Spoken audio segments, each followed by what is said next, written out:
Mr. Cook. Mr. Miller, can you confirm you can hear me?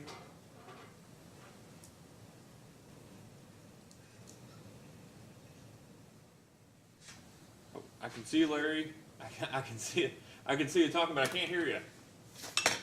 Try it one more time. No, still can't hear you, Mr. Cook. So everybody can hear except for us. Let us change our input here. Hold on one second.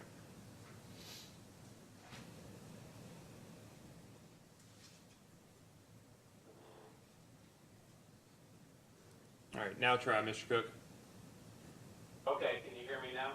Perfect. So let us change our audio settings real quick. Or turn our audio up.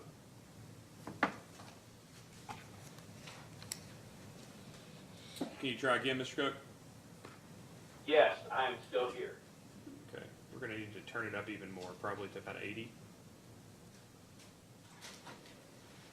Let's try this. How about this? One more time, Mr. Cook. Certainly. Hope everybody can hear me now. Can you hear that better, Candace? Yes. Okay, great. Thank you, Mr. Cook. Thank you, sir. Good morning. We are on the record in case number 2021-00245, the electronic 2021 Integrated Resource Plan of Duke Energy, Kentucky. My name is Kent Chandler. I'm chairman of the Kentucky Public Service Commission, and I'm presiding over the hearing today. For those attendees that are remote, for those that are in person, I would ask that all attendees please set your cell phones to silent mode or turn them off. For any attendees attending via video conference, I ask that you do the following. Please mute your microphone and turn off video if you're not speaking. If you use phone for audio and computer for video, please turn off the computer audio. If another participant is in a nearby office, please close the doors between offices. Please keep a charger nearby in case your battery runs low, and most importantly, please alert anyone in the room if you're having technical difficulties that preclude you from participating. I don't think, I guess this would apply to Mr. Cook and Mr. Miller, that we'd ask that you notify staff counsel if you have problems that keep you from participating in the hearing today.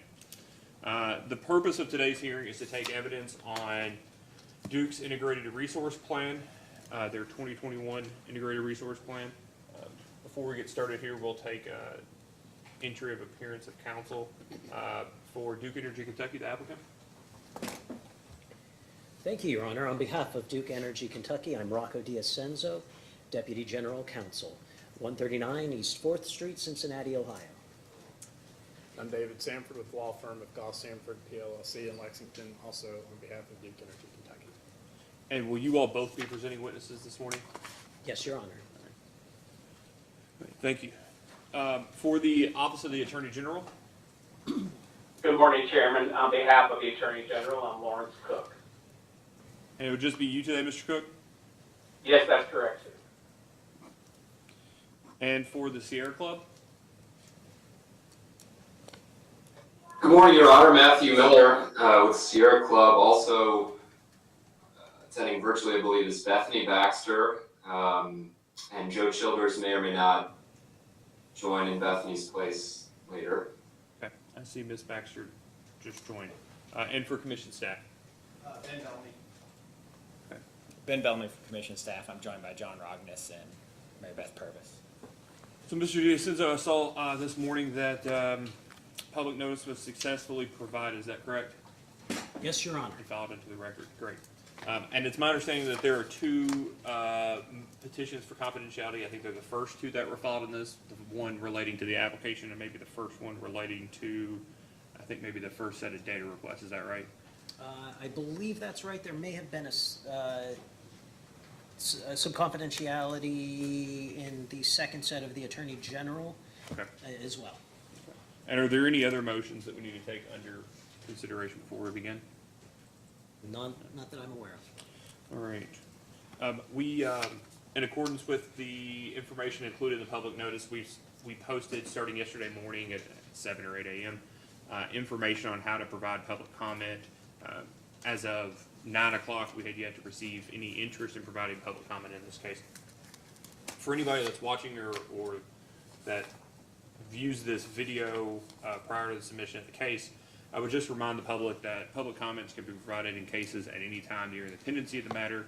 We just ask that your comment include your name, your address, and the case number, which in this matter is 2021-00245. You can mail comments to 211 Sauer Boulevard, Frankfort, Kentucky 40601. You can email them to the Public Service Commission at psc.comment@ky.gov. And you can also provide public comment through our website, which is psc.ky.gov. Since there are no public comments, Mr. D'Ascenzo, well, before you begin, Mr. D'Ascenzo, can I just ask you a very direct question? Is Mr. Park your first witness? Yes, Your Honor. Great, then that's all I need to know. Mr. D'Ascenzo, you can call your first witness. Your Honor, for our first witness, we call Mr. Scott Park.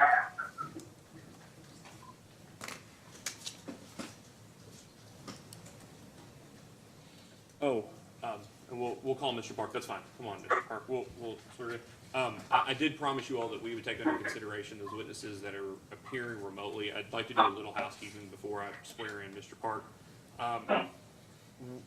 Commission staff and the commission has determined that we will not, or do not believe we will have any questions and would be fine as long as the Attorney General's office and Sierra Club would like to dismiss them, and you all don't have anything for them, of course. For the following witnesses, Andrew Taylor, Cecil Gerganis, Robert McMurray, Vicky Sullivan, and Wendy Fleener. So I would ask Mr. Cook, Mr. Miller, do you have any objection to dismissing, allowing those witnesses to leave for the remainder of the hearing? Your Honor, I don't believe I would have any objection. However, I will say that the questions I have prepared in advance, I'm not entirely sure which witness they should be going to. So I'm not exactly sure how the best way to handle that is. So let's do this.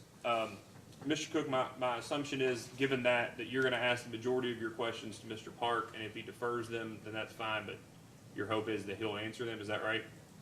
Yes, yes. So let's take, Mr. D'Ascenzo, let's take Mr. Park, given that he was the respondent for, I think, let's say, half of the primary data requests. And then after we've concluded with Mr. Park's examination, then we can go on and see if there's any objection to dismissing those 5 witnesses. Is that okay? That sounds great. Thank you, Your Honor. All right. Mr. Park, please raise your right hand. Do you swear or affirm that the testimony you're about to give is true and correct under penalty of perjury? I do. Please have a seat. State your name and address for the record. Scott Park, 526 South Church Street, Charlotte, North Carolina. Mr. D'Ascenzo.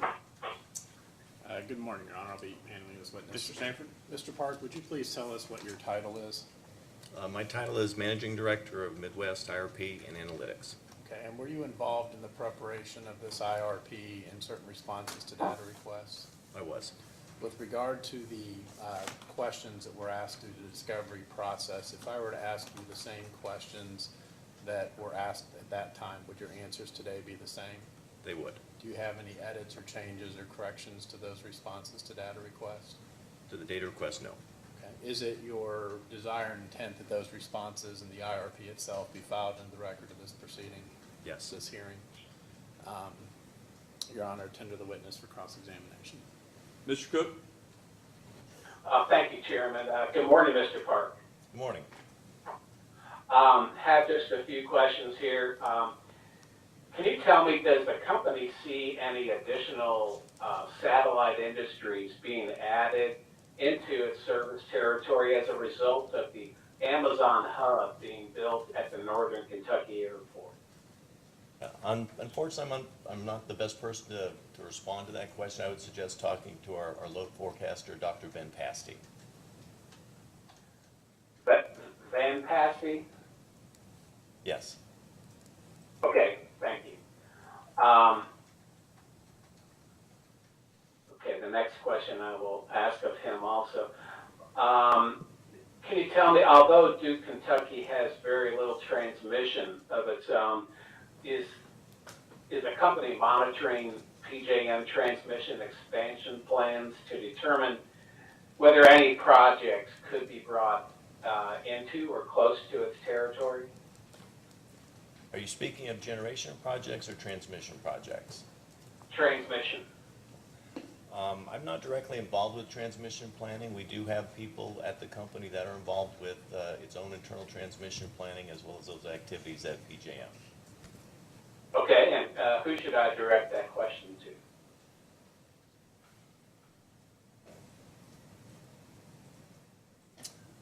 Of the people on the, I would probably suggest Jeff Gindling, please.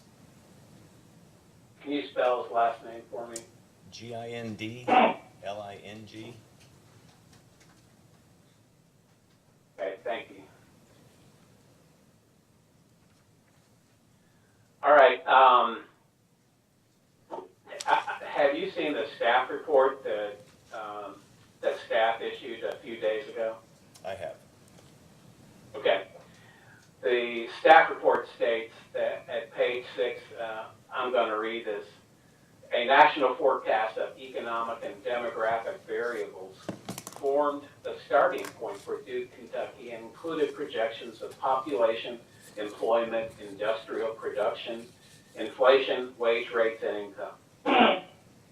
My question is this the same forecast used in other Duke operating company IRPs, or was this one specific just to Duke, Kentucky? Similarly, I'd defer that question to Dr. Ben Pasti, our load forecaster. All right.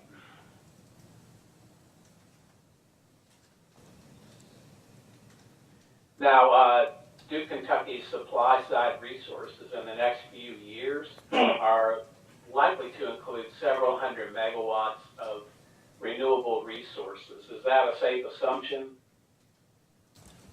Could you be specific to the years you're speaking of which? Because I don't believe in our preferred portfolio we're adding hundreds of megawatts of renewables over the next few years. Toward the end of the planning period, or perhaps extending into slightly a few years beyond? Well, to the end of the planning period, we do have in our preferred portfolio a plan that gradually adds a diverse set of renewables over time. And the reason we're doing that is to do a measured transition of the generation fleet, minimize the impact to customers, and overall come up with a more diverse plan that benefits customers overall. Okay, I understand. Do you know whether any renewable resources the company will add will count towards Duke, Kentucky's FRR reserve margin requirement? I would expect they would, but witness Mr. John Swez could expand on that. Okay.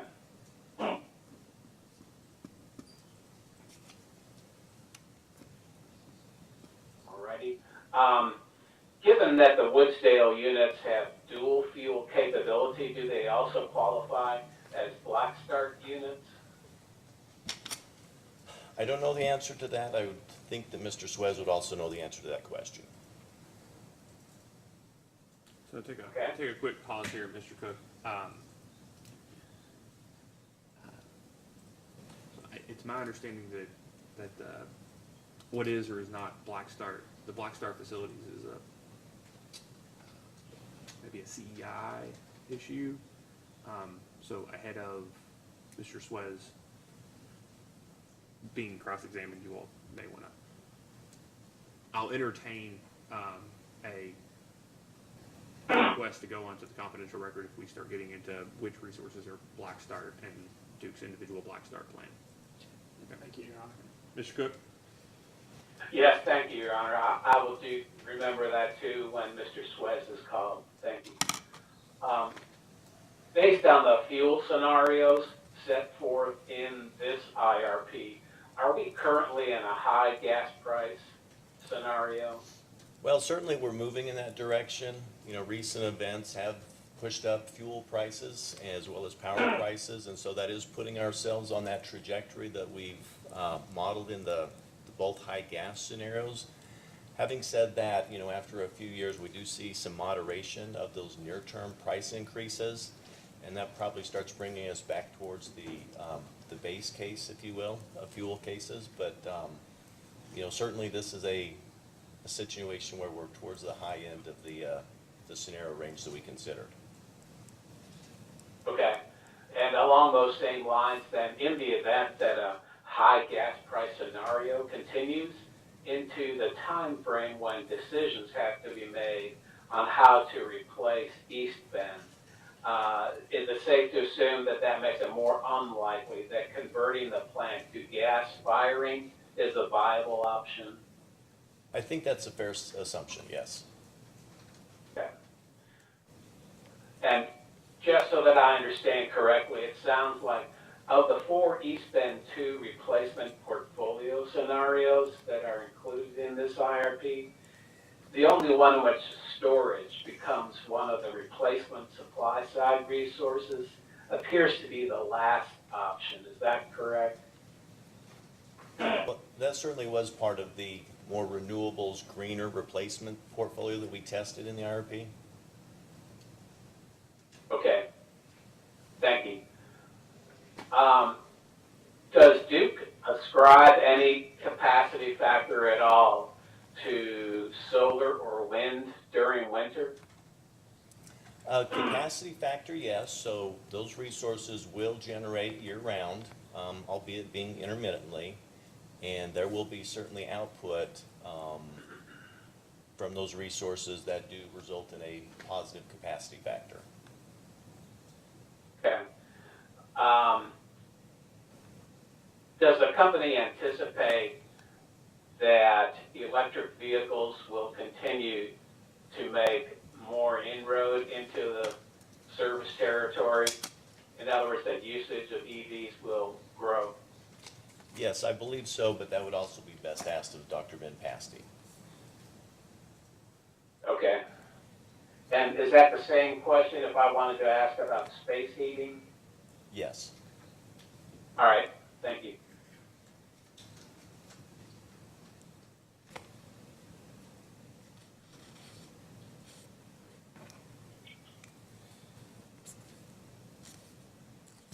Okay, can you, do you have access to the staff report there with you? I do not have it in front of me. Okay, I wonder if council could provide it to you. Your Honor, may I approach? You may.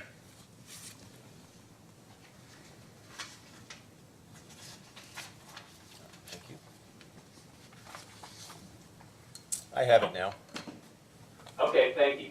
And could you turn to page 29?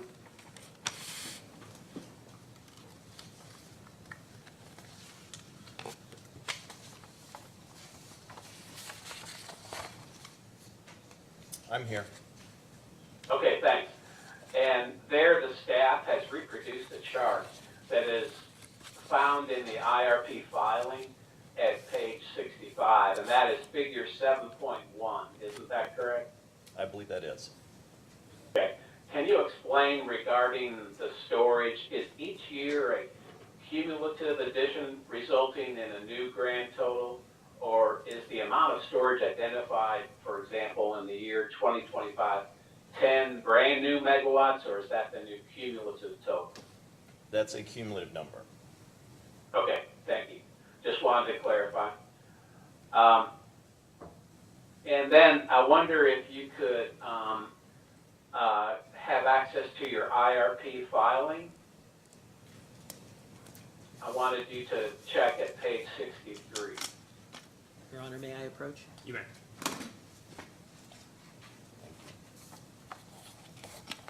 Mr. Cook, did you say page 63? Yes, sir. Uh-huh. All right, thank you. Okay. I'm here.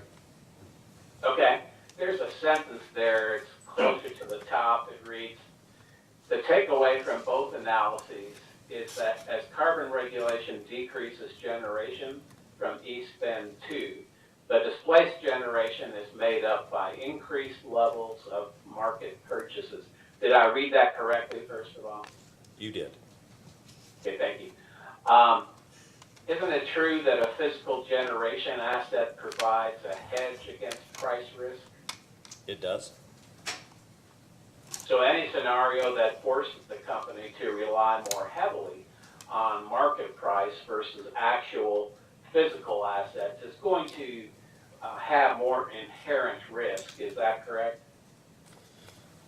Well, I would put it in terms that in this particular scenario, one with carbon regulation, it is true that East Bend as a coal resource does become a less effective hedge than in the scenario without carbon regulation. Okay, all right.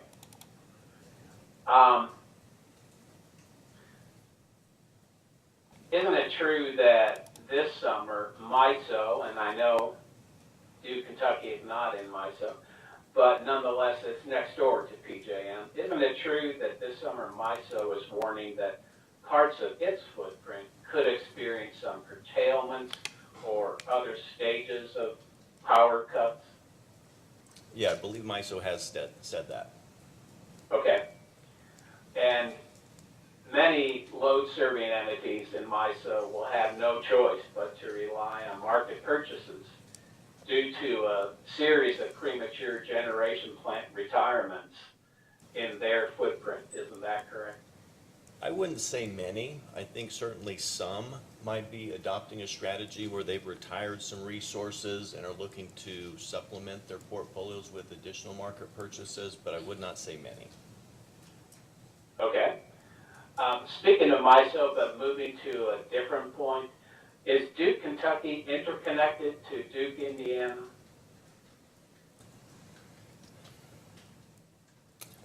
Well, I mean, there is an electrical connection via the transmission systems that PJM and MISO operate. And so there would be the ability to move power back and forth, overcoming the transmission losses and costs. But in terms of a flow of power between the utilities freely, I wouldn't go that far. Okay. And Duke, Indiana is a MISO member, isn't that correct? It is. Okay. Now, it's clear that Duke, Kentucky is not terribly capacity long, correct? Actually, I would say Duke Energy Kentucky does have adequate levels of capacity. Oh, so I didn't, that wasn't the word I was trying to look for. Certainly, there does, every indication is, I believe, that the company has enough capacity. But I guess the question I'm trying to lay a foundation for, do you believe that there's any opportunities for Duke, Kentucky to make any off-system sales into MISO? I would guess that's probably opportunistically made. I mean, certainly there's the opportunity for, first and foremost, for Duke Energy Kentucky to sell into the PJM market. And, you know, we're going to dispatch and operate the system in a way that maximizes its benefits to customers. So in all likelihood, we're going to operate the system to sell into PJM, the RTO that we're a member of, and do so in a fashion to maximize value for customers. Okay.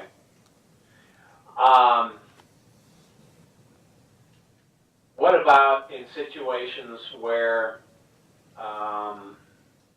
market sales in MISO are more advantageous than any opportunity in PJM? Does the company have that choice, or is it always obligated to sell into PJM? I'd actually defer that question to Mr. Suez. All right. Okay, thank you. Chairman, with that, that's all the questions I have for this witness. Mr. Miller? Thank you, Your Honor. Here we are. Morning, Mr. Park. Good morning. How are you doing? I'm doing well, thank you. Great. Great. Well, first, let me thank you for your discovery responses. They're very helpful. I thought they were very clear and forthcoming, so I'm not going to have too much follow-up.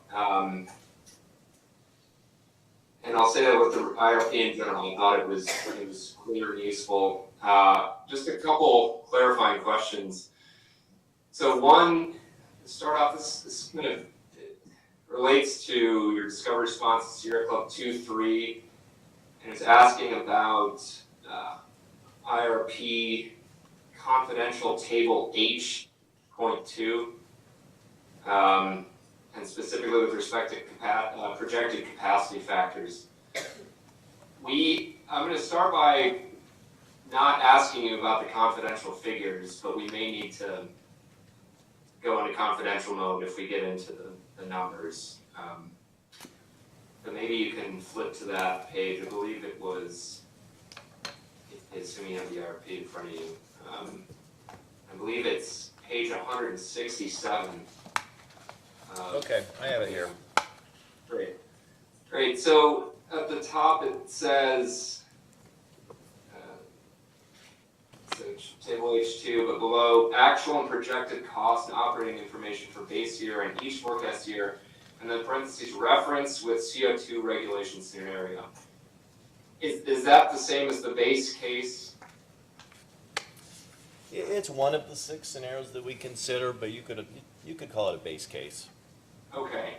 Okay, and that's base gas prices, not high or low, with a carbon regulation scenario. Is that correct? That is correct.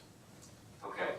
And I think he confirmed elsewhere that Duke believes if it has to choose between the scenarios that this is the most likely scenario, but not necessarily greater than 51%, let alone a certainty. Is that accurate? It is. Okay. So, do the capacity factors that are displayed in this table represent what Duke projects each resource would do or perform like under the base case? Yeah, so this is one of the 6 scenarios. Each one of those 6 scenarios would have a different capacity factor projection. The data on table H2 does show those capacity factors in that one specific scenario, that being the reference case with carbon regulation. Okay. Can you remind me when East Bend 2 would be retired in the base case scenario? I believe it's 2027. Okay, and that's what I have as well. So I'm just wondering if you can, well, why don't we just out of an abundance of caution, and council can tell me if we don't need to, but would it be terribly difficult to go confidential mode? Mr. Miller, it's not terribly difficult. We'll go ahead and move Okay. over to discuss this on the confidential session.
Lock so that, great, we're gonna unlock so that Mr. Childers can, there we go, Mr. Childers can arrive. We're back on the public record in case number 2021-00245. We're gonna take a short recess, and then we'll come back to Mr. Miller. So we'll be, in recess until 10:45.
Mr. Miller, can you confirm you can hear us? Confirmed. Thank you, Mr. Chairman. Great, we're back on the record. Mr. Miller, you can continue your cross-examination. Thank you, Your Honor. Hi again, Mr. Park. Hello. I just have one more threshold question, see if you're the right witness for this, maybe some follow-up. I wanted to ask about environmental law compliance, Casper update, and SCR. This would be regarding page 141 of the IRP. Are you able to speak to that, or would somebody else be better? Let me look that up. Give me just one moment, please. Sure thing. Yeah, absolutely. I'm looking at the bottom of the page. Yeah, I probably can tell you right now, Mike Gears was probably the gentleman you'd like to speak to about this. Mike Deers. Did I catch that? Yes. Great. Okay, thanks a bunch. Thank you, Mr. Park. That's helpful. I don't have anything further.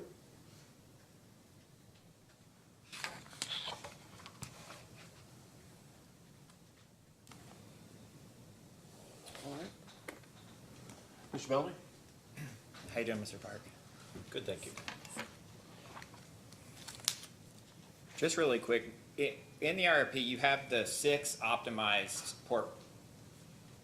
you have 6 scenario optimized portfolios, which basically means you have, as you were explaining, you've got the 6 scenarios, and then for each one of those scenarios, you developed an optimized portfolio for that scenario. Is that correct? That is correct. And then you had 6 alternative scenarios where you kind of, you had the transition A and transition B, and then you had 4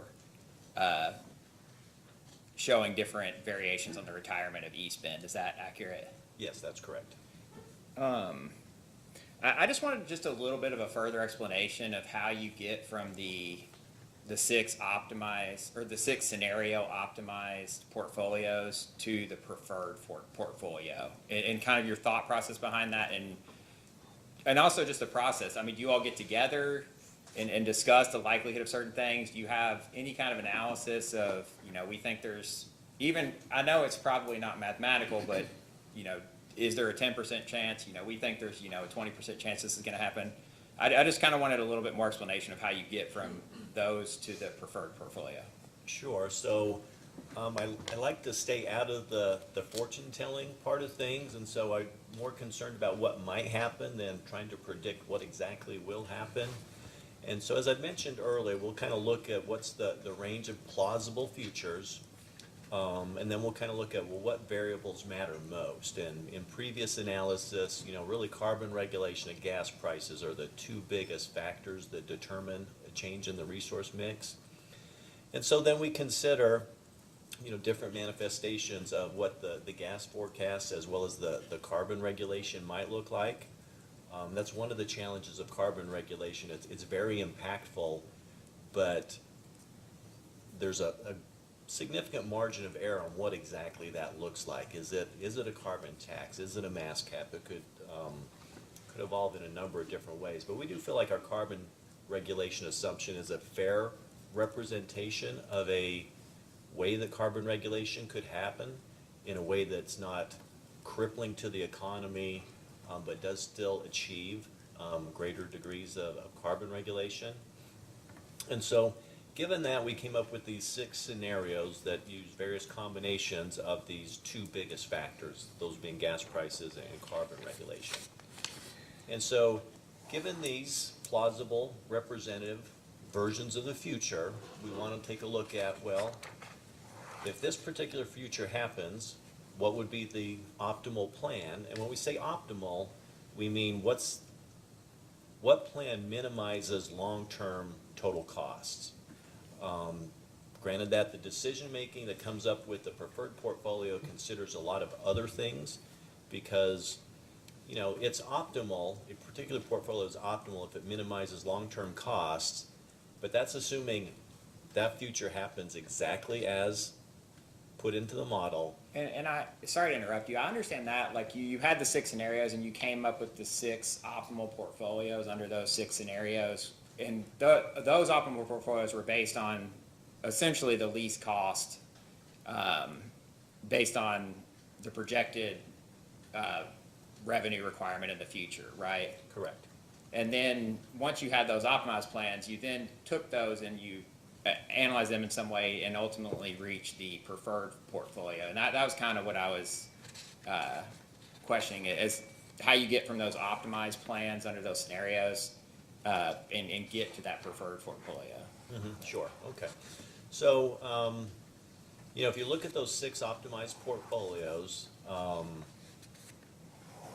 there's lessons to be learned on each of those, as well as comparing the two, where, if you,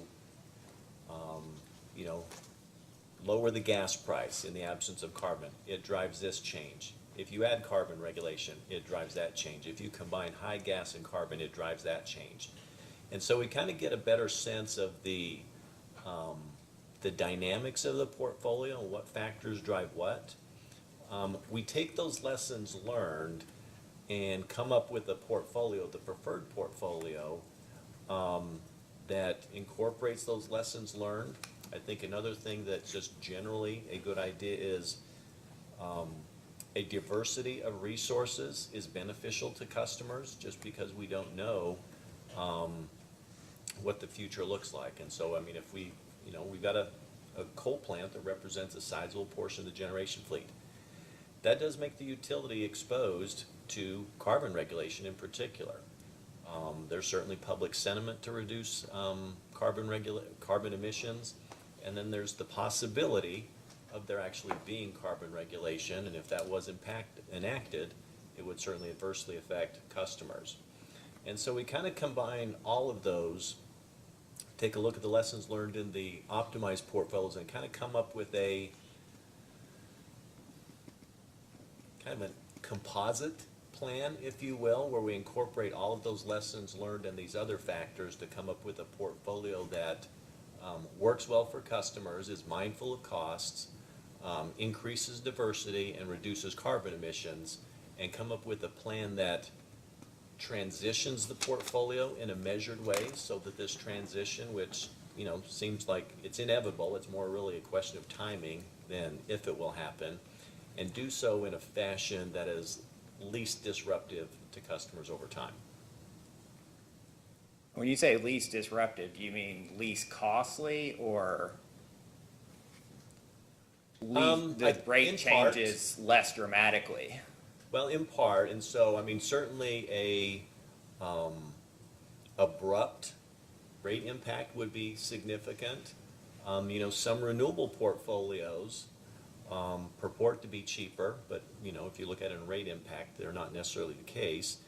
But depending on how you design the system, if you're not careful, a portfolio that's heavy on renewables, provided it's not planned and designed properly, could be less reliable. That could be disruptive to customers. So probably in terms of cost and reliability, those are pretty high on our list of things that we want to make sure we're mindful of. But that's what I'm speaking of when I'm saying we don't want to be disruptive to customers. Do you have any kind of written formal policy regarding what the goals are when, taking in the information from the optimal plan and then getting to the preferred portfolio? Nothing written.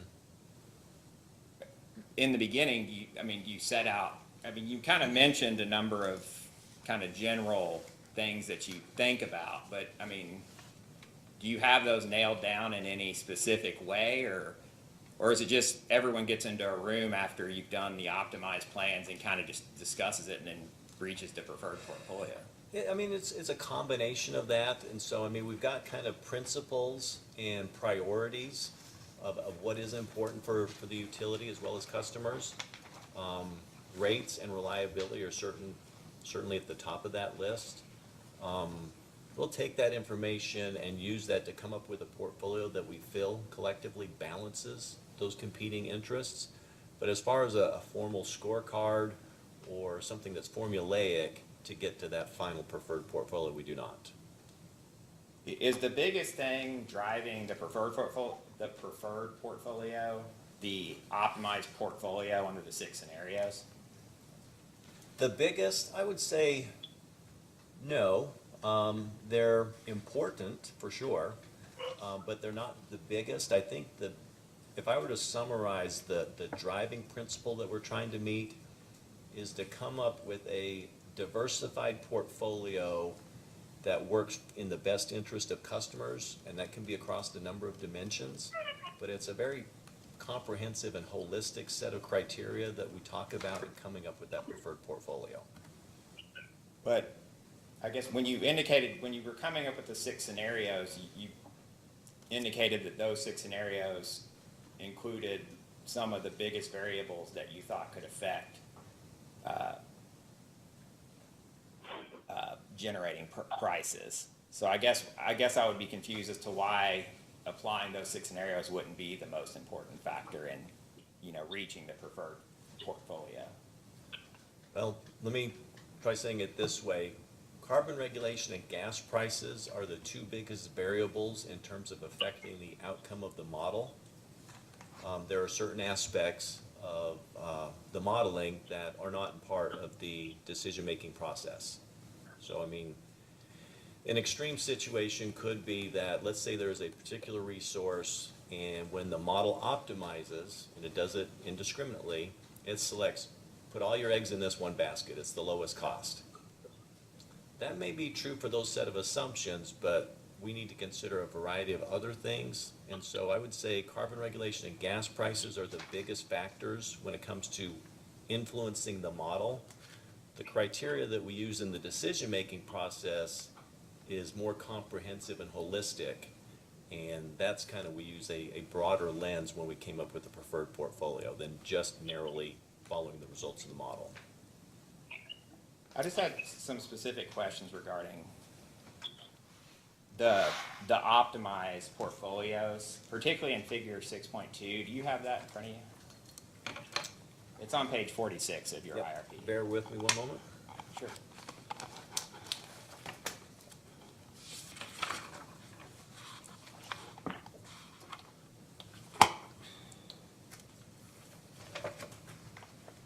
Yes, I have it in front of me now.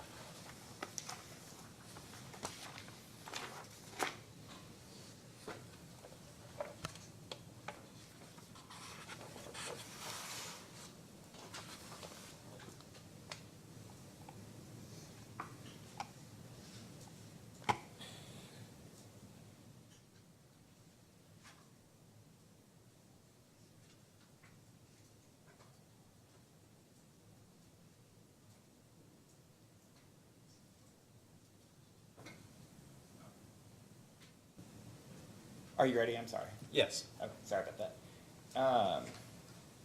At the top, it's figure 6.2, the optimized portfolio scenarios without carbon regulation. And this might have been asked as part of the request for information, but is that a mistake there in the very top, 2035, when you have 0 for East Bend and the high gas without carbon regulation scenario? Yes, East Bend should still continue to operate in that case. So, to be clear, then, I guess, if there's no carbon regulation, then East Bend would continue to be economic under these optimized scenarios in both the high and the base gas cost. But if there's a low gas cost, then East Bend would become uneconomic. Is that accurate? Yes, East Bend would continue to operate economically through the planning period in the base and high gas cases, but in the low gas prices, that would drive lower power prices and make East Bend less economic. Okay. And then I'm assuming that this is accurate in figure 6.1, which is on page 44. East Bend, under the high gas with carbon regulation, you've got East Bend closing at 2035, so that would be the economic closure under that scenario. Is that correct?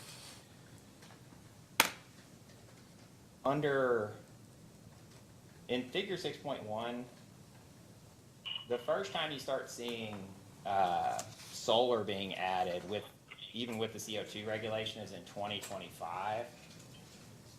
And then in the optimized plan, you've got solar starting in 2021 and also battery, and then you've got wind starting in 2024.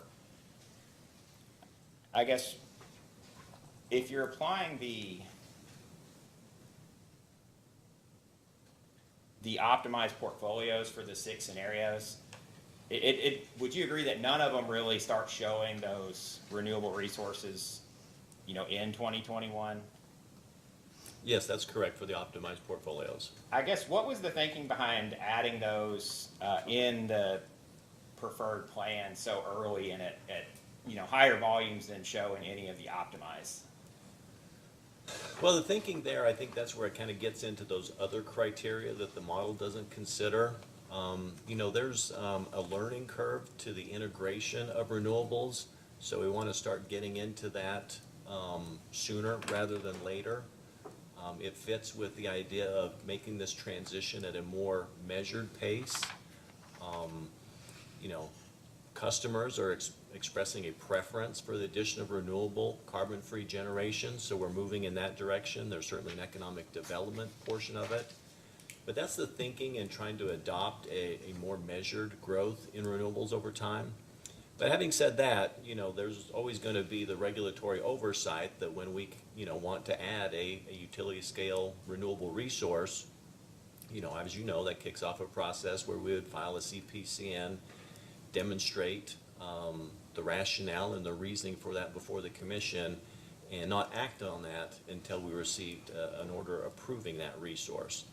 But the thought process is, let's get moving on that slowly, measuredly, and not get into a situation where suddenly the federal government drops a sizable carbon regulation on us, and then the utility needs to act in a very fast fashion to mitigate the impact of that carbon regulation.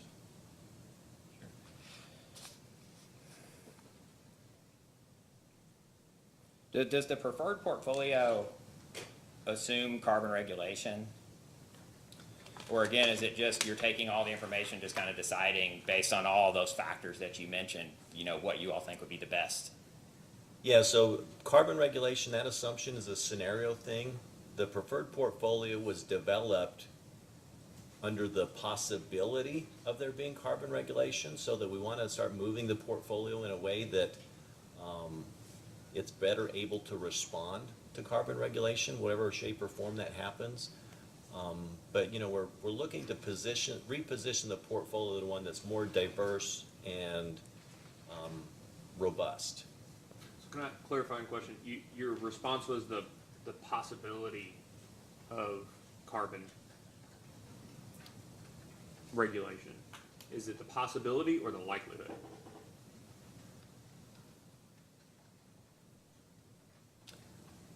I guess I'm not sure I'm understanding a distinction. I mean, there is a... You didn't use the word multiverse earlier, but you made the reference earlier. There's an infinite possibility. There's an infinite number of future possibilities, right? So obviously CO2 regulation is a possibility. What I'm asking is, to your answer when you said it was chosen based off the possibility of CO2 regulation, what I want to clarify is it the possibility or the likelihood of CO2 regulation? And by likelihood, do you mean more likely than not? Yeah, likelihood that that you all have ascribed either a specific or just a qualitative expectation of the possibilities, I don't want to use the word twice again,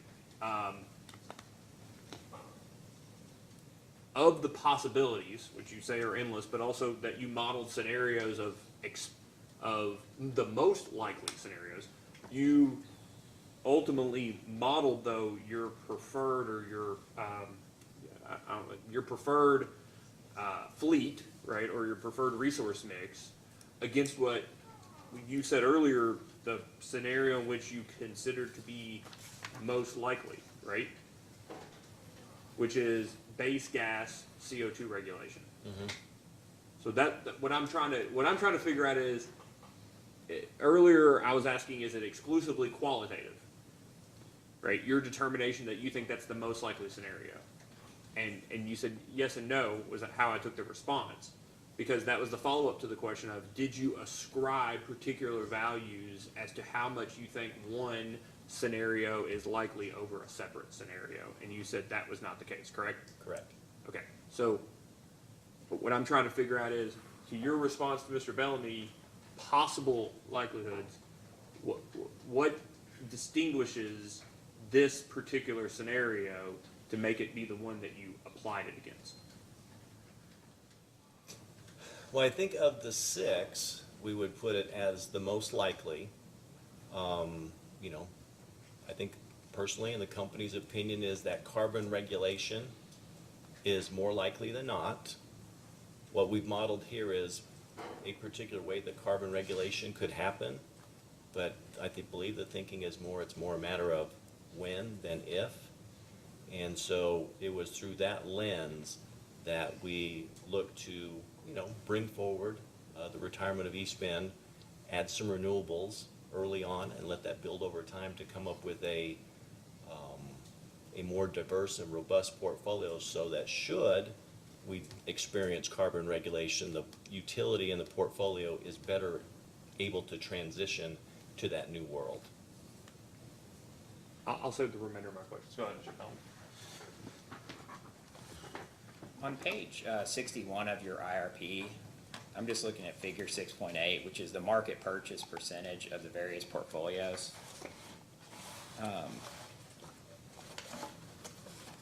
I guess firstly, when you ran the optimized portfolio, when you ran the model to determine the optimized portfolios under the 6 scenarios, was there any kind of constraint on capacity purchases? Did you all assume that all capacity would be natively generated or through a purchase power agreement, or did it allow capacity purchases? I'm hearing 2 different things. So for capacity purposes, we assume generation additions are utility owned. When it comes time to add a resource to that CPCN process, it could be a utility owned asset, it could be a toll from another utility's asset, or it could be a PPA. Related to market purchases, that's an energy purchase, which is something different. I understand that. I kind of skipped. I'm sorry. I was going to get to the energy purchases, but before I got to that, I just wanted to confirm for the actual capacity, you assume that it would be owned by Duke or purchased through some large contract. Yeah, for modeling purposes, we assume it's a utility-owned asset. When we get to the actual execution, there's where other possibilities could open Kind of themselves clarify up. that. You effectively presume the FRR being in place for the entirety of the planning period, and that you would have to have an FRR plan in which you owned your contract for enough capacity to meet your UCAP requirements. Yes. So for figure 6.8, as you said, that's market purchases of energy. Correct. Would it be possible to provide, and these are done in percentages, but I assume you have the background information. Would it be possible to provide kind of a spreadsheet that shows, you know, the total projected energy used in each year, and then the total projected energy purchases in each year? Yes. Okay, I'll ask that as a post-hearing data request then.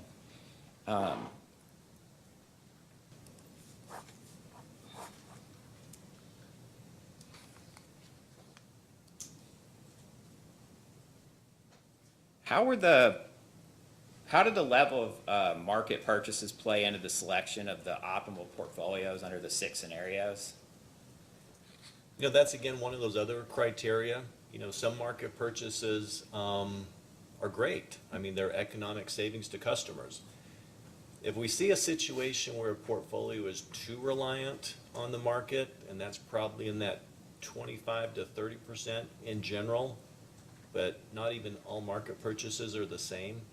You know, frequently utilities will maybe start up a coal unit later in the morning because they can buy cheap power off the market.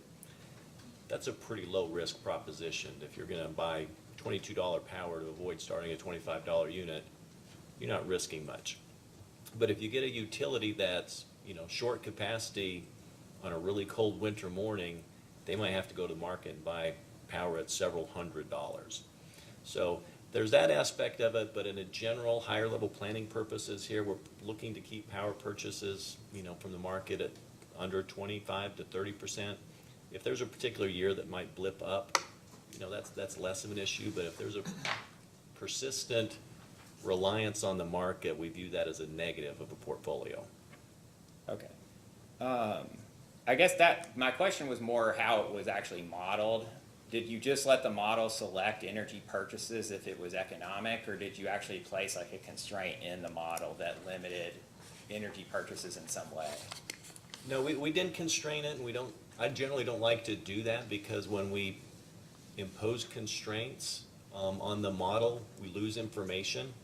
Because, say we imposed a limit of 30% market purchases on a portfolio, we wouldn't see if it's 31% or 80%, and I would suggest that's a material difference that we would want to know. So you want to see it and then make a determination of whether it's relying too much on market purchases and therefore is too risky to proceed with. Exactly. So just looking at and understand this figure 8, it indicates there's two graphs, I'm sorry. One is without carbon regulation and then one is with carbon regulation. I'm assuming both of those are base gas cost, is that correct? Well, in some of these portfolios, the dispatch, yes, is using that base gas. I apologize, I see down there now it says high gas and it depends on the portfolio. Yeah, that's identifying the portfolio. Yeah, okay. Well, I guess transition, so it has with and without, but then it has transition A and transition B. For transition A and transition B, do you know, was that high gas or base gas or low gas? Well, those portfolios are not dependent on gas. So transition A can be in base gas, high gas, low gas. It'll operate differently, but the portfolio remains the same. Would the gas price affect the extent to which it relies on market purchases, though? Yes. So yeah, take the preferred portfolio or any portfolio. If we put it in one scenario, dispatch it, it's going to have some level of market purchases over the years. Put it in a different scenario, it's going to have it'll dispatch differently and have yet a different level of market purchases over time. And that's my question. When you did these graphs, for transition A is the preferred portfolio, is that correct? Yes. So when you did these graphs for transition A, was it done with assuming base gas cost or was it done assuming high gas cost? Well, we look at them all because that's kind of how we test each of the portfolios. So that would create an awfully busy chart. So we're evaluating 12 different portfolios. And if we test that, and we did, in 6 different scenarios, what we'd do is we'd create a chart that had 72 lines on it. And at that point, it just becomes overwhelming and not terribly useful. So, well, yeah, I'm not asking for you to do it. I'm just trying to figure out what this chart is for transition A. Is it base gas costs, high gas costs? yeah, or so low? I'd call your attention to the title. And I'm looking at page 62 where it says market purchases as a percentage of total load in reference scenario with CO2 regulation. And that includes base gas.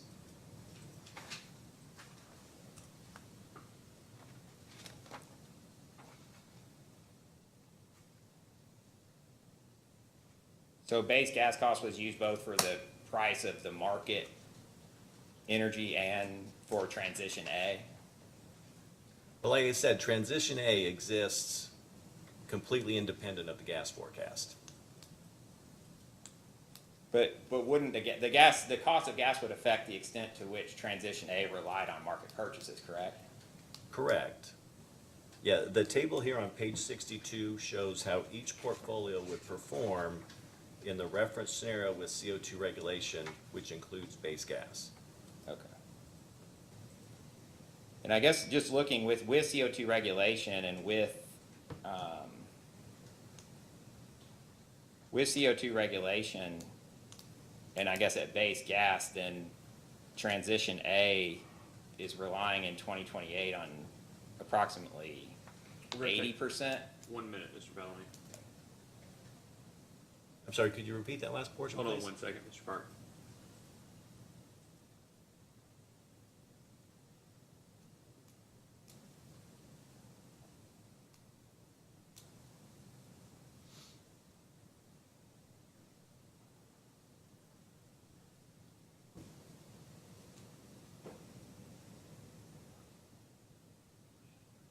Mr. Phipps has indicated that he can't, I think, hear.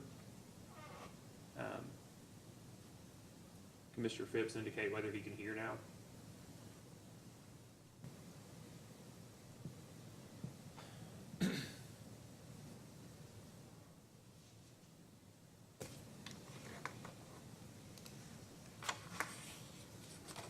May I ask Mr. Cook, Mr. Miller, can you all hear us okay?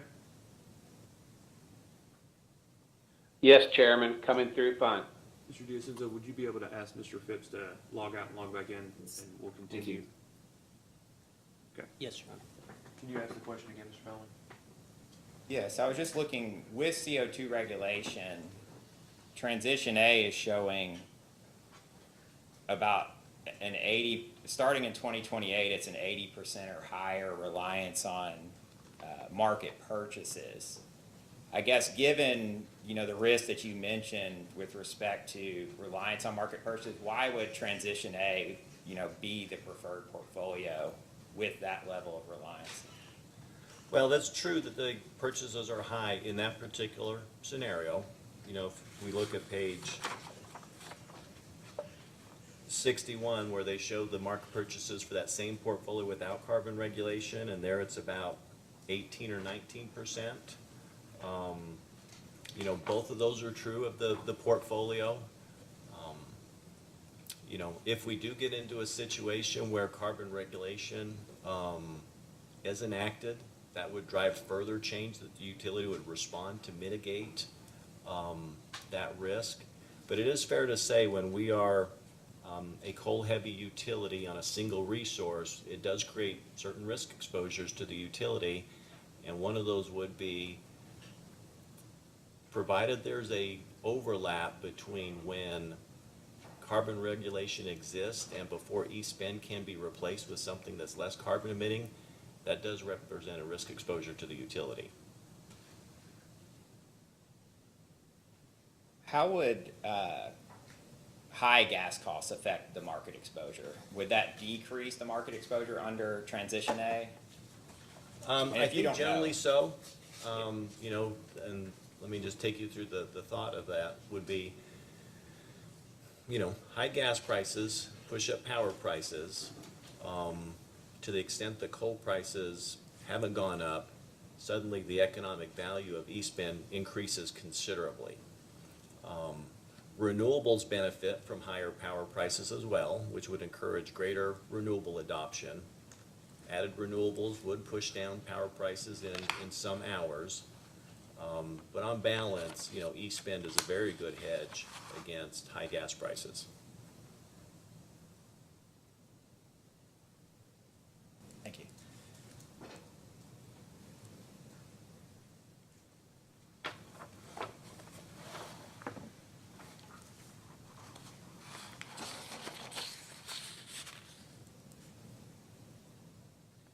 I guess I mentioned the post hearing request asking for the total energy and the amount of energy purchased. Would you be able to provide the average cost per megawatt hour in each year of the market purchases? And the estimated, well, I think you've actually provided this, it's in the H2, but I guess the average cost of the megawatt hour in each year of the market purchases on figure 6.8. Yes, we would have that Okay. data in the model output. Would it be possible, did you all project these monthly and just put them in a year, or did you just project them annually? Well, that's not necessarily a straightforward question. The model itself dispatches on an hourly basis. And so as you can imagine, if we're modeling several years on an hourly basis, the model's just creating just gigabytes, might be an understatement, of data. Rather than exporting that magnitude of data, we export it on an annual basis. And so I don't believe we have that data at a more granular level that you described.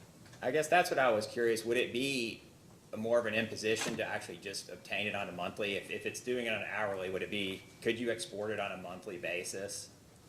I'd have to defer to Mr. McMurray, who leads the modeling team on how heavy of a lift that would be.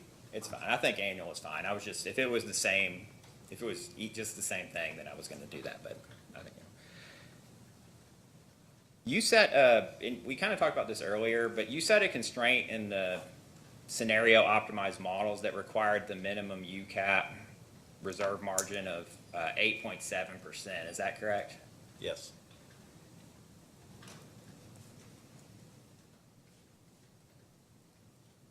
And then when you ran the model, did you look at the UCAP capacity of each generation resource that was selected under the optimized portfolio? Well, we put a UCAP measure on all of the resources, both existing as well as future, or And I guess possible. I kind of asked this question earlier. I guess the real question is just whether or not, and I think you did kind of answer it earlier, but the real question is just when when the model was selecting whether or not there was sufficient capacity, was it selecting it based on the UCAP capacity values of Yes. the resources? Yeah, so we assumed that the MISO, or not the MISO, the PJM capacity construct persists. One where it's UCAP meeting summer reliability. That would be, in my mind, a risk of a heavy renewables portfolio. Perhaps PJM went to a seasonal construct like MISO's pursuing. A heavy renewables portfolio looks very, very different if you need to start planning for a winter peak. And that was kind of the question. By using the UCAP values to ensure there's adequate capacity, would you agree that the IRP is really looking at the optimal way to satisfy the PJM requirements as opposed to the optimal way to ensure sufficient capacity to serve Kentucky customers? Yeah, so I mean, a reliability measure where we got to more of an ELCC calculation, that's a separate, related, more complicated analysis. We're assuming that we meet the MISO construct. We don't predict that the MISO construct, I'm sorry, when I say MISO, I mean PJM, could change over time. And that's really what we'll be looking for, is PJM would change their rules depending on the evolution of the fleet to ensure reliability, which is really what all this is focused on. But if you're doing the modeling just purely based on satisfying the PJM requirements, I guess that also assumes that, which perhaps this is a good assumption, but it does assume that the PJM requirements are sufficient to ensure adequate capacity for Kentucky customers, correct? Yeah, implicit in our analysis is that PJM ensures resource adequacy. MISO's gone to the seasonal construct, as I mentioned. PJM has summer UCAP with capacity performance, which is another way. But that's not to say that PJM couldn't change their rules in the future if it sees that it's needed to ensure reliability. And certainly as that information becomes available, we'll incorporate it. But we're very mindful of reliability and meeting. In modeling space, we meet the PJM requirement. When we get closer to actual execution, we're going to be looking at not only are we satisfying the PJM requirement, but what is also in the best interest of customers, because we don't want to get into a situation where we've created a portfolio that's compliant with PJM, but let's say it's overtly reliant on the market. It's compliant, but we would view that as a deficient portfolio. That was my next question was, do you, and it sounds like you do, but I guess my question was going to be, do you ever model, outside of just looking at compliance with PJM, just modeling, to ensure that you're going to have the capacity at some future date, to actually, meet the needs of Duke Kentucky's customers? And you basically, I think, indicated that you do. So I guess my follow-up question would be, what circumstances do you do that in? Do you only do it like just before, you're going to build a generation asset, or do you have, does Duke Kentucky, do, long-term forecasts that look, more at reliability, just specifically with respect to Duke Kentucky's customers, without you know, relying so much on just meeting the PJM requirements and assuming that they will ensure reliability? I think it's more qualitatively because when, you know, the reliability that a customer experiences is, you know, certainly a function of the not only DEK's generation fleet, the rest of PJM's generation fleet, the transmission system, the distribution system, all of those have a role in this. This probably gets in that other criteria that we can take the optimized portfolio, add other criteria, and we'll look at those portfolios to see how well can it serve a winter load? Does it have sufficient ramp? Does it, you know, like a high renewables portfolio, it can be built to have the same number of megawatt hours that customers consume in a year, but the hourly distribution that wouldn't necessarily match up. Because for instance, you know, if we had a portfolio and, you know, you get that cold, gray week where it's kind of still and it just hangs around for what seems like forever. If our portfolio is nothing but wind and solar, you know, that's gonna be a bad week for everybody involved. So we'll look at also where's the distribution of the energy that the resources could provide. That's part of the qualitative decision-making, if you will. And so we look at it through that lens in terms of make sure that we're complying with PJM, but also just some common sense reliability checks as we consider the portfolios. And when we were talking, and I won't go into like details of what was in the confidential H2 table, but you know, it had availability, you know, mentioned on there, and you indicated that that availability is not the PJM UCAP capacity value. That's a projected availability that you all projected separately. Is that accurate? I'd say it's not exact, but it's very close. Do you know what you changed in projecting that availability versus what you would look at to determine the UCAP capacity value for a generation resource within PJM? I'd have to defer to an expert on the UCAP calculation specifically, but, you know, I think of it as, you know, UCAP is essentially availability times the nameplate.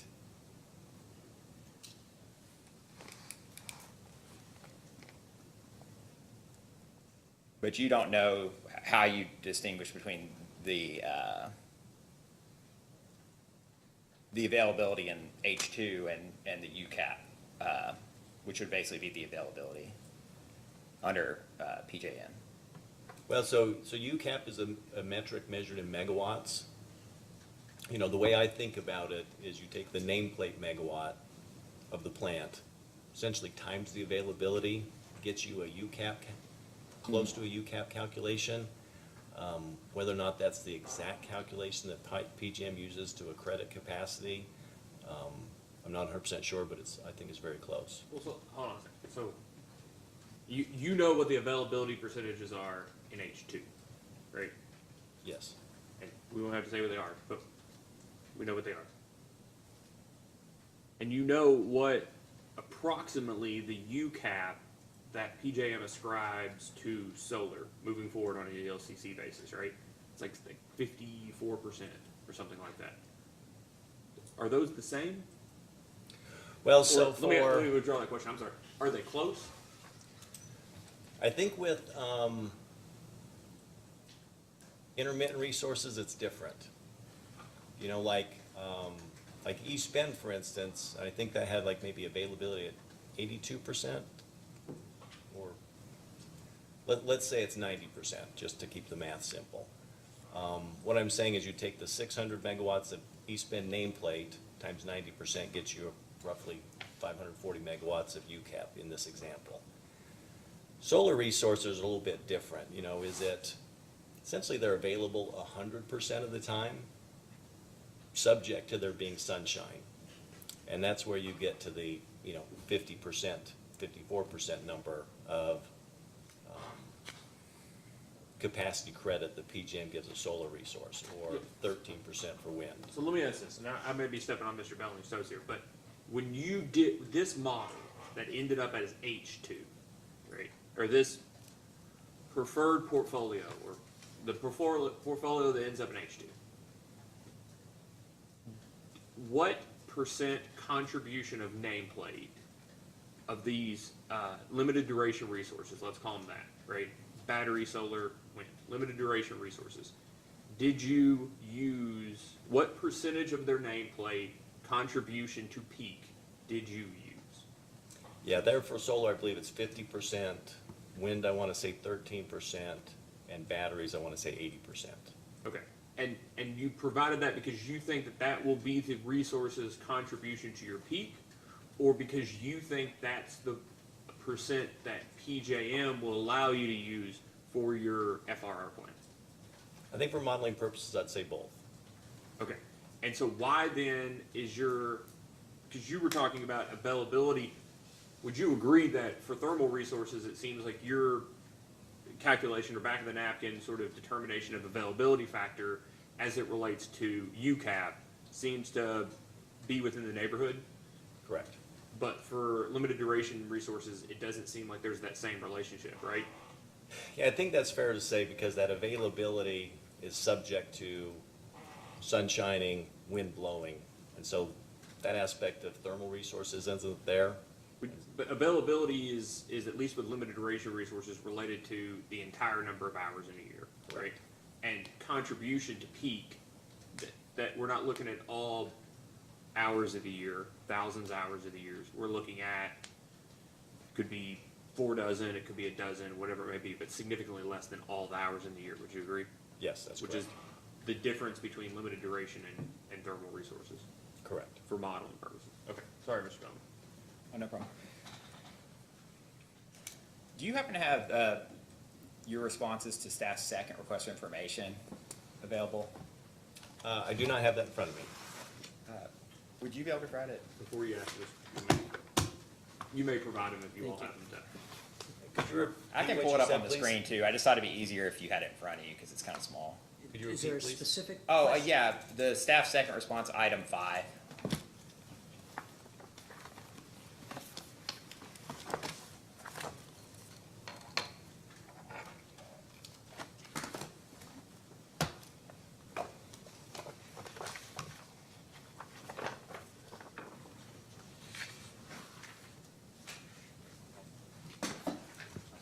Thank you. Okay. Okay, I have staff data request 2-5. Yeah, and I was looking at the chart, which would be on page 4, and I think you all provided, you were asked about the UCAP reserve margin under each of the optimized, or each of the scenario optimized portfolios and then the other 6. And there on the 4th page, I believe that's what that is. That is the UCAP reserve margin under each of the scenarios. Is that correct? It's actually each of the portfolios. Oh, I'm Both sorry. by year. Yeah, sorry. And I guess if the minimum reserve margin is set at 8.7 and the model is optimizing for cost, why do the scenarios in the optimized portfolios select generation that exceeds the UCAP reserve margin in nearly every year? Well, that's a function, so the model's trying to minimize cost, subject to meeting the reserve margin requirement. And so if it adds a resource that not only satisfies or helps satisfy the capacity requirement, but provides economic value in its energy sales, that's gonna lower the cost. And that's where we might see a situation, and we do in several years, where a portfolio has higher reserve margins than a minimum. And I understand a lot of it's probably driven by the fact that East Bend is still open and also Woodsdale, and so that is reflecting a significant amount of capacity. That is correct. But if you have that capacity, I guess, and you're also selecting other generation options, you know, in small increments, which I think the model does as well, why would it start selecting those? I guess it's selecting them purely for energy, is that what you're saying? Yes, there's long-term, there's sufficient energy value to adding that resource that the model does add that as a way to lower long-term costs. And it looks like in the beginning, most of the models are, 20+%, but under the optimized scenarios, they do start going down. And I think, those decreases are reflecting, I'm guessing, the closure of East Bend, basically. I'd say the gradual decrease in reserve margin is due to load growth. But if you certainly see, I mean, by itself, the retirement of East Bend would result in a significant reduction in reserve margin. But corresponding with the retirement, there would be a resource addition, and it might not be a megawatt for megawatt replacement. Okay. And then the transition A, which is the preferred portfolio, that's maintaining a reserve margin of 25% plus, every year. And yet it is also adding resources throughout that time. Is that correct? It is.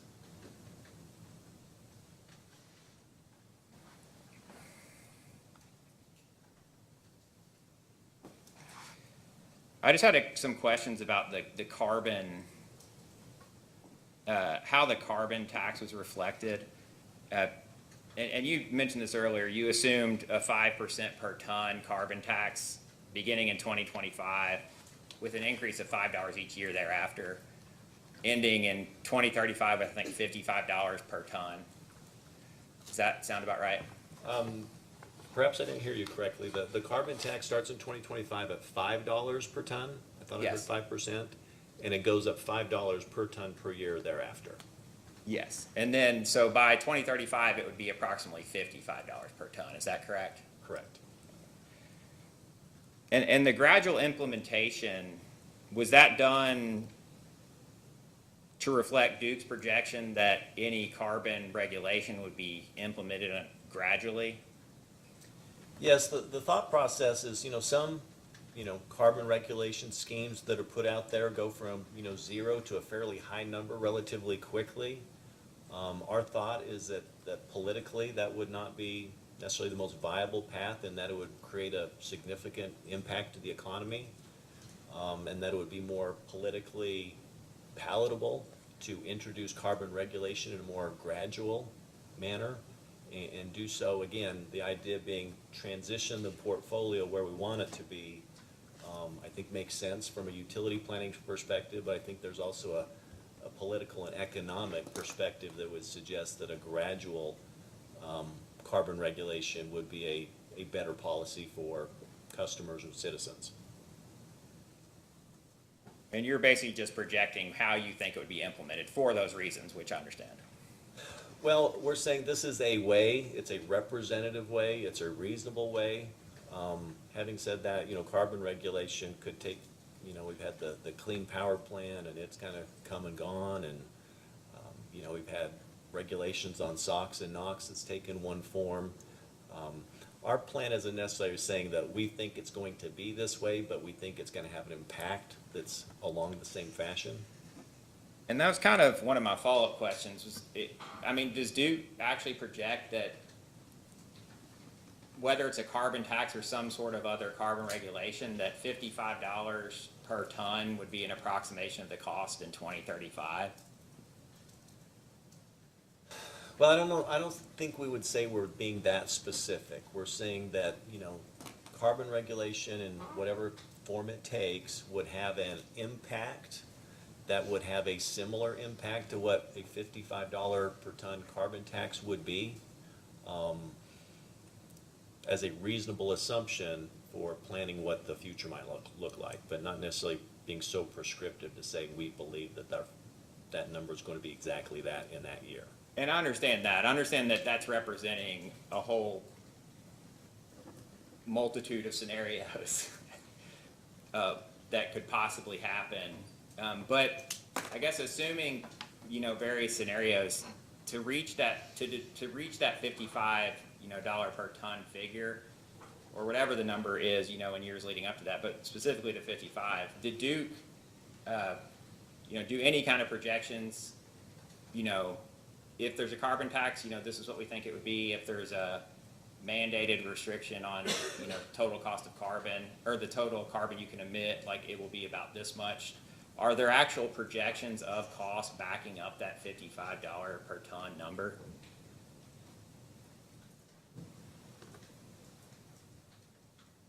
I mean, I wouldn't say there's, like quantitative forecasts, like, say, a supply and demand forecast of natural gas prices for carbon regulation.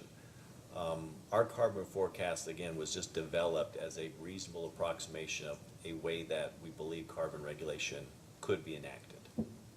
I guess, how was that reasonable value reached then? I mean, I can understand, I guess my question is, I can understand like projecting various scenarios and looking at them and saying, well, this one might cost this much, this one might cost this much, and then kind of combining all of those, to get like an approximated number. But if you don't do something like that, I guess I'd be somewhat confused as to how you reach a number. So am I hearing you ask the question, how did we, what was the thought process in coming up with this carbon assumption? Yeah, I mean, what's backing it up? I mean, or did you all just say we think it's gonna be $5 a year? Well, so I mean, it kind of goes back actually quite a while. So we've been talking about carbon regulation in this country for well over a decade, and various bills have come up and kind of not panned out.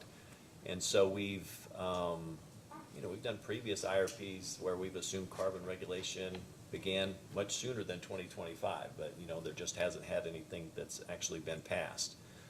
So it's evolved over time. I think the actual specifics,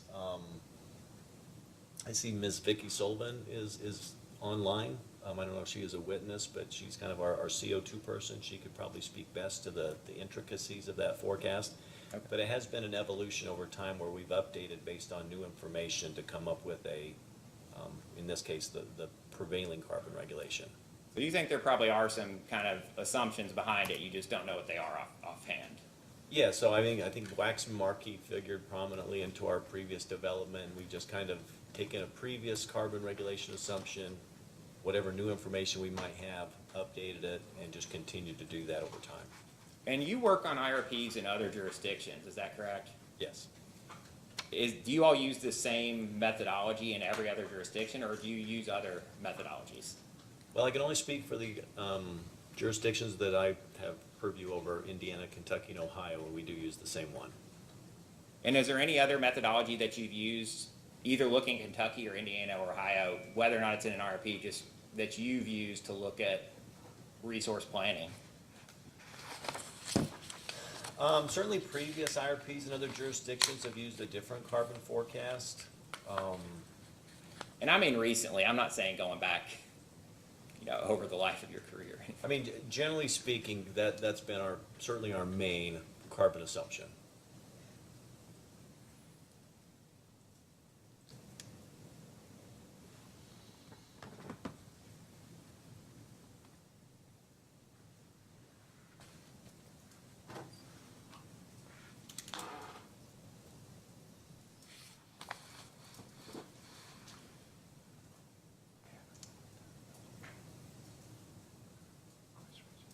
Sorry.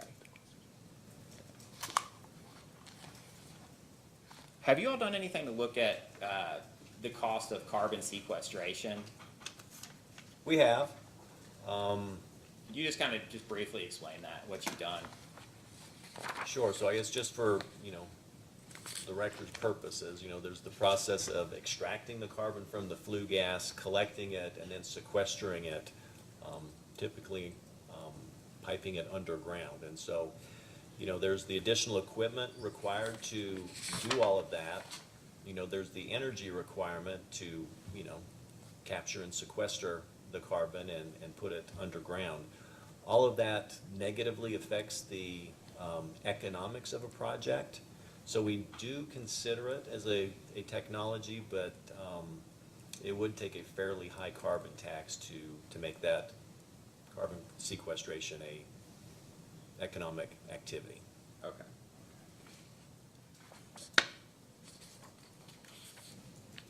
Just one follow-up on that. Given Duke, Kentucky's geography, would it be, I presume would it be easier to implement or for Duke, Kentucky to comply with a carbon tax, even if it was high enough that carbon sequestration might end up being economic? But given Duke's geography and perhaps engineering constraints with respect to carbon sequestration,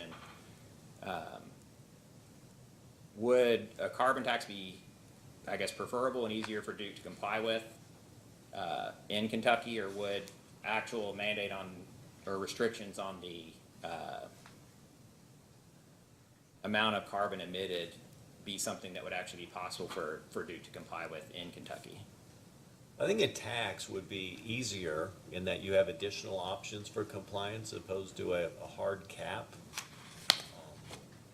And then it just depends really on a function of what the level of the carbon regulation is versus the cost of carbon capture and sequestration, subject to the geology being correct, on whether or not that makes sense.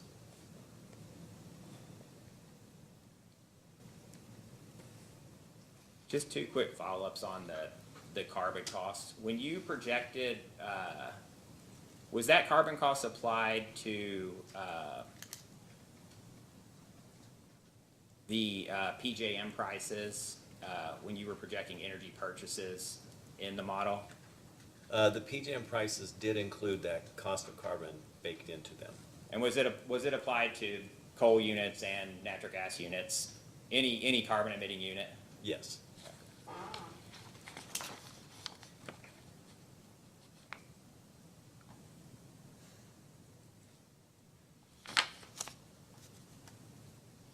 Could you just take a look at page 20 and through 25 of the IRP?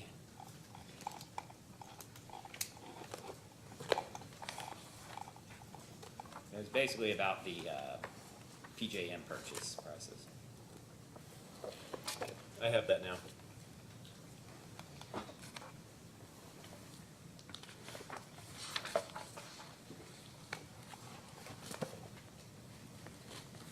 For periods that are historical, I guess you would have, for these, I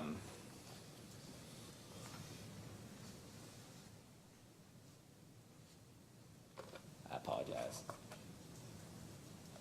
So these prices are reflected in,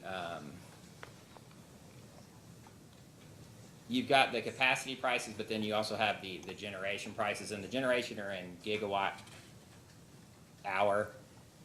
Have you gone back and just looked at how the historical portions of these projections have performed as compared to the market? I know it's only been 2 years, but I guess, it begins in about 2020. Would it be possible to actually go back and look at how the various resources have been priced in the market and compare them to the projections over the last 2 years? Well, I think there's a couple different things. So, each of those figures, starting on page, say figure 3.3, there's a generation picture. And so if I'm hearing you correctly, how much did the 2020 generation or 21 generation picture in the IRP look compared to history? I would suspect it looks very, very close because it just is what it is and there hasn't been much time to change. Mm-hmm. On the second portion of figure 3.3, did 2021 generation, for instance, match the forecasted generation for any one of these scenarios? I have not done that comparison. Okay.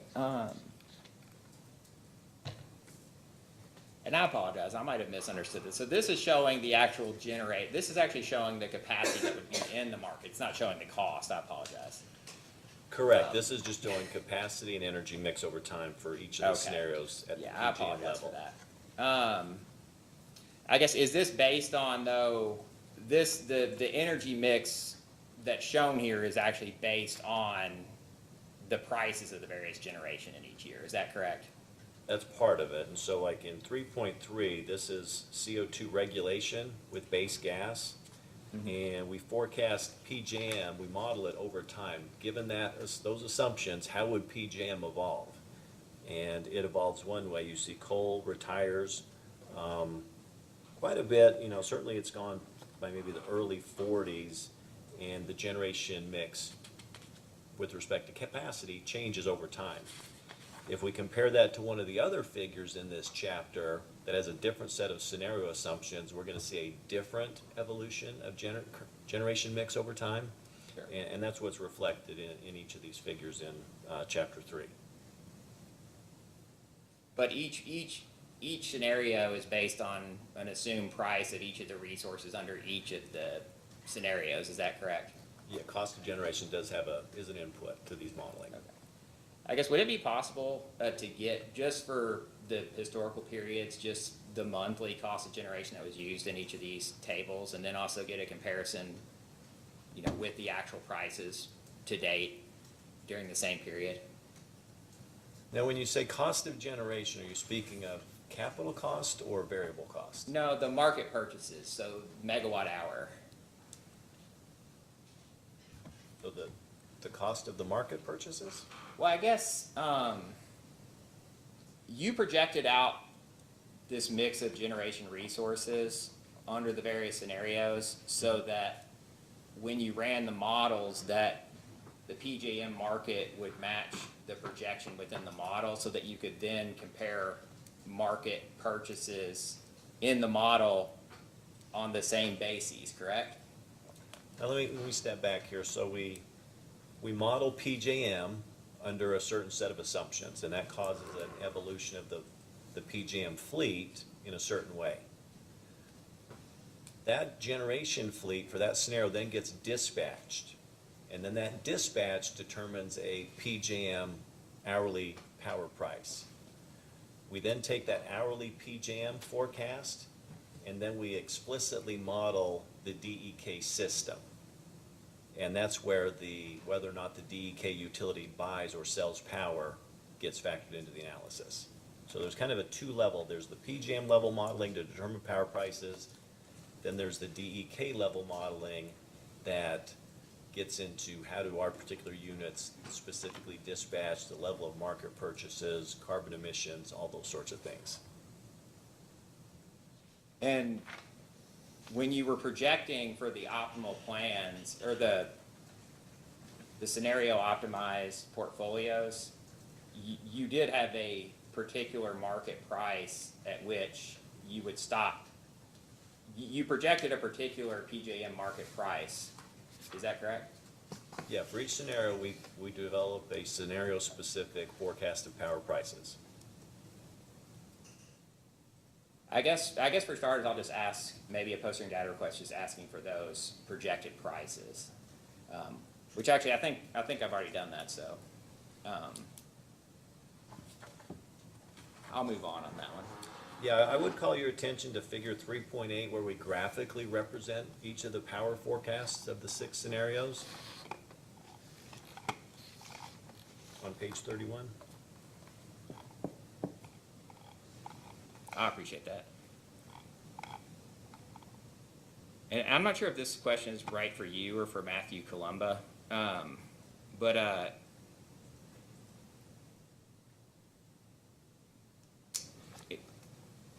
if you look at the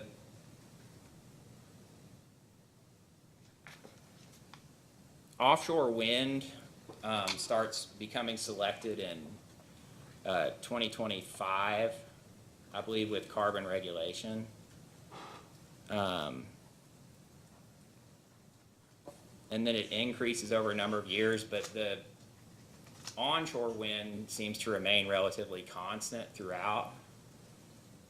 And I was just curious if you had any explanation as to why onshore versus offshore, why onshore would remain pretty constant, but then offshore was increasing within the PJM market. And you're speaking of figure 3.3? Let me see here.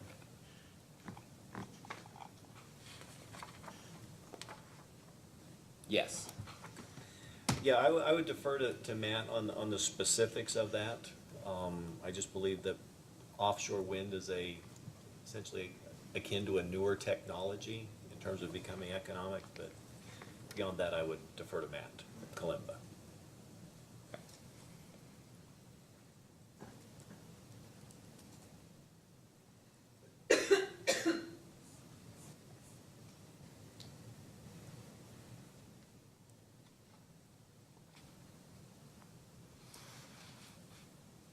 When Duke was projecting the change in the generation mix within PJM, did you take into account all announced coal generation retirements? Well, What we do use is we subscribe to a database, because as you imagine, you know, if we look at essentially the Eastern Interconnect, we're talking hundreds, if not thousands, of generating plants. We make use of that database. It's updated frequently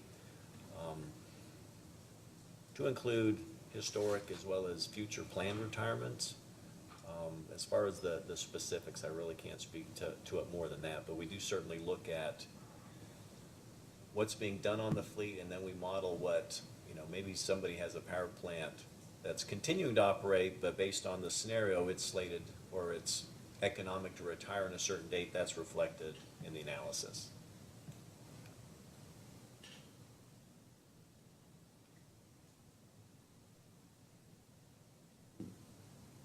If you look at, its figure, Can we take a, we go ahead and, oh, yeah, yeah. okay. It's almost 12 o'clock. We'll take a recess until 1 and come back.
2021-00245. Mr. Bellamy, you have additional questions? Yeah, just a few more.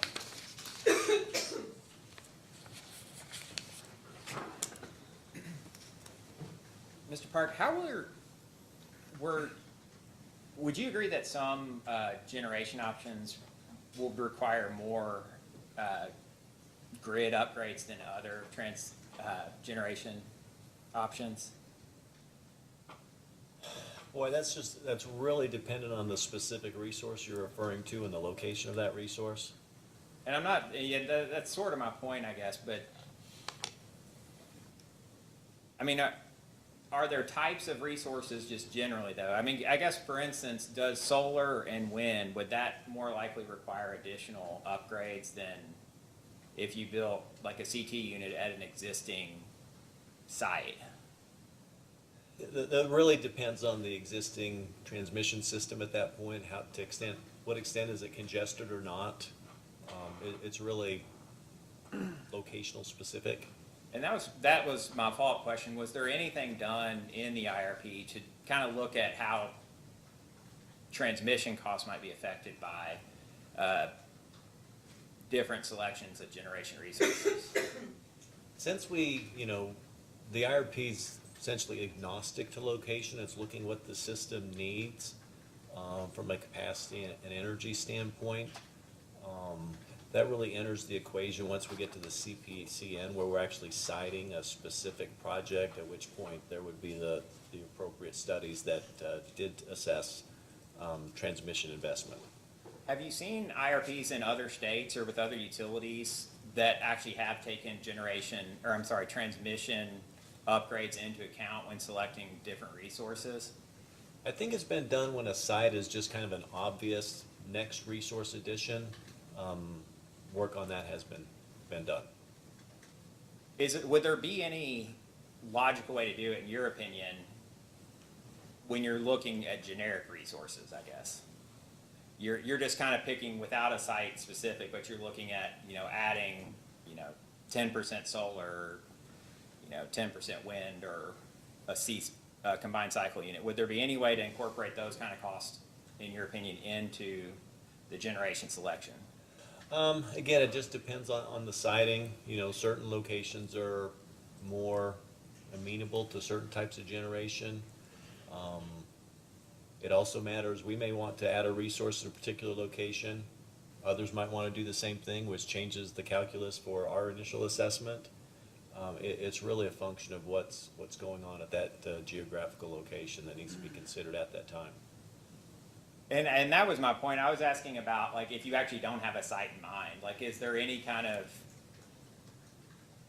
just kind of projected or average figures that you can use? Like, well, if you add, X amount of solar, you can account on, X amount of, transmission upgrades on average. Is there any kind of, averaged or across system, where someone's looked statistically at, the cost of how those different generation resources affect transmission, and then you can incorporate, the statistical costs into the model.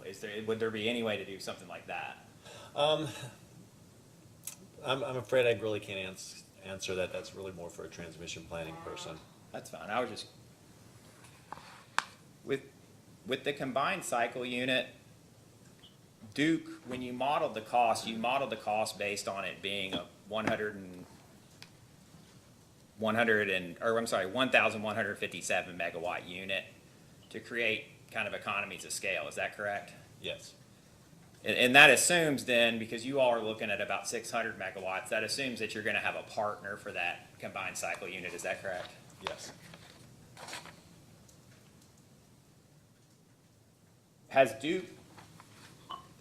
Did Duke, when they were preparing the IRP, do any modeling of a smaller combined cycle unit?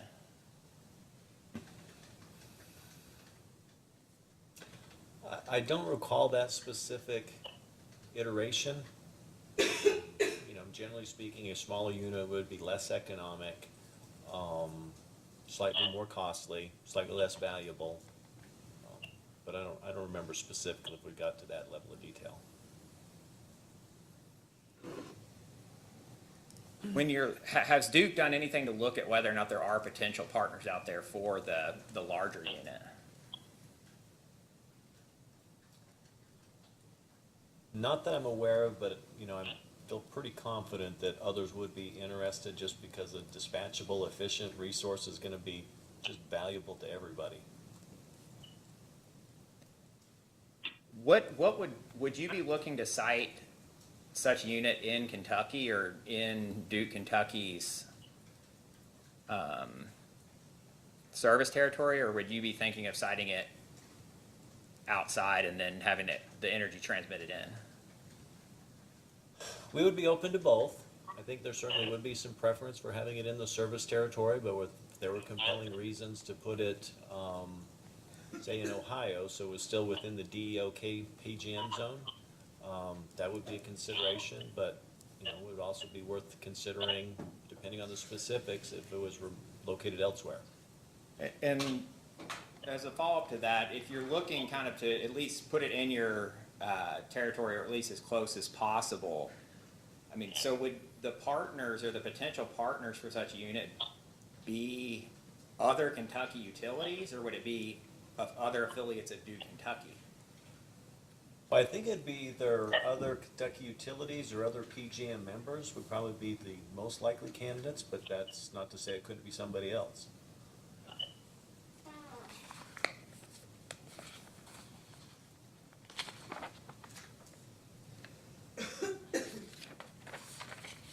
This is my last question. Just generally, have there been any environmental regulation changes that you're aware of since you completed the IRP that you think would have a material effect on any of the cost?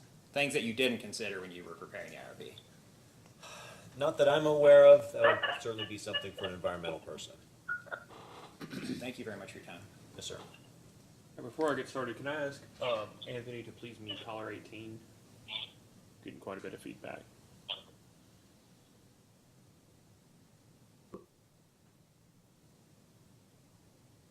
We'll just have to remember that, Mr. Giacinzo, when we come up to taking the remainder of the witnesses, and maybe somebody on mute. So, Mr. Park, I've got a few questions. The preferred portfolio, transition A, I think is what it's referred to elsewhere, but the portfolio that's shown on 7.1, table 7.1. How do you add 10 megawatt tranches of renewables? I'm sorry, did you say how do we? I mean, there would be essentially, you know, either a 10 megawatt facility or combinations of solar facilities that added up to that amount. That is one of the nice things about particularly solar. They do come in much smaller discrete chunks than, say, gas turbines. Okay, so let's talk about 10 megawatt tranches for a minute. Are you generally aware, well, so your answer earlier about having more certainty closer to time when making resource decisions is that you would remodel things as part of a CPCN, right? Correct.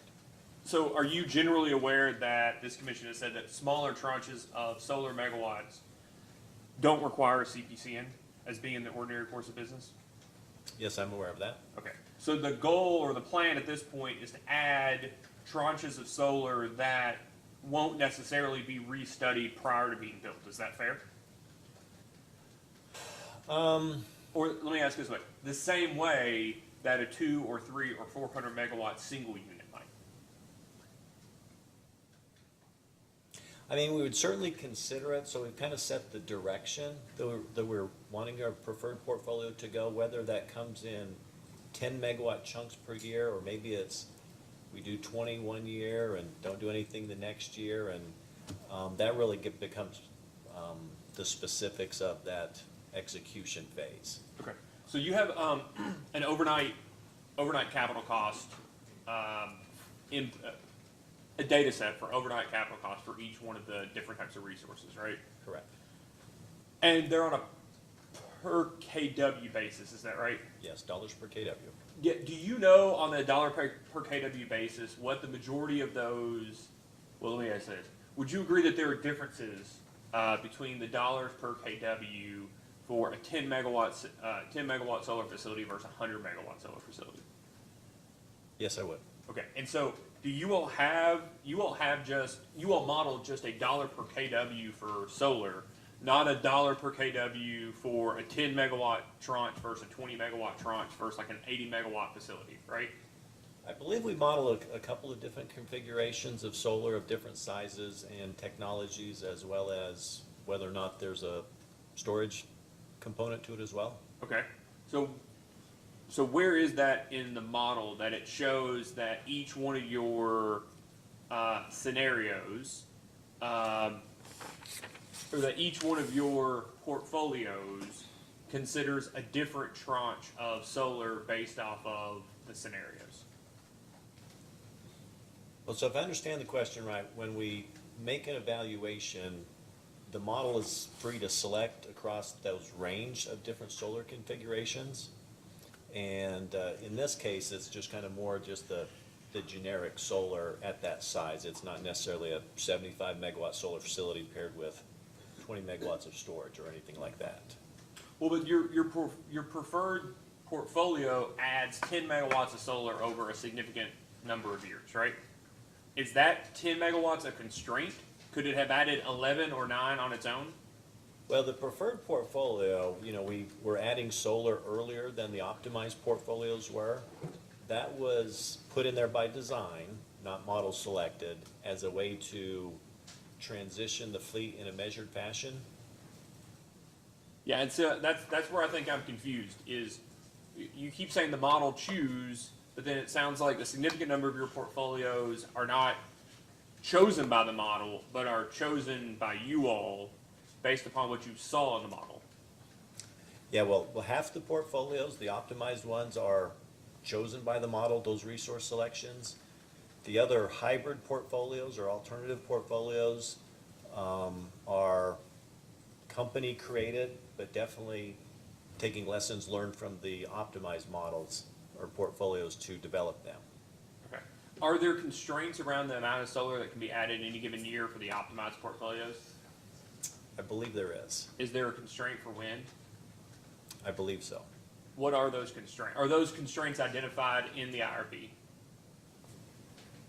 I don't believe that limit is in the IRP itself, but I believe Mr. McMurray can answer that question.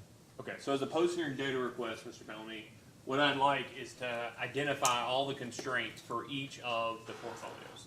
The optimized portfolios and the personal constraints that you all placed on your more qualitative portfolios or your all's company identified portfolios.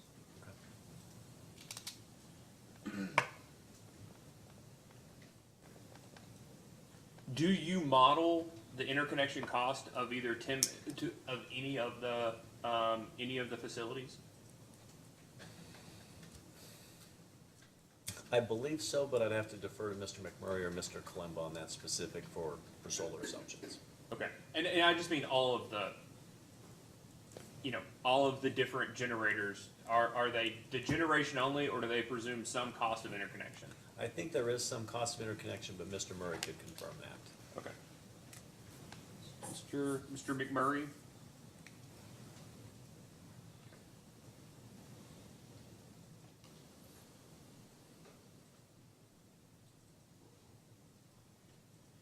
Can Mr. McMurray discuss different issues like CIRs and, interconnection rights, and deliverability issues around those transmission interconnections? I'll ask him. That's fair. Yeah, I'm not sure. For energy efficiency, it notes what the IRP notes what the avoided energy value is, right? So did you all use an internal avoided energy value or a market avoided energy value?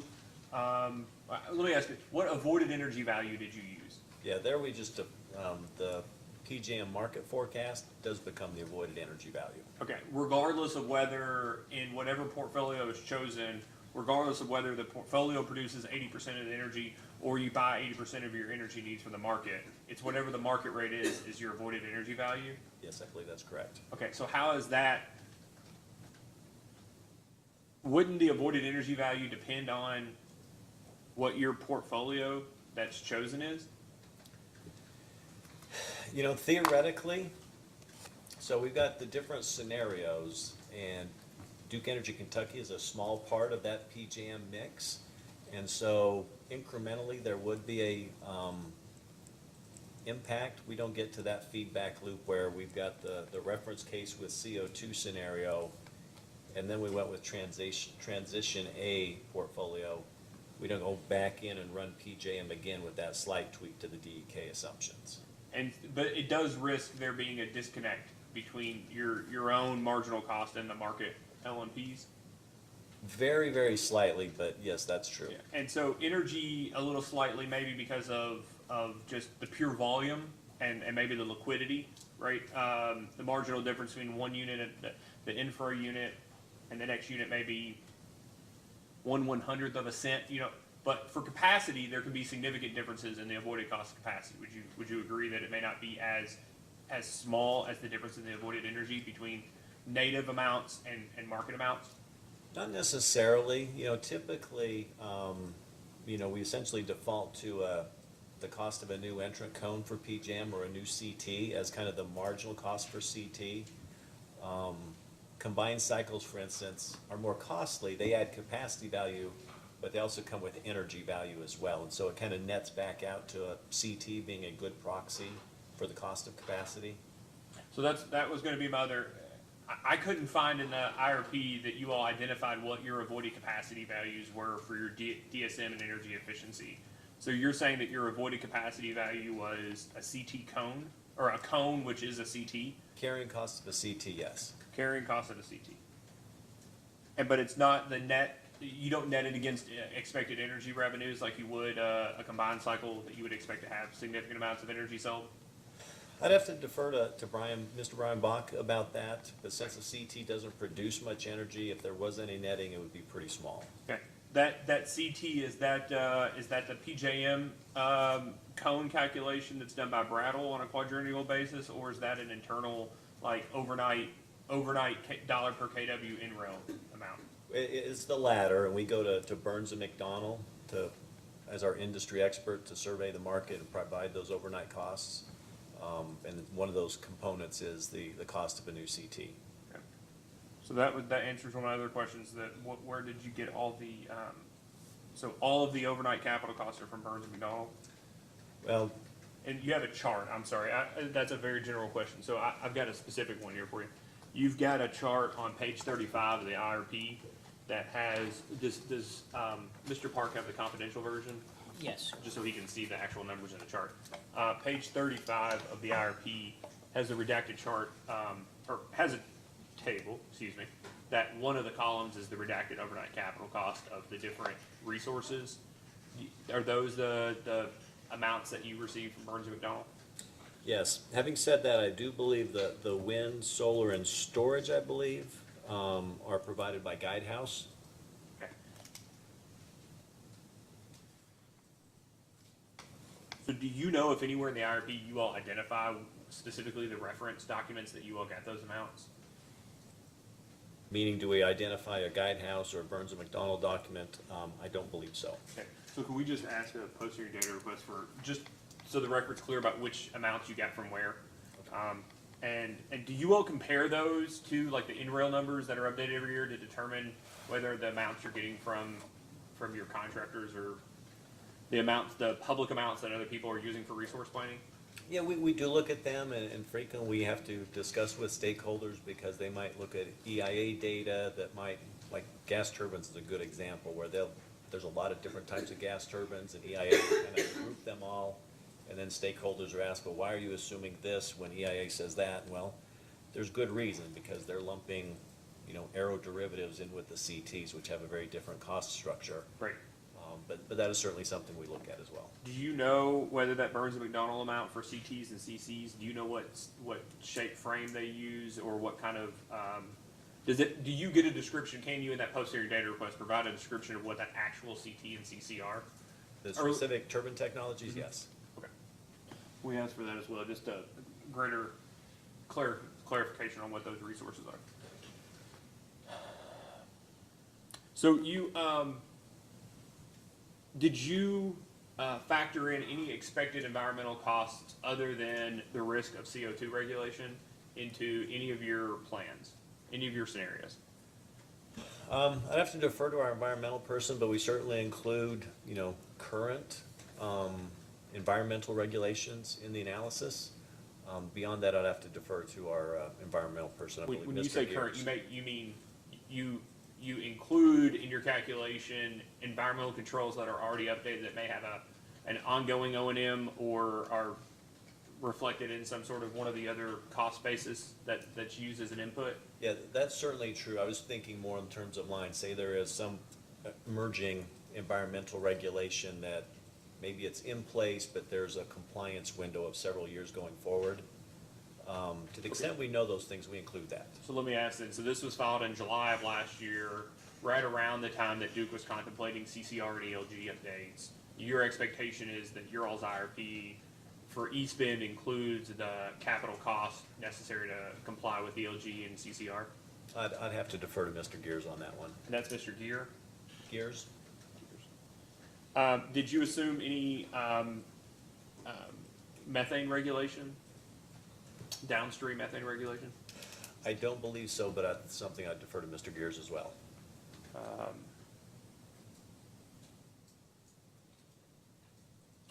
The carrying costs for your CT, for your avoided capacity costs, for instance, and your present value revenue requirement calculations. Did you use the same carrying costs for both?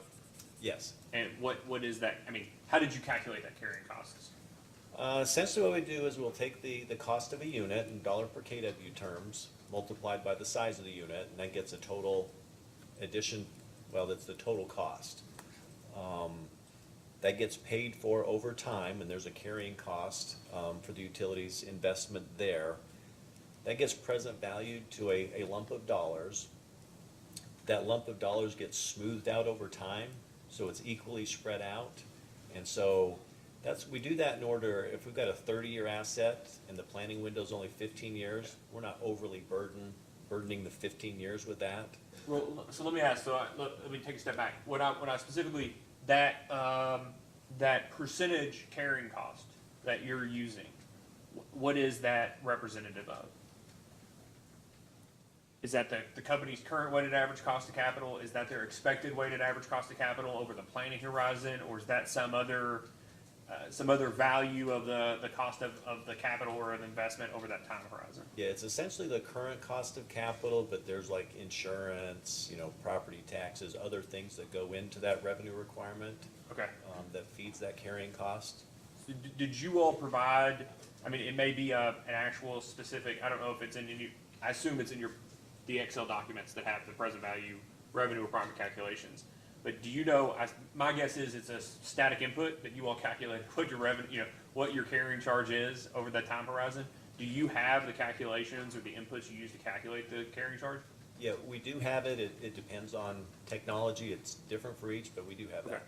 All right. So we'd like to ask that in a post-hearing data request to make sure we understand whether that's high or low.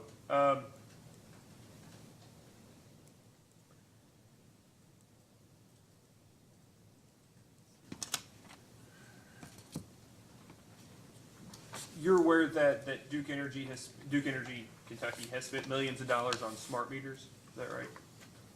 I was not aware of that. Okay, so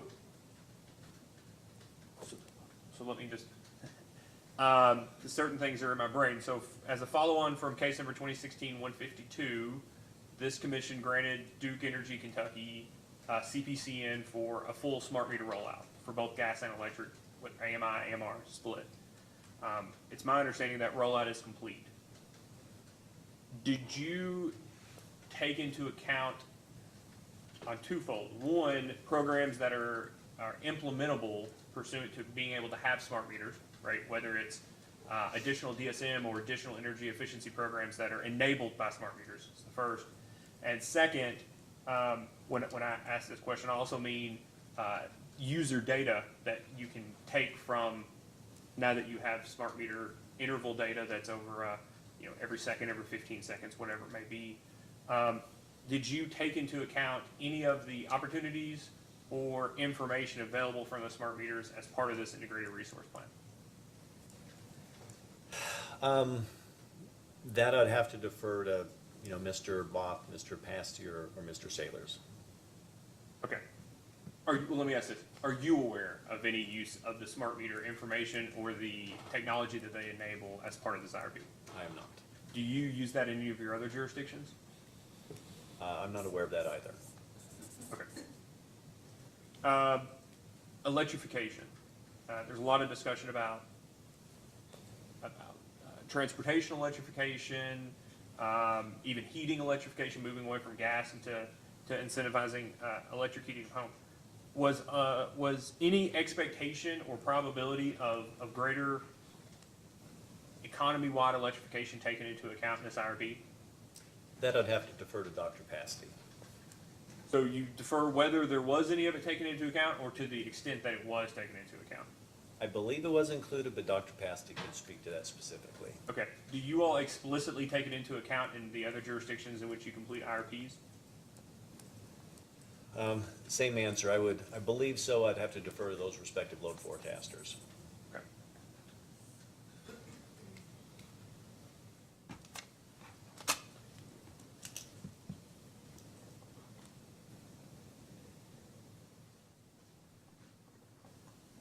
There is a gentleman that used to work, I assume he still does, at Duke. He's a doctor.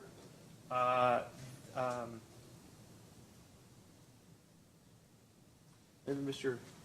D'Ascenzo, you can help me here. Dr. Sasha Weintraub? Weintraub. Do you know Dr. Weintraub? I do. Do you, he used to do, how do I say this? The smart people things when you get data from smart meters, like how to use it, what to do with it, bigger picture ideas around data. Do you know if there's anybody at Duke that you work with or that anybody in your group works with, other than Dr. Pasty, that has worked on taking data from smart meters in any of the Duke jurisdictions as an input or as in order to enable additional technology around load forecasting or DSM and energy efficiency programs as they relate to IRPs? Yeah, I'm not aware of that. They may come into those processes that feed into the IRP, so that information might come into load forecasting that gets passed into the IRP process, and the same thing on the DSM side, but that happens upstream, and I'm not aware of the particulars of any of that. Okay, and that brings me to the larger question on this. Does the IRP, is there a feedback loop between demand,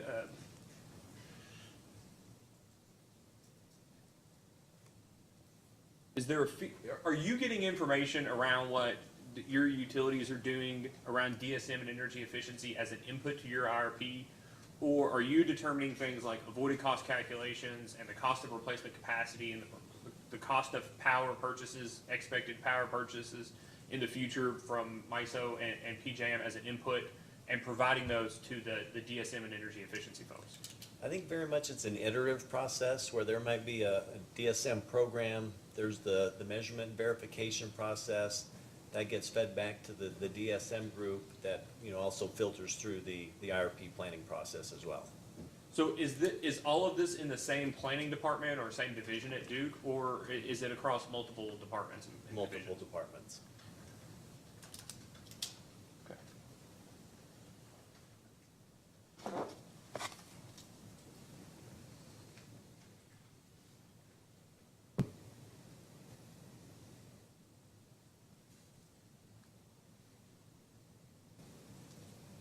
Okay. So East Bend 2 retirement in this IRP has been moved to 2035 from 2041, right? Correct. The IRP states that it was done to, quote, better position, or that doing this better positions the portfolio to respond to risk drivers identified in the scenarios. And what I want to clarify is, other than low gas price, the risk of low gas prices, and I don't know that that's a risk, but the risk of low gas prices and the risk of CO2 regulation, what other risks was that referring to? Certainly there could be fuel supply issues, any of the reagent issues that a coal plant uses. Were those identified in the scenarios? Not to that level of detail. Fuel supply issues, that's another one of those, what exactly does that mean? But, if there is a difficulty of getting coal, that would certainly be an additional risk factor of a portfolio with coal resources. Any other future regulations that could affect any of the emission streams from a coal resource would affect it. Can I ask you a question? Do you do IRPs in any jurisdictions in which there's nuclear facilities? I do not. Okay. Do you know whether any of Duke's IRPs in other states identify fuel risk as a risk whether or not to retire its nuclear facilities? I don't know the answer to that question. So East Bend 2 has now been moved to an expected retirement for IRP purposes to 2035. Do you have an expectation, given this iterative process of working across divisions, an expectation that based upon the IRP you conducted, that Duke will be proposing to change the depreciation for East Bend 2 to 2035? I think that would be a reasonable conclusion. Better to match the operable life with the depreciation and lessen the impact of any stranded costs that might happen on the customer. Right, but the operable life is the operable life. You move the retirement to 2035 based off qualitative measures, correct? Well, I think there were certainly some quantitative analytical measures that fed that decision, but there certainly was some qualitative decision-making that moved it to 35 as well.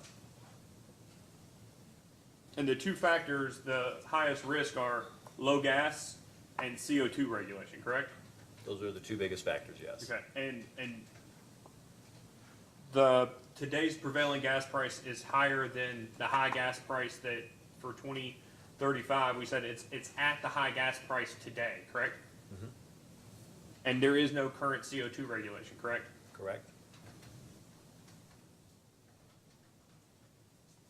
So talking about depreciation and this iterative process and working across divisions, Duke's IRP in this matter was filed in, I think your testimony was July of 2021, where the retirement of East Bend was moved from 2041 to 2035. And then in February of the following year, earlier this year, Duke indicated that it will, quote, fully exit coal by 2035. Is it your understanding that East Bend is that final coal unit to be expected to be retired across the Duke fleet? Not the final, but one of the last ones to be retired, yes. Okay, it will be retired in the final year in which Duke intends to have coal. Is that more accurate? I think that's a planning assumption, yes. Well, so you said it's a planning assumption, but earlier you were talking about changing the depreciation rate to 2035 for operations purposes. Aren't those two different things? Well, I was speaking of it's operable while it's still running. So it's operable until it retires. Okay. And then you ended, I just want to make sure I'm asking the right people these questions, because I was going to ask you a significant number of questions about, other than just thinking that, or expecting, or planning, the probable incurrence of some sort of CO2 regulation. I wanted to have an appreciation before Mr. Bellamy asked you questions about what informs your expectation of the likelihood of that CO2 regulation.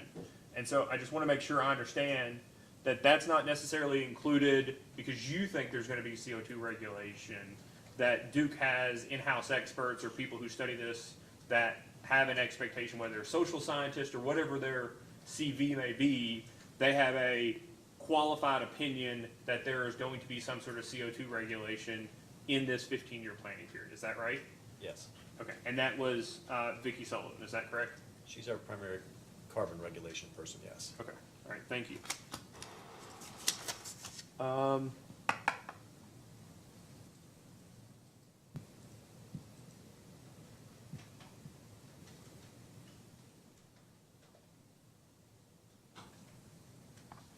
I meant to ask you, back to electrification real quick. Do you have anybody at Duke that you've dealt with, particularly at Duke, that you've dealt with on electrification or transportation electrification?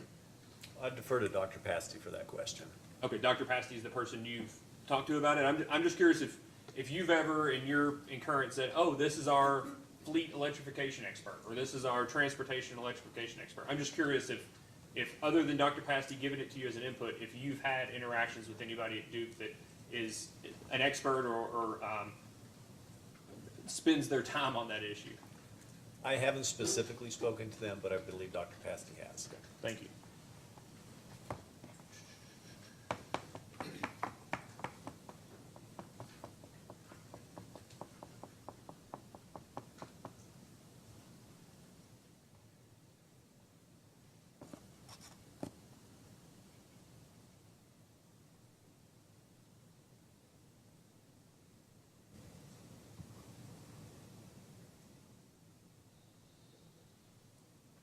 All right, thank you, Mr. Park. Mr. Sanford, can you redirect? No redirect, Your Honor. Thank you very much for being here with us today, Mr. Park. Thank My you. pleasure. You've done a significant amount of the heavy lifting. Your Honor, may this witness be excused? He may. Thank you.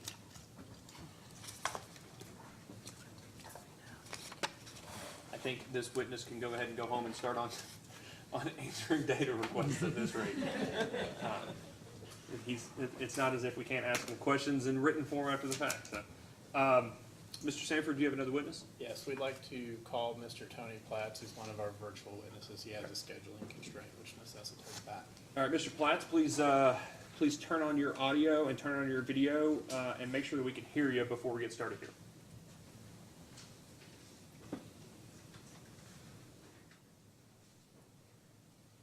Hey, can you hear me? We can. Please raise your right hand. Do you swear or affirm that the testimony you are about to give is true and correct under penalty of perjury?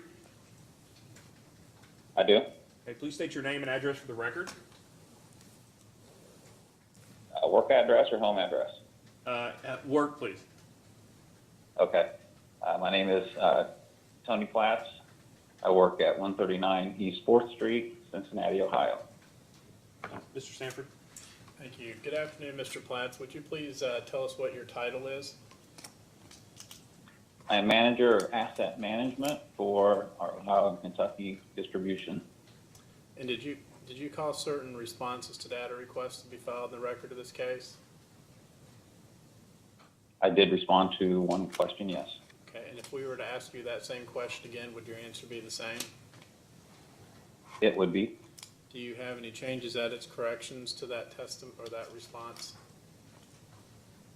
I do not. Is it your desire and intent to have that response incorporated in the record of this hearing? Yes. Your Honor, attend to the witness for cross-examination. Mr. Cook, any questions? No questions, Chairman. Mr. Miller? Thank you, none, Your Honor. Mr. Bellamy? Yeah, staff just had just a couple quick questions. Mr. Platts, Hello? yes, can you hear me? I guess my question was, going forward, do you see distributed generation on Duke's distribution system presenting any major issues in the planning period as far as having to build out additional distribution assets?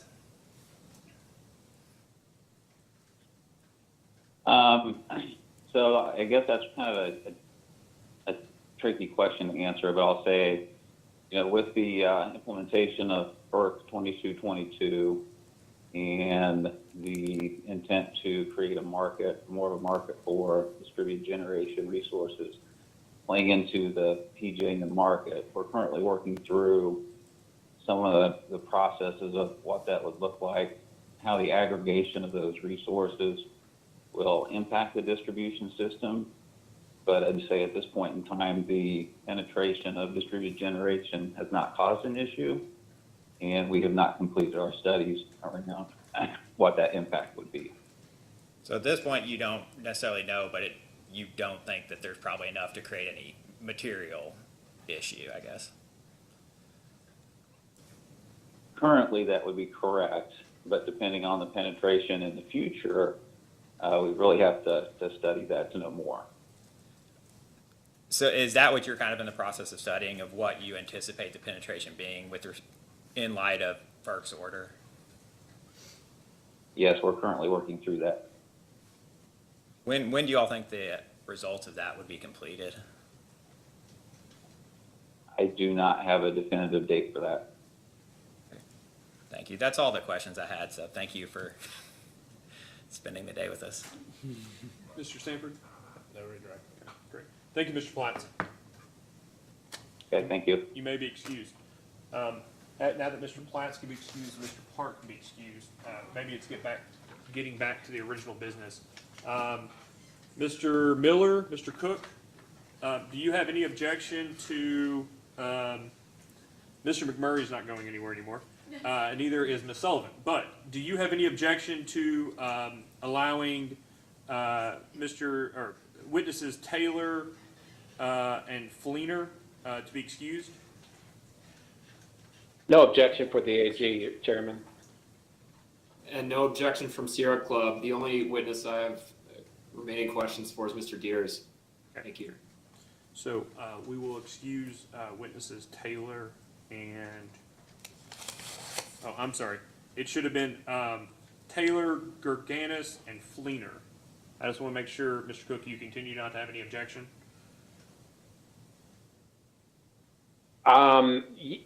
That is correct, yes. Okay. So Mr. Sanford, Mr. DiCenzo, witnesses Taylor, Gerganis, I assume I'm pronouncing that correctly, but That's Gerganis correct. and Fleener can be excused from the remainder of the hearing. Thank you, Your Honor. Thank you. And I think we've probably narrowed our questions for the other folks as well. So, Mr. Sanford, Sure, our next witness will be Dr. Ben Pasty. Past is in the room. Mr. Weintraub has a new job. I take it, right? I mean, he's like in head of North Carolina or something Yeah, like he's that. over our gas operations. That's what it was. I saw the announcement. I knew he wasn't as. Please, Mr. Pastor. I'm sure he'll be back here soon. Don't make it too soon. We're just finally getting a reprieve, Mr. Diaz-Senza. All right, Mr. Pasty, please raise your right hand. Do you swear or affirm that the testimony you're about to give is true and correct under penalty of perjury? I swear. Okay. Please have a seat. State your name and address for the record. My name is Benjamin Pasty. My work address is 526 Church Street, Charlotte, North Carolina, 28202. Mr. Sanford? Thank you. Dr. Pasty, would you mind to tell us what your title is? My title is a Principal Load Forecasting Analyst. And did you cause certain responses to data requests to be filed in the record of this case? I caused those, yes. And do you have any edits or changes or corrections to those responses? I don't have any changes or corrections. If I were to ask you the same questions, would your answers be the same? They would be. So your desire and intent to have those responses incorporated into the record of this hearing? Yeah. Thank you. Your Honor, I tender the witness for cross-examination. Mr. Cook? Thank you, Chairman. I have a few questions. Good afternoon, Mr. Pasty. Good afternoon. Regarding the load forecast, does Duke, Kentucky see any additional satellite industries being added into the service territory as a result of the Amazon hub at the Northern Kentucky Airport? This is an issue that comes up a lot when you have large projects that come in. Because of my background in economic development, I do have some expertise in measuring the secondary and derivative effects of these kinds of moves. But I have reasons for thinking that there would not be large impacts in this case. In particular, the same economic data that we use to prepare our forecast is data that would have been visible to Amazon as they prepared to take on this project. In addition, a lot of the resources and labor that would serve the facility would be bid away from other uses. So these are impacts that I thought would be second order and probably not significant enough to change the load forecast. Okay, I understand. Thank you for that answer. Do you have access to the staff report? I don't have that up here. You may. Thank you, Counsel. I'm looking at the staff report. Okay, thank you. And could you turn to page 6?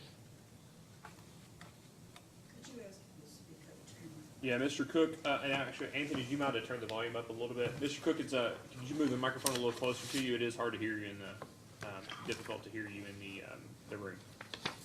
Okay. I'll try. All right. I'm looking at page 5-6. Okay, at page 6, do you see a sentence there that says, a national forecast of economic and demographic variables formed the starting point for Duke, Kentucky, and included projections of population, employment, industrial production, inflation, wage rates, and income. My question is this the same forecast that was used in other Duke operating company IRPs? The national data that we use is provided by our data vendor, and those variables are consistent across our data polls for our load forecast refresh for all jurisdictions. Yes. Okay. All right, thank you. Does Duke ascribe any capacity factor at all to solar or wind during the winter? It sounds as though you're asking about the exposure of demand to solar at time of winter peak. And those that really relies on a forecast that we receive from the renewables forecasting group. I'd refer that question to Mr. Kalemba. Okay. Well, let me ask you this. Does Duke foresee a greater penetration of electric vehicles in the service territory? We do foresee more electric vehicle energy over time, yes. Okay. And does the same hold true for space heating, electric space heating? So electric space heating sounds like one of the end uses. I think you have in mind residential space heating when you ask that? Yes. And Correct, yes. yes, that's one of about a dozen end uses that we keep track of as part of the SAE calculations that are described in our load forecast explanation. Okay. Given that, then, how does Duke expect that it will be able to satisfy the expected penetration during the winter time of more load from EVs and electric space heating during the winter if the company is also going to be moving towards greater use of renewables? Is your question more about demand increasing, or is it more about meeting that demand with resources? I believe the latter. Okay. If the question's about meeting that demand with resources, I'd refer to a different witness. If the question is about how the space heating demand compares to the total, there are data available from the EIA. Those data support our SAE calculations. And we show, it is true that we show increasing space heating usage over the decade of the 2020s. I think it does approximately triple in that time, but it triples starting from a very low level, I think, today.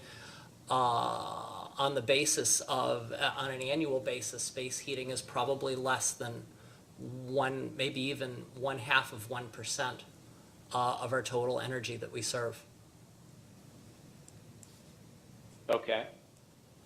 So when you say triple, that means not quite 3% then? I think when when I looked up the numbers after I heard you ask Witness Park about this, and it looked like they were increasing from about 0.5% to about 1.5% over the decade of the 2020s. Okay. All right. Well, Chairman, I believe that's all the questions I have. Mr. Miller, any questions? Thank you, Your Honor. You know, I didn't have one, but I will just ask one. Good afternoon. Matt Miller with Sierra Club. On the electric vehicles point that Mr. Cook raised. Does Mr. Kalemba provided a discovery response to us that indicated that Duke is forecasting that for 2022, its EV charging will be less than 0.1% of total load, and by 2030, it says EVs are projected to be over 1% of the total load. Does that sound about right to you? Those sound in the neighborhood. That's specifically for Kentucky that you have in mind? Yes. Okay. Subject Okay, to great. check against the report, yes. And maybe I'll just confirm that with Mr. Kalemba as well. When he says, I'll just ask him, when he says over 1%, I assume that means kind of just over 1 as opposed to open-ended shooting way up, but I'll confirm that with him. Thank you so much. All the questions I have. Mr. Bellamy? I'm just gonna pull up my screen share really quick, just to make this easier.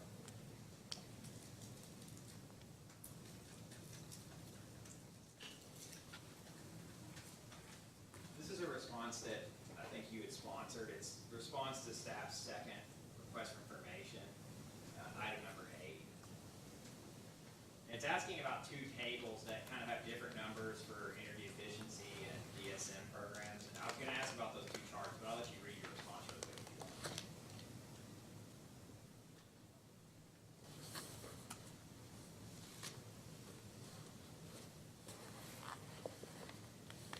I'm ready for you. Oh, you're scrolling, good.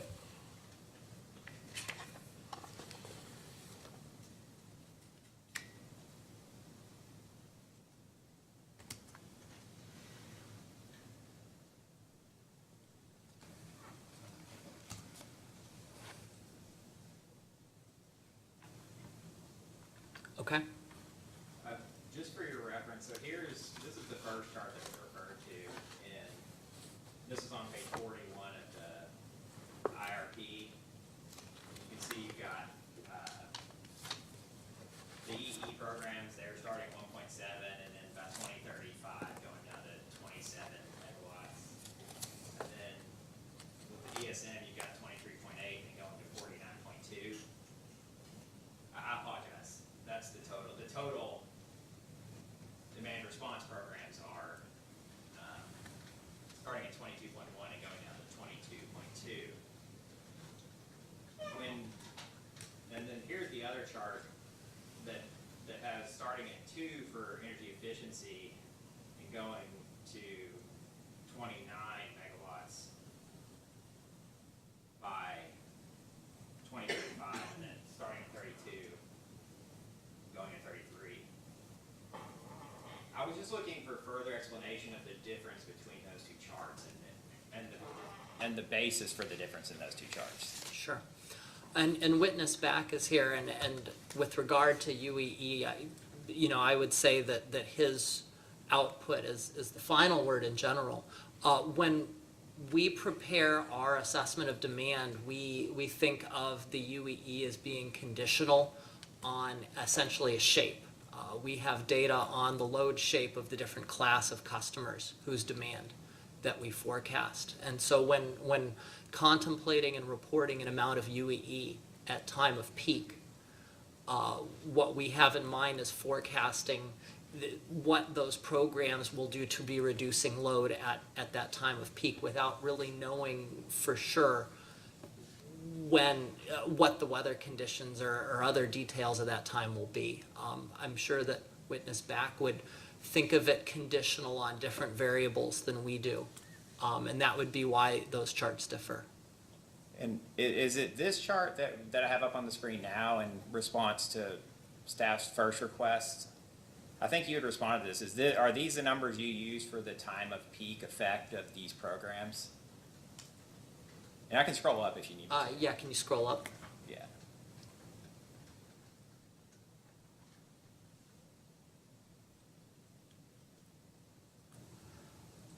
And can you show me the other chart again? Yeah.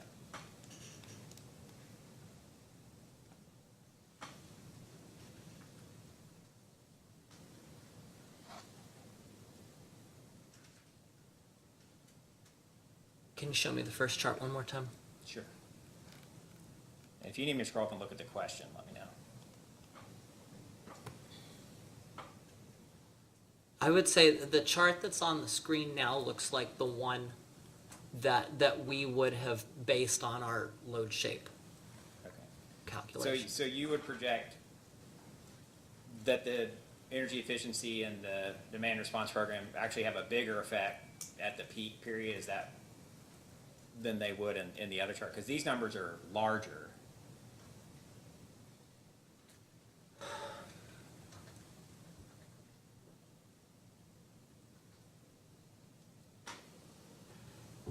Yes, but I don't see myself as having organizationally the final say. I know that once we pass on the data, there are other calculations that happen within Duke Energy, and those processes would be spoken to. This was a response that you provided. Yes. And I understand other people might have given you some information. I'm not trying to Right. say you should definitely know, but I guess I'm just trying to figure out those numbers there. When you projected the load, did you project it and then remove those EE and DR numbers in order to get that summer load there in the column right next to it? Well, what we projected was, we took the projections, shaped them to the class shapes, and the aggregate energy reduced by the programs was also shaped to those class shapes, and that's how that calculation was done. The -2 and the -32? Correct. That's how the -2 was done. Okay. I don't shape DR to the class. Can you show me the other chart one more time? Yes.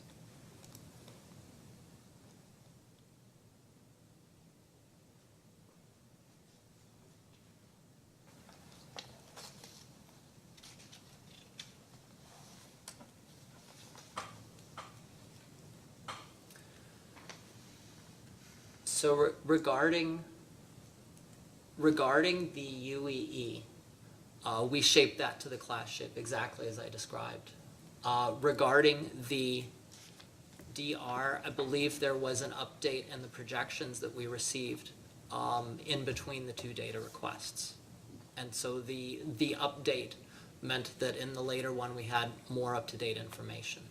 Okay, so this chart that I have on screen now is actually from the report. So you're saying you actually got more updated information before you responded to the first staff's first request for information, which is right here, and that's what reflected that change in the DR? That's correct. Okay. I guess with respect to just generally speaking, you projected, Duke's load in each year of the IRP planning period, and there were when the optimum when the optimum portfolios, I was trying to think of the word. When the optimum portfolios were chosen, the only variables were the gas costs and carbon regulation. Was the load that was projected and used to project the optimum portfolios, is that what you consider to be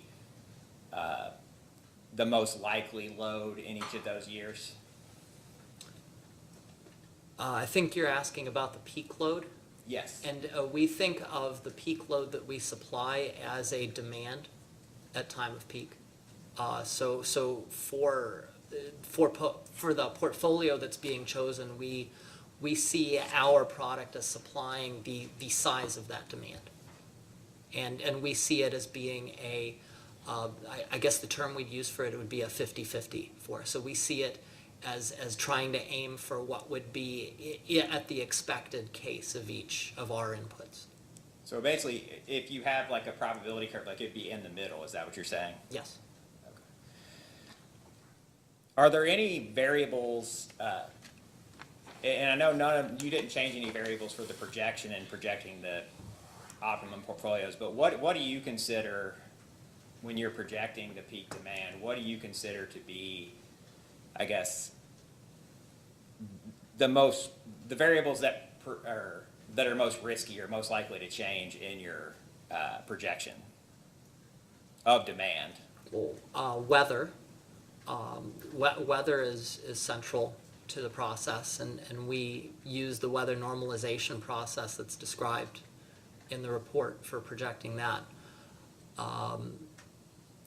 With regard to the economy, there is a heavier weight to the classes that tend to be more weather sensitive. So when we perform the end use calculations surrounding the peak model, that tends to lean more heavily on the commercial and residential results than it does on the other classes, and that's because those are more weather sensitive in our data.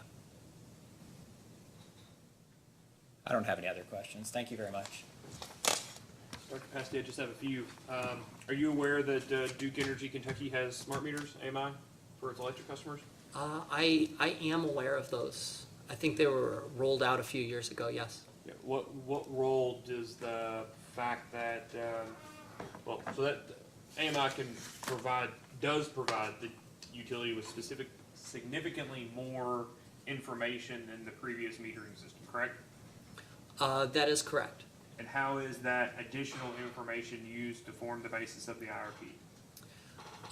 So we use the data from the smart meters. We receive a series of load shapes from our load research team, and the smart meters inform the load shapes that they deliver to us. Those shapes are what we use once we have monthly and annual projections of energy. We use those shapes to calculate the hour-by-hour shapes for our more granular analysis. So are they modified prior to being used in that manner, or are they provided to you in raw form? I don't know the extent to which they're modified. So You don't know if you're actually getting the load information or if you're getting some normalized or edited load information from the utility. Is that correct? I imagine it's modified, but I don't think I have authority to speak to how. Authority, or you aren't sure? I don't have that expertise. Okay. So we've got a few $1 million worth of meters, of smart meters. Do you do this similar process or similar role in other states' IRPs? That you're doing in this case? So in other IRPs, we support those with a similar process with regard to the load forecast, which is that there is a receipt of data from the load research team, and that data is used to prepare load shapes that go along, that are meant to accompany the annual and monthly forecast. Do you know if all of the jurisdictions that you assist have smart meters similar to Duke Energy Kentucky? I don't know that. And the reason I ask is, well, let me ask this. Do you know whether or not the information you get is on an aggregate basis or if it's on a sample basis for the load shapes for residential, commercial, industrial customers with Duke Energy Kentucky? For Duke Energy Kentucky, it's on a sample basis. So let me just ask this. Why would, if you know you have granular, incremental, real-time data, effectively, for every single one of your customers, why, for determining the load shapes, would you use sample data instead of even if it's normalized or edited in somehow, the actual data that you have for every single one of those customers?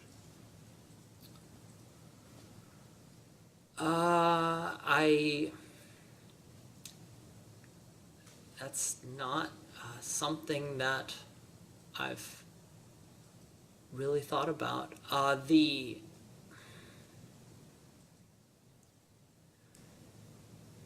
generally, the receipt of the data is something that I've counted on, and I've asked for more involvement, but it's not something that's really been left up to me. Would you agree that there's a greater degree of risk with using sample, that there's a greater degree of error risk by using a sample instead of just using the entirety of the data set available? Well, certainly having the universe of data is better. I'm certainly a believer in large sample sizes, but I've also seen many cases where a sample can give information that's good enough for applications. Yeah. But if there's no incremental cost, then you'd rather have the entire data set, wouldn't you? Conditional on the zero cost, Yeah. then the universe is better than the sample, yes. Are you aware of Duke Energy Kentucky's peak time rebate pilot program? I'm not aware of that program. Well, so this may be an easy question. Would you agree that it doesn't seem that the demand, the DSM-EE portion of this IRP referenced any use of the AMI meters for purposes of creating additional programs, enabling different technologies? I didn't have oversight over that section. If there's a specific part you'd referred me to, I could look at it. Well, so that was kind of the basis of the question. It's a 174-page document, and I don't think that AMI or smart meters show up a single time. Okay.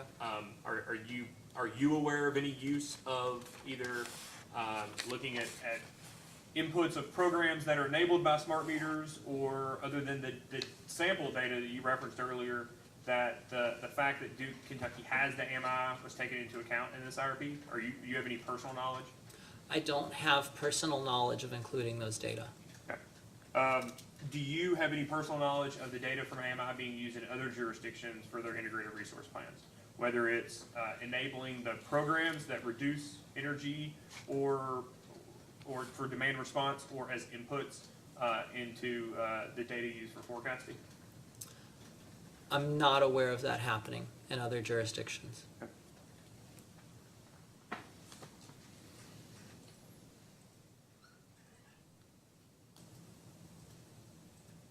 Would you agree that, as a general matter, especially within the Duke companies, that Duke Energy Kentucky is a fairly small, geographically, but also just in aggregate demand, a fairly small utility?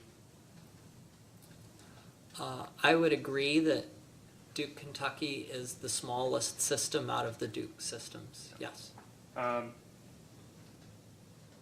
are you generally aware of the term and then the application of fleet electrification? I've heard it a lot, and I'm aware of the term.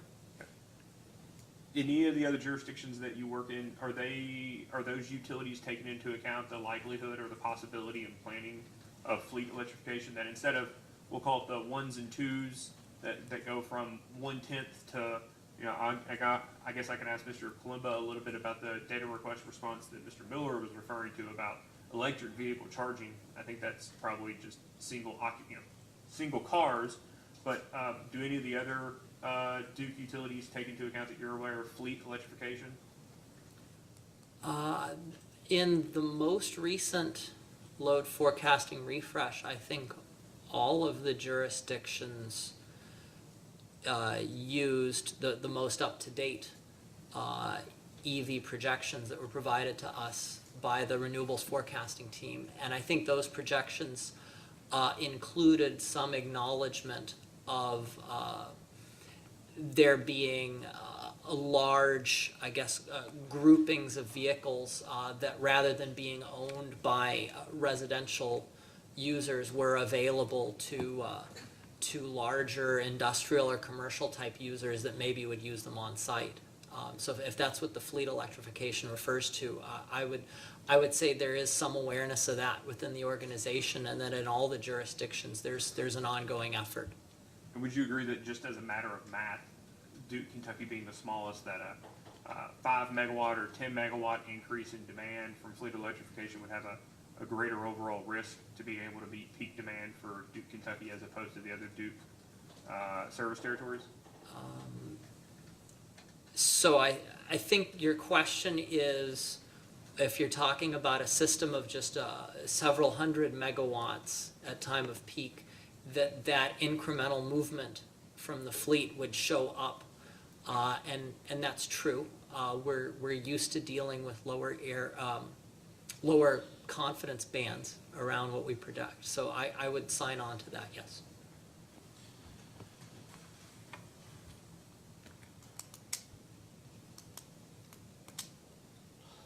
For the demand response programs, do you only model the demand response programs that can be used to satisfy the fixed resource requirement plan pursuant to Duke Energy Kentucky's PJM membership? I don't model those programs. When I look at the historical data, I endeavor to add back any load that's that was reduced by those programs, so that for our estimation, the series is meant to represent demand before those programs would have reduced load.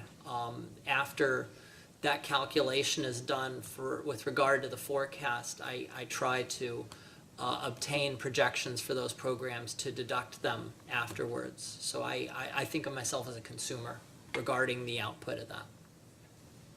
So for your purposes then, a demand response program that is accredited by PJM to actually be used as a resource in a FRR plan versus a demand response program that's, for all intents and purposes, behind the meter, to you would make no difference, right? Because you would just see that load reduction in the aggregate. That's correct.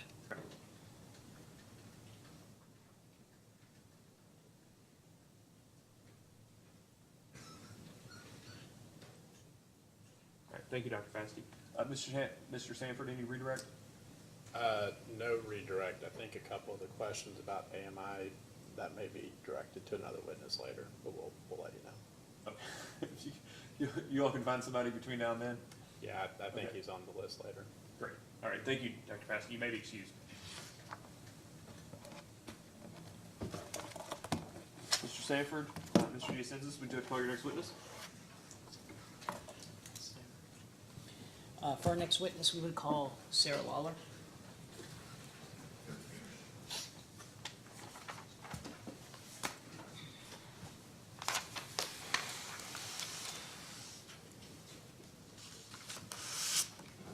Please raise your right hand. Do you swear or affirm that the testimony you're about to give is true and correct under penalty of perjury? I do. Please have a seat. State your name and address for the record. Sarah Lawler, 139 East 4th Street, Cincinnati, Ohio, 45202.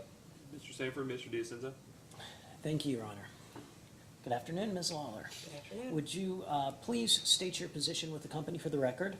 Vice President, Rates and Regulatory, Ohio, Kentucky. And what is your business address?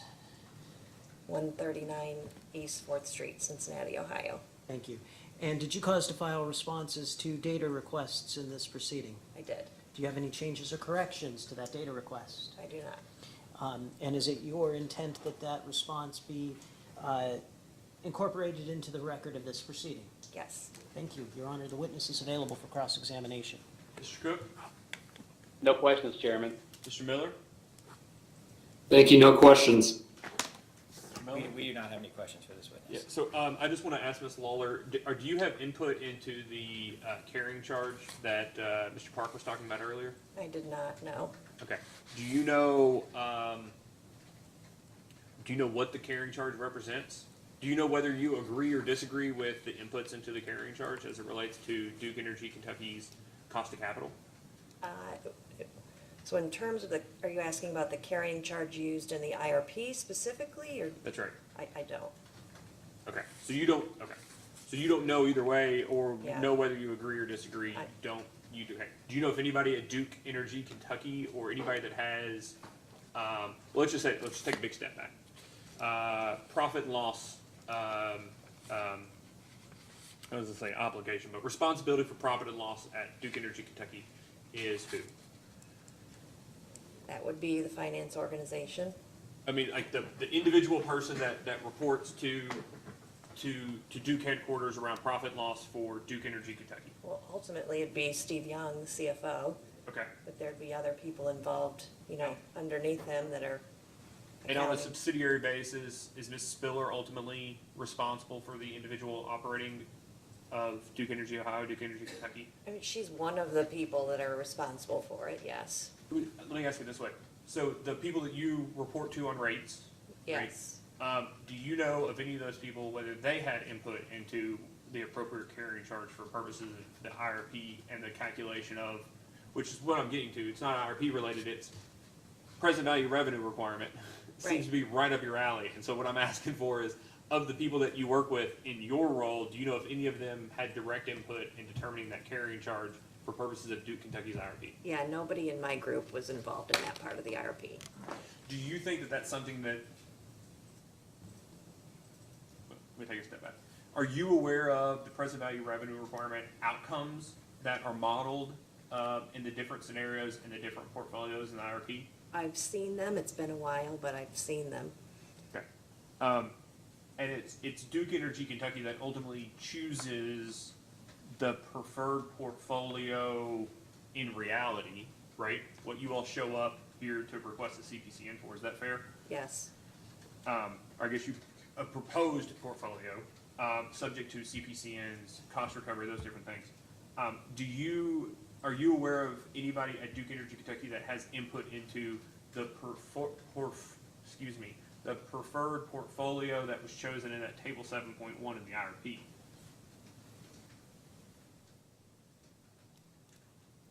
You're asking if anybody at Duke Energy Kentucky was involved in picking that portfolio? That's right.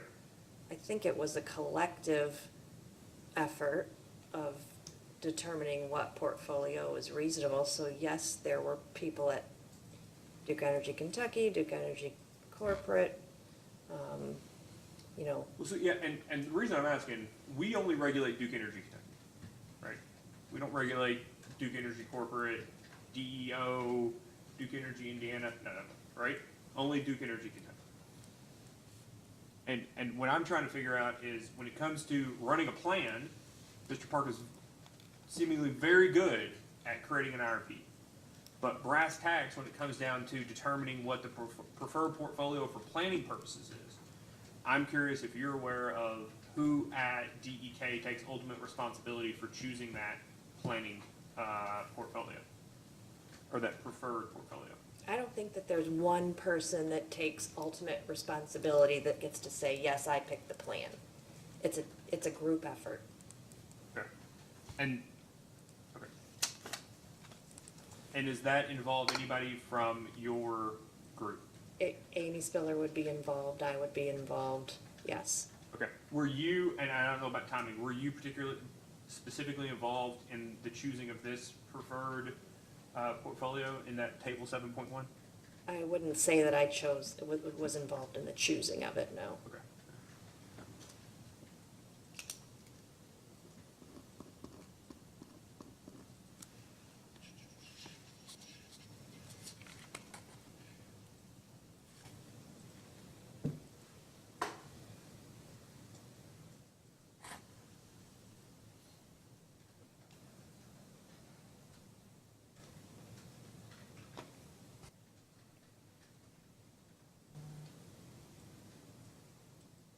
Thank you very much. Any redirect of this witness? No, Your Honor. Thank you. You may be excused, Ms. Lawler. Okay, thank you.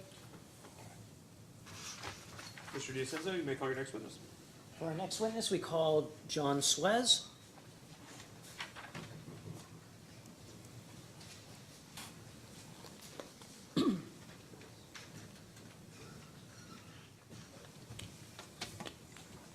Please raise your right hand.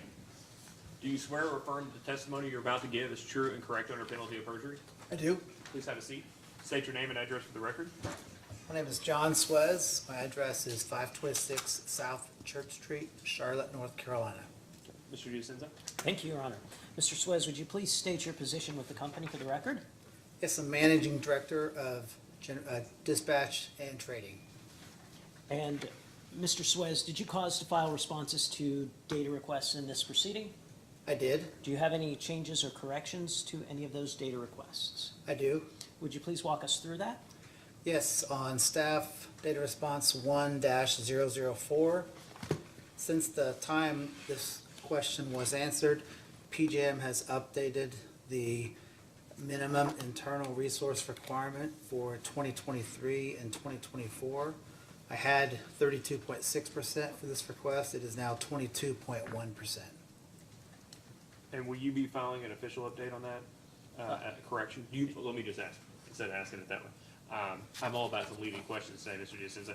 Do you mind to file an update to that reflecting the change? Certainly, Your Honor. Thank you.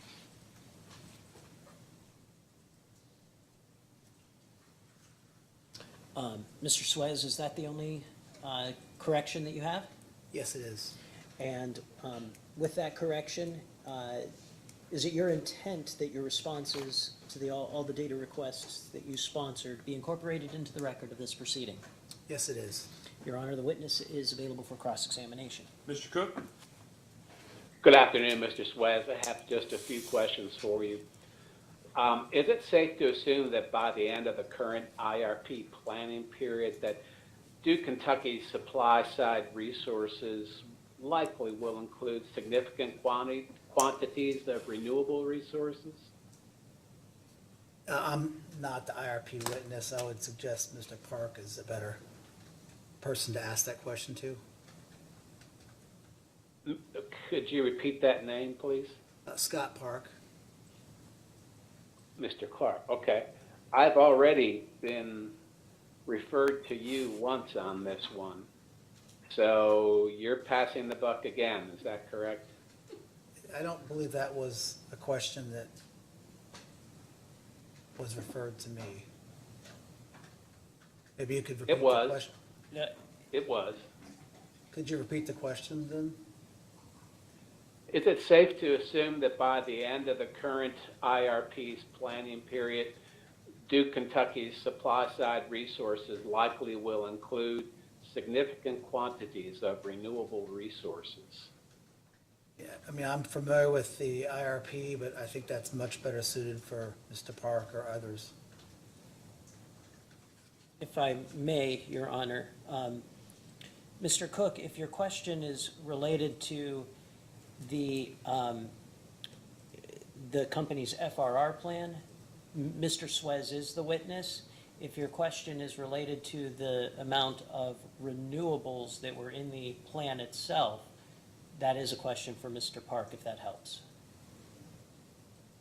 Okay, and you're saying it's Park, is that right? And Mr. Park has been excused for the day, isn't that correct? Correct.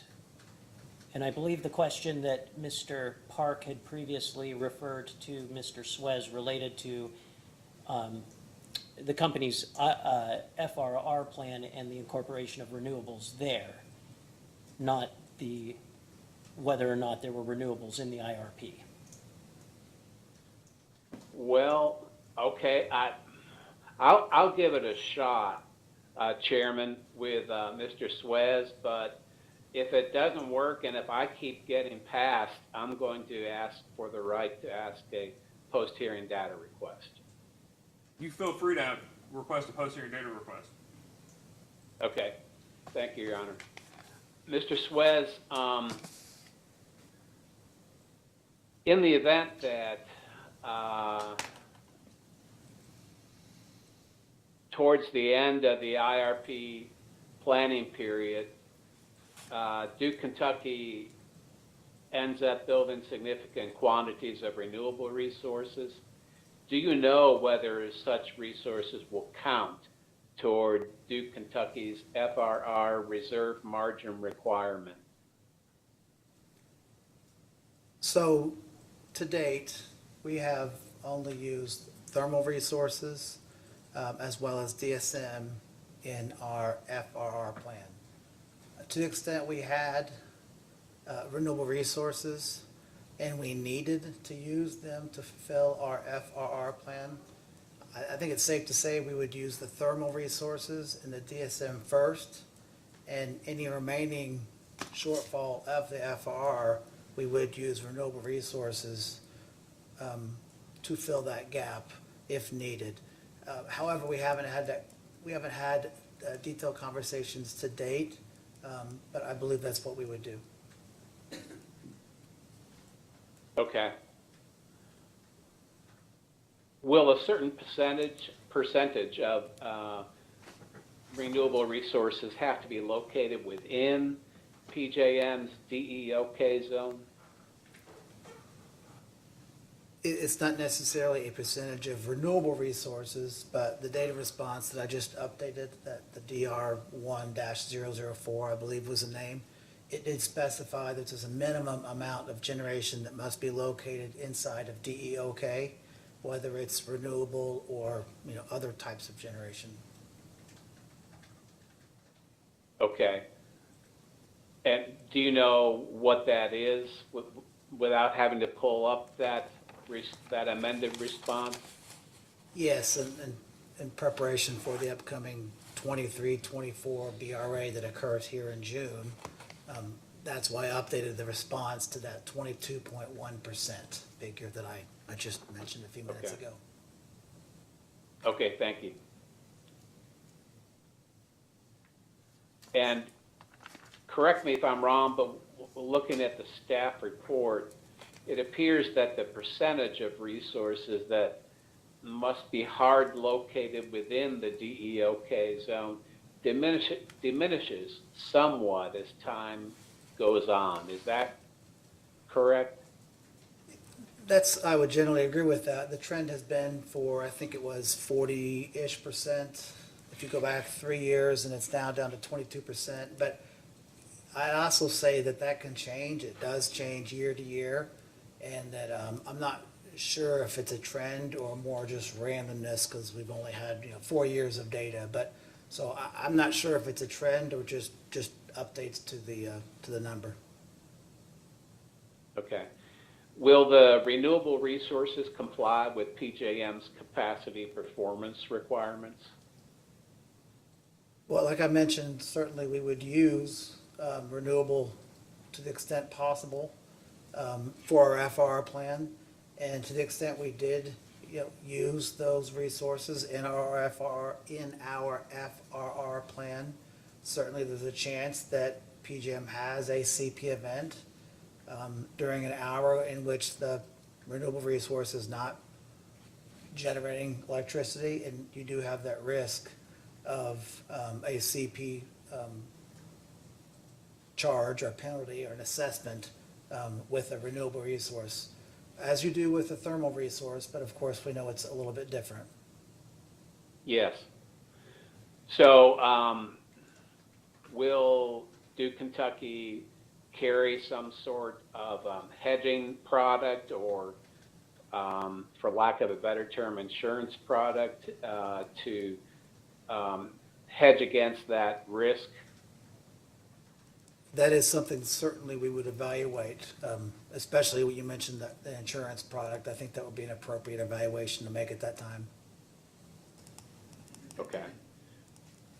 So that would be included in the analysis, for instance, a CPCN analysis? That's out of my area of expertise on the CPN part, sorry. Oh, okay, all right. Chairman, I only have one area of questioning left, and this has to do with what we touched upon earlier about Black Start. And I think you indicated you preferred to go to a confidential session about that? I do, unless the company is perfectly fine having the conversation. So I guess it depends on where the question goes. The fact that a particular unit is a Black Start unit is not confidential, but once we go further into how that all works, we get quickly into confidential. Okay. My questions were only about which units were.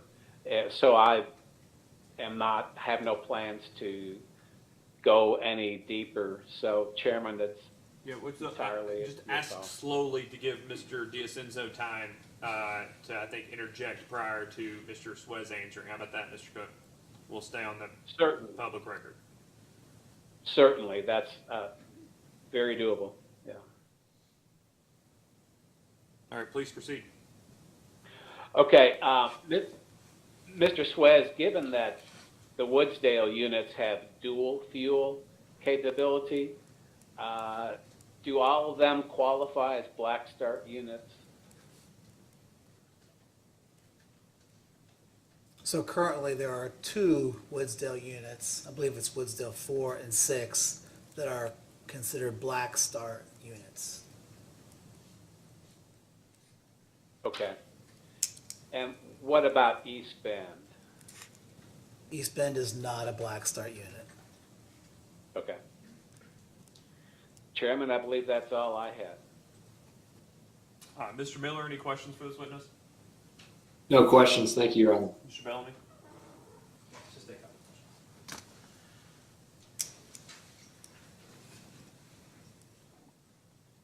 I'm just gonna share my screen really quickly too, just to hopefully make it easier.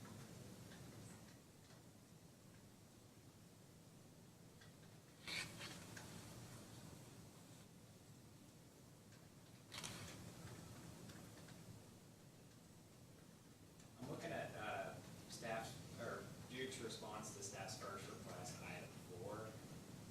It was actually the one that you just had a correction on. But my question was actually kind of about this first part. In the first bullet, it says, in 2020/2021, the VAR, or, I'm sorry, in the 2020/2021 VRA, the DEOK zone separated clearing at 130 megawatt a day, while the rest of the RTO cleared at 76.53 megawatts a day. I was just, what is the rest of the RTO? Is that everything other than DEOK? Or? So I believe it is typically, unless another zone was constrained or binded as well. But that's the way I think of it, basically, is the rest of PJM. But like I said, if another zone binds or is constrained, then it would not include those as well. Mr. Bellamy, can I ask, do you have a computer or another thing covering the microphone? I've got 3 messages that The microphone was muted, I apologize. Could they hear me? the term used was barely, so I think that we're good to continue, since we can hear you in here, and that's what will create the record. Sure. I guess, could you explain how is there one number that actually is, the 7653 number, or did you take an average of certain numbers in order to get that figure? It's nothing that I calculated. That's a direct result of the PJM results of the auction. So that's the number that they produced for the rest of the RTO, basically. Correct. Could you kind of explain the implications of the clearing price disparity between the DEOK zone and the rest of the RTO in terms of how it would affect Duke's actions and the implications with respect to Duke's customers?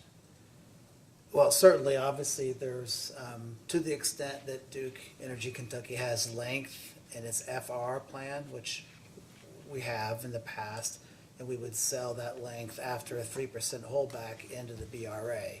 So obviously, it would affect the amount of revenue that additional length is sold into the BRA.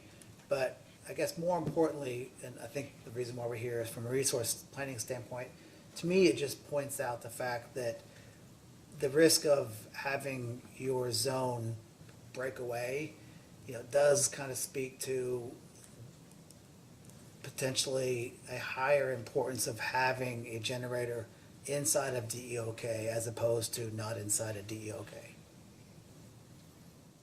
And is that because in that zone it's potentially short on capacity?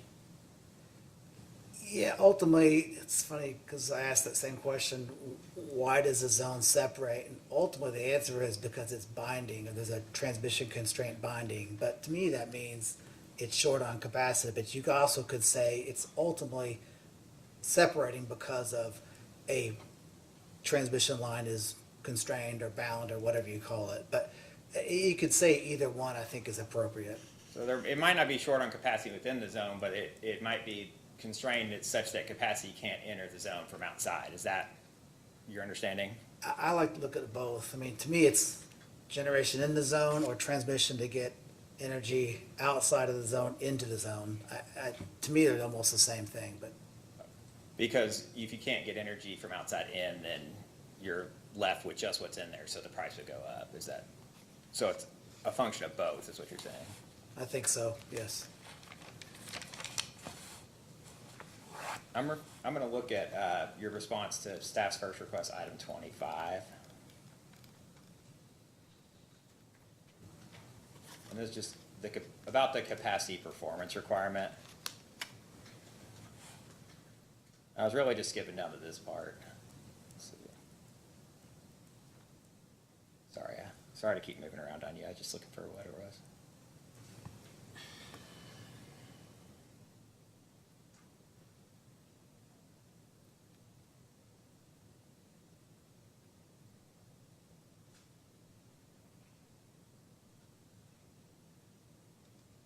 Just right here, you said that the company believes that East Bend meets the minimum requirements of the capacity performance resource. I'll highlight it for you.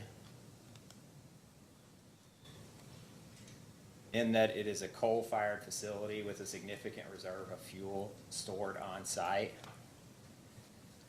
What amount of coal does Duke believe must be stored on site in order to meet the PJM capacity performance requirements for a coal-fired generation facility? I don't believe PGM specifies that amount. In terms of, there's probably another part of your question that's not related to capacity performance, but better suitable for Mr. Phipps, witness Phipps, in that what amount we typically do keep on site.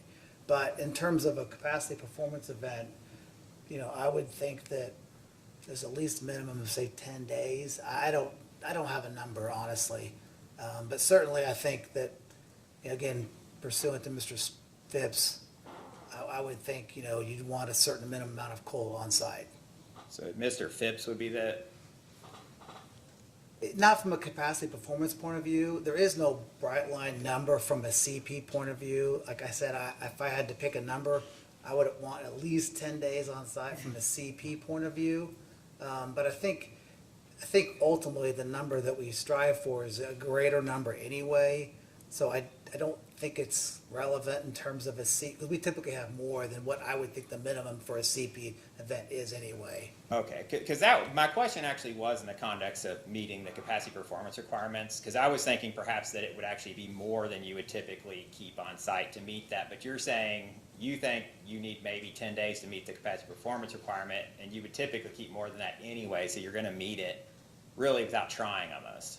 Yeah, in fact, in the last 6 months or so, PJM has enacted some new rules, and they have to do with for a coal station in particular, it goes 10-day full load burn days or below, then you have to do some things, they have to offer the unit differently. So they've kind of basically said, at least during the situation we're in right now for the past 6 months, is that their marker is 10 full load burn days. So 10 days is when they start looking at you for perhaps you might not be able to perform. 10 days is when they, basically, my understanding is, we have not had this situation, of course, but I believe they make you offer, or at least you have to offer as a different emergency resource, and they go into kind of a fuel conservation mode. With respect to the IRP projected in a number of the optimum plans and also in the preferred portfolio, combined cycle unit. In order for the combined cycle unit to meet the capacity performance requirement, what would need to be done, just typically speaking, for a combined cycle unit to meet the capacity performance requirement? Yeah, I believe it's similar to Woodsdale. You could have backup fuel on site, or you could have, in the case, that's the case obviously we chose for Woodsdale, but you could also, have other solutions such as firm gas transportation. Trying to think, I may be escaping additional possibilities, but besides fuel on site, like backup fuel oil or firm gas supply, I'm not sure if there's anything else, but there might be, I just don't know. So basically, you would have it'd be fed with a natural gas line, and then to meet the capacity performance, you would basically have fuel oil on site stored there, just like you would at Woodsdale, basically. Well, or firm gas transportation, one or the other. You Okay. wouldn't have to have both. Do you have any idea whether or not that cost was factored in when the IRP looked at the cost of a combined cycle unit? I don't know.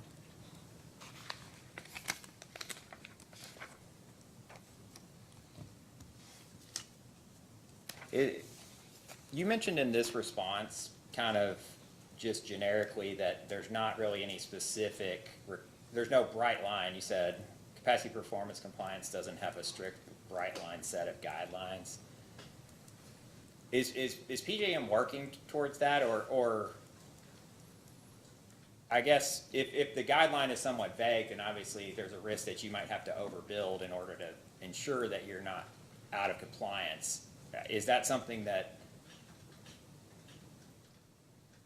I guess, PJM or any members of PJM have been seeking to resolve as to what would be specifically required to meet the capacity performance requirement?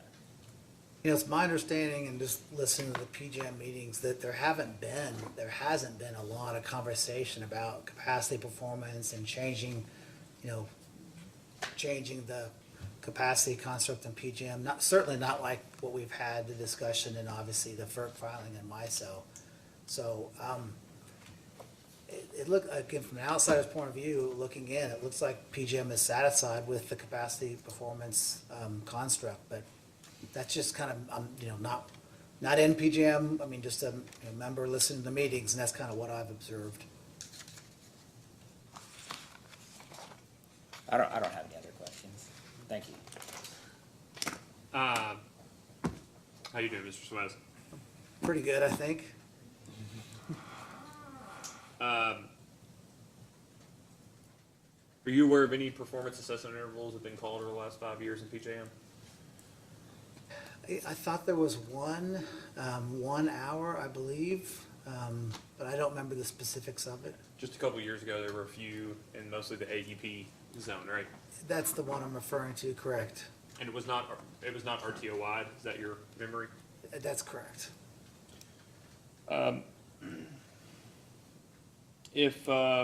If you're able to, I think your preference plan, your conversation with Mr. Cook earlier, if you don't have to include any of your limited duration resources as part of your FRR plan, and thus are not capacity resources under the capacity performance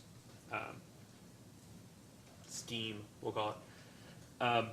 In the event that any of your resources that are not capacity resources do provide energy and during hours of, or during performance assessment intervals, they actually will be paid bonuses according to how much they produce. Is that correct? That's my understanding.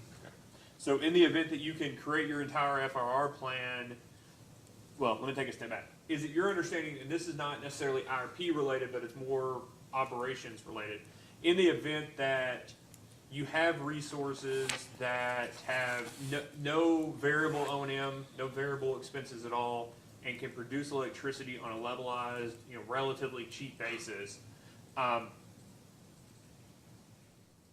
keep you from running stuff that's more expensive. Let's just call it what it is. That can be a benefit to a utility, even if it's not a capacity resource. Correct? Absolutely. There's a lot of value in the energy market as well. Okay. Well, last 9 months, certainly a lot of value in the energy market. Wouldn't you agree? Right now, there's certainly, I would definitely say there's a lot of value in the energy market. Okay. And let's talk about using resources as a hedge, as a physical hedge. So you have an expectation from your perspective in your interaction with this commission that generally this commission seems to have an interest, let's say, usually through the IRP process, in having the utility have enough generation to meet its own demands, right? Yes, I understand, yes. Okay. And in the event that all of the utilities generation, let's just say that everything is 50 megawatts, $50 a megawatt hour and cheaper to generate, and the market price is $60, as long as everything's available, net, the company's customers for its own internal demand shouldn't be paying more than $50 a megawatt hour. Is that right? So let me understand your scenario. The variable cost of the generators are $50 a megawatt hour? The generators that Duke owns. The Duke owns, okay. And the prevailing LMP is 60? Yep. Right, so obviously in that case, and ignoring like nuances in real-time dispatch and minute to Difference minute. between load LMP and generator LMP. Yeah, assuming all those are constant. However much availability of the generators we currently have, they would be dispatched up or turned on, ignoring startup costs, but let's just put that aside. They would go to full load. And so they would receive $60 a megawatt hour from PJM, and the cost to run that generator would be $50 a megawatt hour. So even if we had more generation than our load, they would all get dispatched up to their capability. And then in our fuel adjustment clause, and this is where I gotta be careful because I don't do this part, but that we would stack the generation against the load, and we would take the lowest cost resources and assign the revenue from that generator as well as the variable cost to run that generator to the native load customer, and then the excess would go into the non-native sales. Right. And that's assuming you had offered into the market on the day ahead in real time, right? But even if you haven't, even if you just self-scheduled, you're never going to be worse off than, as long as you have enough generation to cover your own internal demand, you're never going to be worse off than your marginal cost of that you can generate the electricity, correct? That part, without like writing on a piece of paper, I might be not capable of answering that question. It sounds logical, like a logical argument, but I got to think through how all the math works. But your own generation, assuming that your demand doesn't exceed your available capacity, right? In those, your available, the amount that you're able to produce during those hours, that effectively acts as a hedge, right? Agree. And in this example, we're kind of ignoring congestion losses. Yeah, it's all part of the LMP, right? Right. And the ARR, everything, just forget all of it. Just talking about assuming there's no difference between generation and load LMP, just pure single amount. That's a benefit to customers in that upside, and really it's downside risk, but to the upside in the event that prevailing prices are more expensive than how much the company can generate. That's a physical hedge for customers. Would you agree? Agree. Okay. Then you have resources that you're able to use as part of your FRR plan. They're all capacity performance resources. They have to be, as of the last couple of years for the delivery years. But you also have some generation that is not part of your FRR plan, right? To the extent we didn't use all the generation to fulfill our FR plan. I think that's the assumption there, right? Let's say you're solar, right? You've got a couple dozen or a dozen megawatts of solar behind the meter effectively, right? We do today approximately 8 megawatts. Right, that you're not using as part of your FRR plan is my understanding. Well, they're not specifically, like explicitly in the FR plan, but over time they do reduce the load that Duke Energy Kentucky has and is assigned to by PJM. So That's what I want to ask you about. Okay. Because that's what they effectively, they're behind the meter as it relates to PJM, right? Because they're taking in the event, for instance, they are producing in those hours that PJM is using backwards looking to determine what your needs are moving forward for your FRR plans. In the event that they reduced your aggregate demand, as it looks like to PJM, that behind the meter aggregate demand, that's a benefit at effectively a one-to-one basis, right? A megawatt to megawatt basis. If they were producing at full output during that hour that was the peak, and I don't know exactly how PJM forecasts load, but I generally agree with you. Yeah, the distributed generation that's behind the meter produces load, and to the extent that PJM sees that over time and then forecasts a different load for Duke that we meet in our FR plan, then we're getting a benefit. And that's kind of what I'm trying to get to. In the event that they produce more in those hours that are used to determine your FRR plan moving forward, in the event that they produce, let's just say, 55% of their nameplate capacity, you're getting an extra 5% out of those resources as opposed to the 50% nameplate ELCC that Mr. Park was saying was modeled in this. Would you agree? I think that's possible.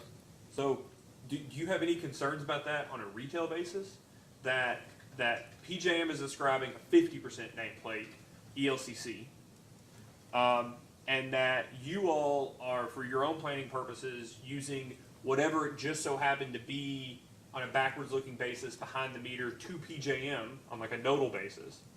But you all may not necessarily be able to get 55% of it moving forward to meet your own internal demands. Does that make sense?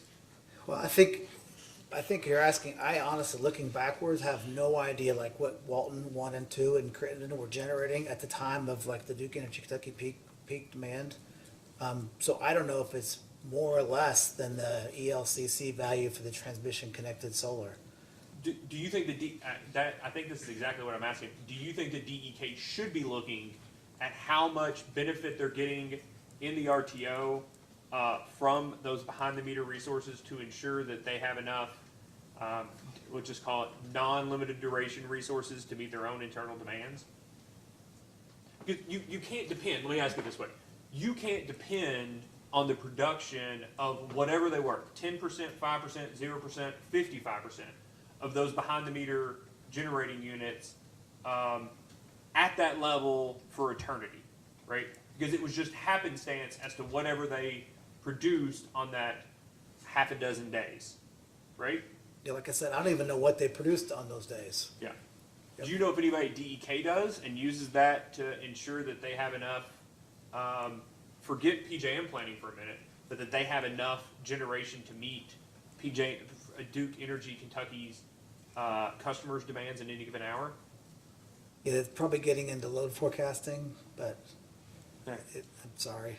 No, this is I think important because you all are using it as a benefit. Duke Kentucky gets to use it as a benefit for their FRR plan because it's effectively behind the meter. It looks like somebody not being home that day. It looks like somebody turning off their air conditioner. It's all the same because all PJM is looking at is aggregate demand during those particular hours, right? Yes, and honestly, when we have these discussions in the office, we sit here and discuss the benefits of transmission connected versus distribution connected. And that's one of the things that we kind of go back and forth with is like, what, not that I have a choice, right? I'm the operator. We maximize the value of whatever we're given essentially in this process. So I don't even know what I would even wish for if I could choose one or the other, because I think they seemingly both have benefits. Yeah, and I don't know it's an issue at 8 megawatts, but you would agree it changes at 18 or at 80, right? I mean, certainly the larger the number, the more implication of that solar resource on our load forecast if it's behind the meter, and if it's in front of the meter, the larger implication to the FRR plan, and yes, yeah. And it's not just that. If it's all at distribution level, then you're not doing load deliverability studies on the distribution system, right? It could all be, you could have 80 megawatts of solar on the distribution system on one end of the system, but if there's an outage on the other side, you may not be able to deliver it to that load. Yeah, that's definitely out of my area of expertise. So I just want to make sure that the right person to ask about Mr. McMurray for constraints, interconnection costs, CIRs, those type of things, those costs that whether or not they were studied or not in the IRP for purposes, that would still be the person, it wouldn't be you? Definitely not me for IRP. I can maybe answer a few questions on how operations-wise we currently, manage congestion losses, things like that. But in terms of IRP, that was not me. Okay. The the limited duration resources you have now, do any of them have CIRs as part of their membership at PJM, or are they all behind the meter, so they would not have CIRs? Yeah, all Duke Energy Kentucky has is just East Bend and Woodsdale, and then we have the behind the meter solar. Okay. Same thing with behind the meter demand response. Would you agree that similar to this behind the meter solar that you have, in the event that you have internal demand response programs that limit your aggregate demand during those hours that PJM is studying for purposes of your FRR plan, that those, as long as they reduce aggregate demand, basically have a 1-to-1 megawatt benefit? You know, I can tell you that we definitely include demand side response into our FRR plan. Much beyond that is probably better witnesses, like Mr. Taylor. Well, so the record discusses that you've got 2 PJM-approved demand response programs.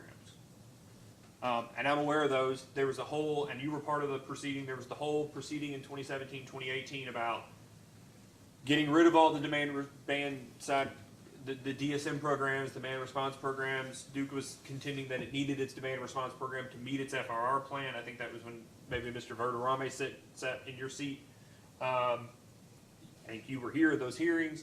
But in the event that you don't have demand response plans that meet, that are a PJM approved demand response plan that you can use as a capacity resource, in the event that you just have an ordinary demand response program, people shutting off their air conditioners, whatever they are, in the event that those people reduce demand during peak times, during DEK's peak times, would you agree that they would have the same impact on aggregate demand as that behind the meter solar?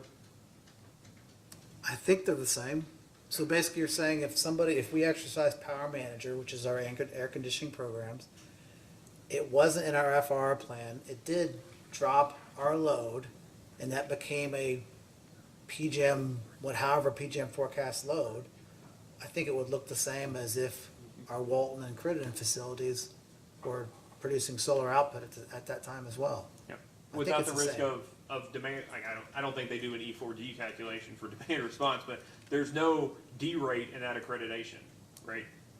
There's no reserve margin that you have to hold back for that accreditation. There's no D rate value. There's no E4D. You would get the full impact of whatever you reduced your demand in those hours that PJM studies. You would get that benefit in your FRR plan moving forward, right? Yeah, and all I know in the data response I answered, we had like 3.5 megawatts of ICAP DSM, and it became 3.8 megawatts, I believe, of UCAP. They multiplied by that PJM FRP. That's the only calculation I know of for demand response in the FRR plan. Okay.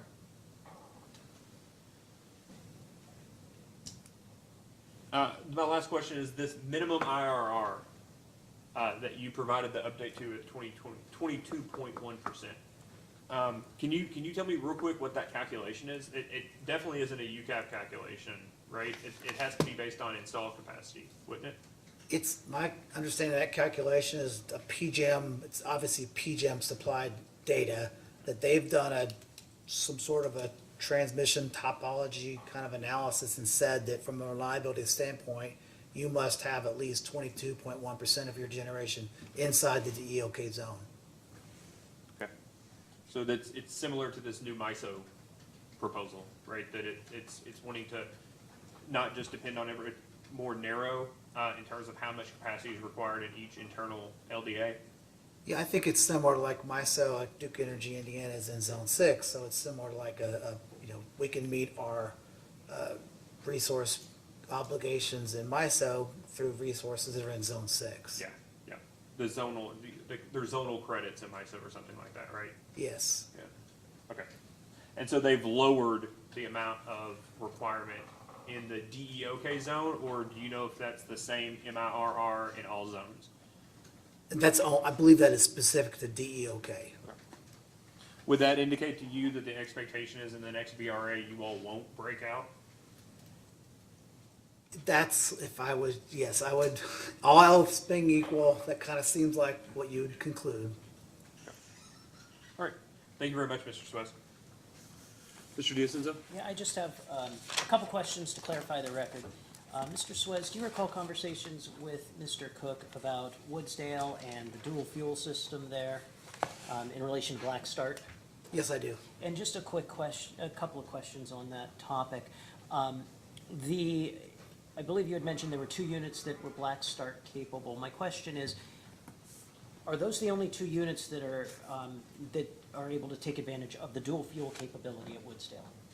So the answer to your question is no. So all 6 units can be operated on the dual fuel oil backup at Woodsdale. And was the driver of that dual fuel system the Black Start capability at the station, or was it something else? So the driver of the backup dual fuel operation, the backup fuel oil, was the PGM capacity performance. The units had the ability to Black Start prior to our installation of the oil backup system at Woodsdale. Okay, thank you. No further questions, Your Honor. Thank you very much, Mr. Swett. Your Honor, may the witness be excused? Can, but this is for both of you. Don't be surprised if you get a tracking meeting in the next few weeks on designated entity agreements. Okay. So just forewarning, I think we'll probably have the AG's office and all of our PJM participants in to talk about the issue. Thank you. Thank you very much. You can call your next, before we move on, Mr. DiCenzo, do you all know whether you have a peak time rebate / smart meter witness yet? In this case? AMI? Yeah, you so all were looking for we have somebody, 2 I witnesses that might be able to field some questions. Okay. Mr. Sailors and Mr. Duff, who can speak broadly about our EEDSM programs. Okay. Mr. Sailors, I believe, was involved in the design of our peak time rebate program. I believe so. So let's take a short recess. We'll take a recess for the next 9 minutes. My one request, and I think Mr. Cook and Mr. Miller have already identified who they may or may not have questions for. I'm going to ask Mr. Bellamy to do the same of the remaining witnesses. It would appear, just as an aside right now, that I will have questions for witnesses McMurray, Gear, Sullivan, Duff / Sailors.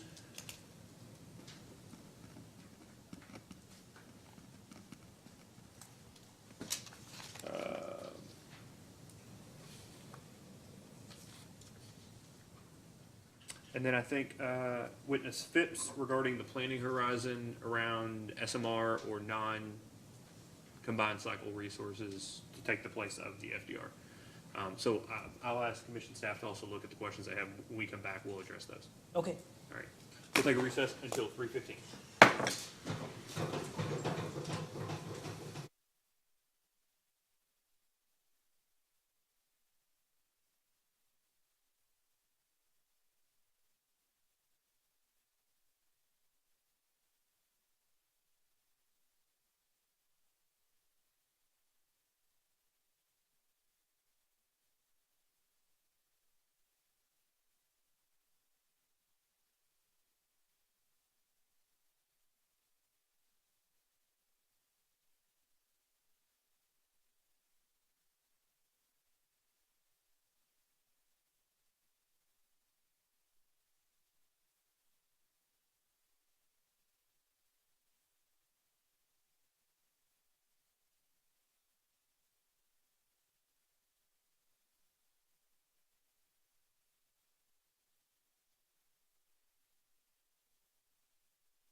we're back on the, oh, I'm waiting, sorry.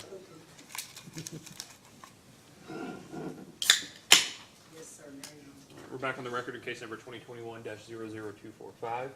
Mr. Diacenzo, would you like to call your next witness? Yes, Your Honor, thank you. For our next witness, Duke Energy Kentucky calls Mr. Brian Back.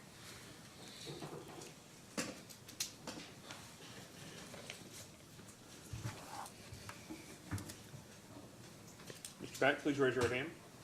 Do you swear or affirm the testimony you're about to give is true and correct under penalty of perjury? I do. Please have a seat.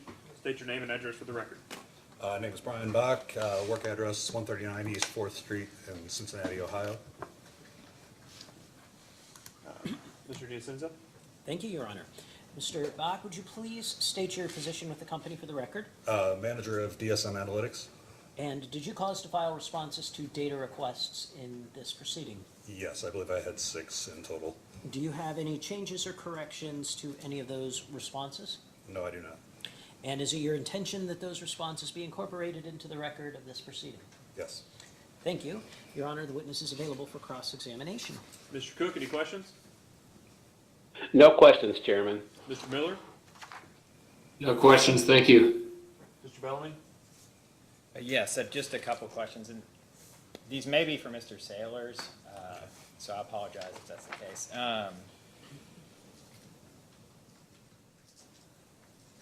I guess, do you agree that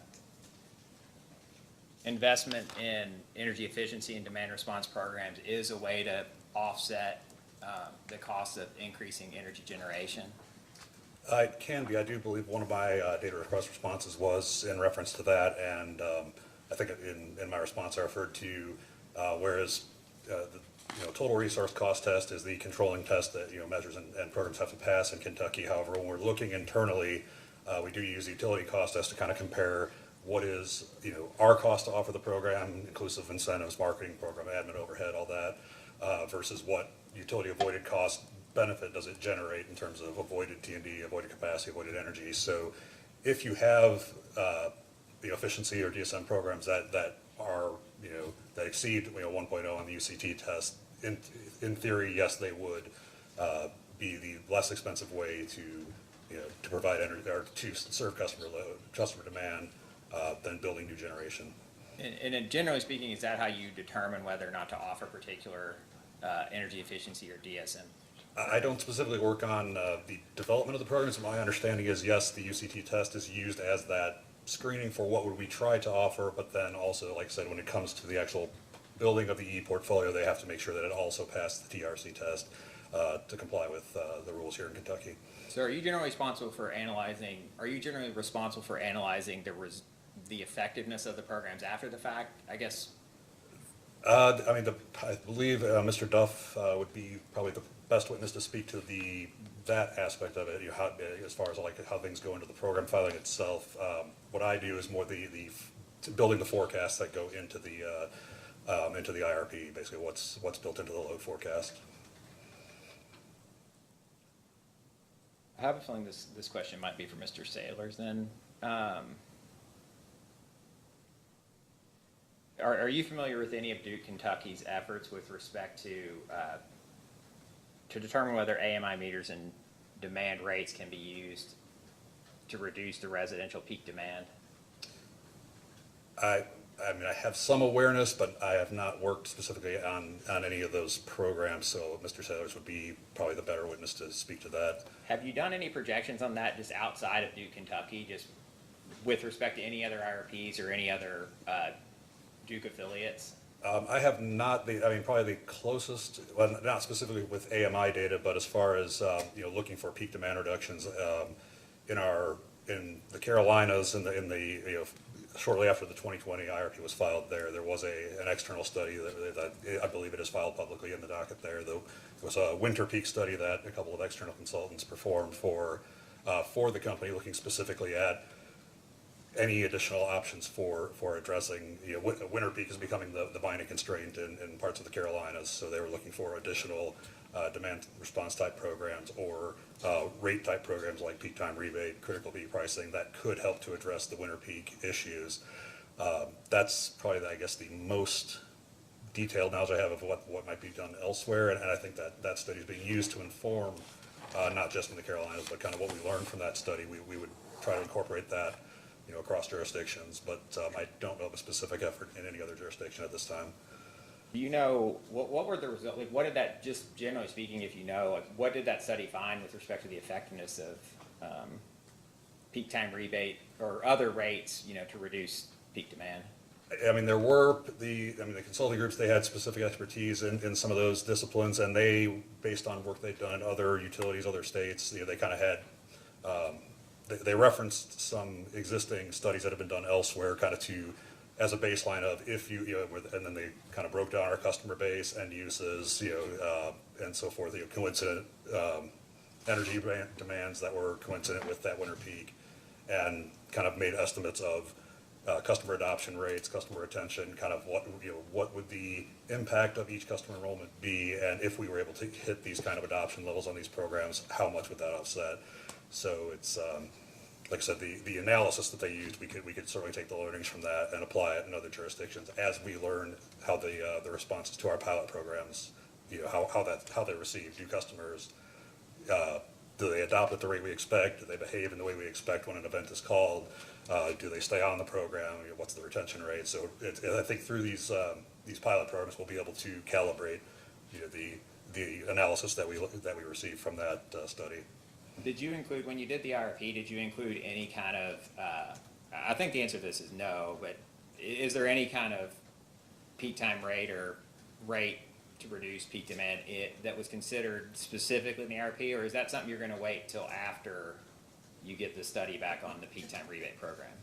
As I'm aware, there wasn't anything in the current DEK IRP. Actually, the first place where we've done any of that so far, as far as inclusion in that, we have done the North Carolina Carbon Plan that was just filed yesterday.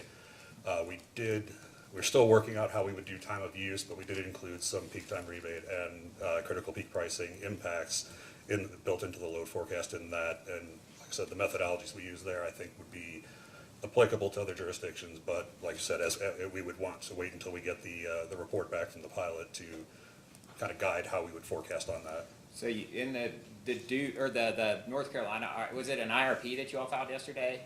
It's the The equivalent? carbon plan, but it is serving in lieu of the IRP in North Carolina for this year.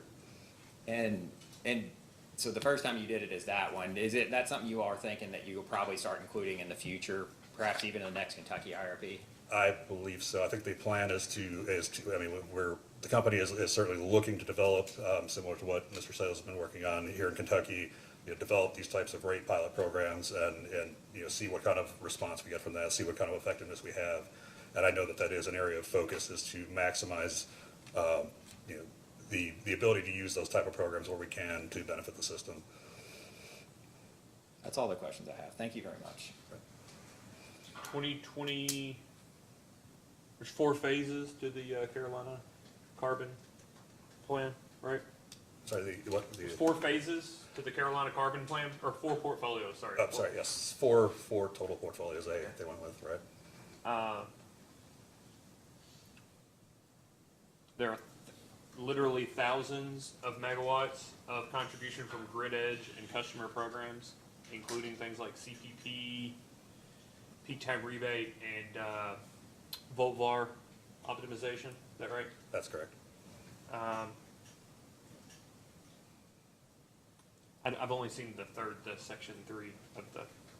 It's a pretty extensive document. Yeah, give me a break. It just came out yesterday.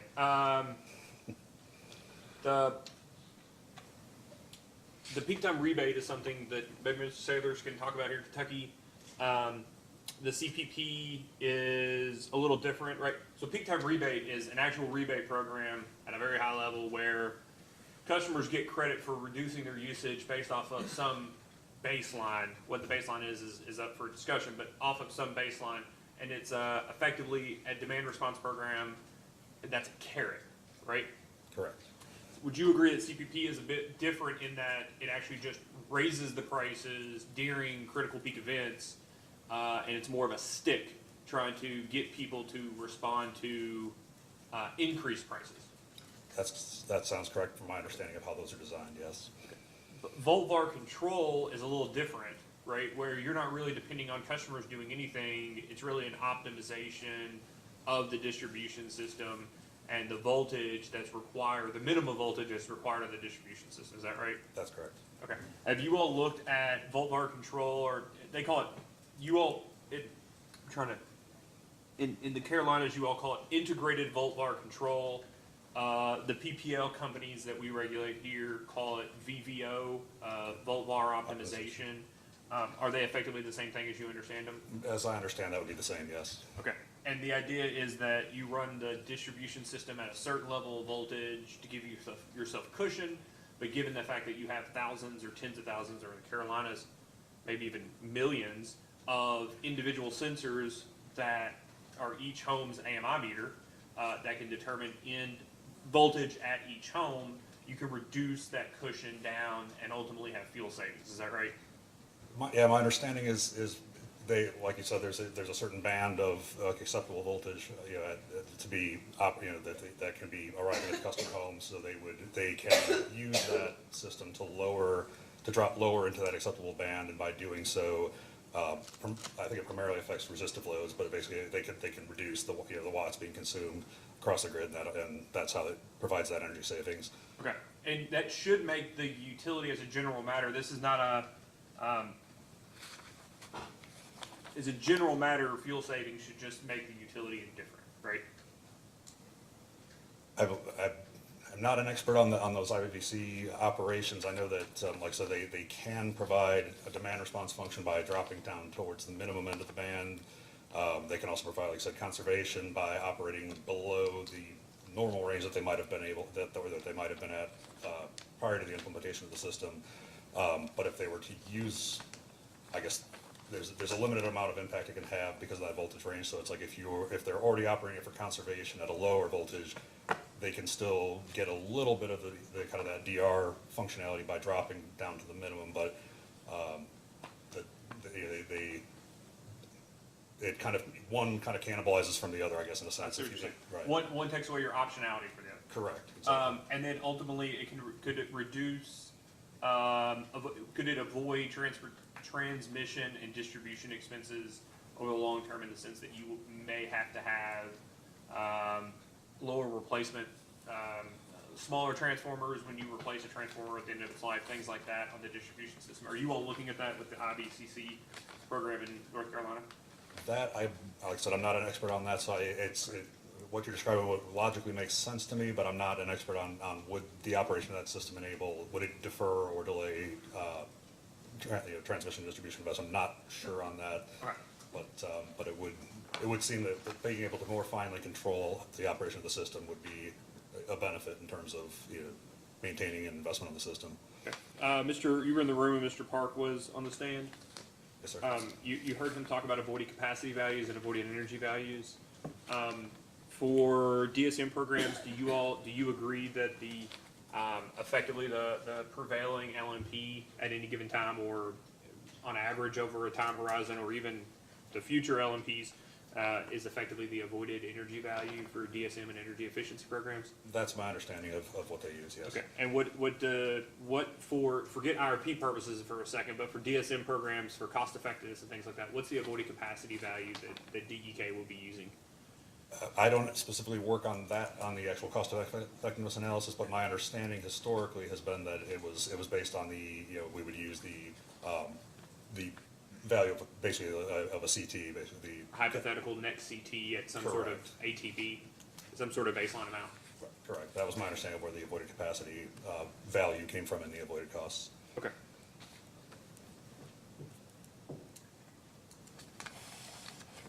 All right, thank you, Mr. Back. Mr. D'Ascenzo?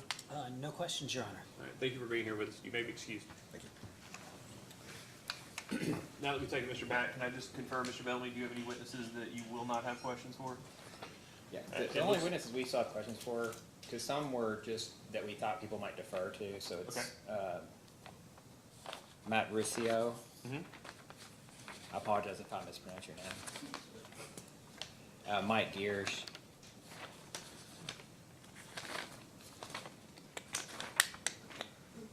And that is it right now.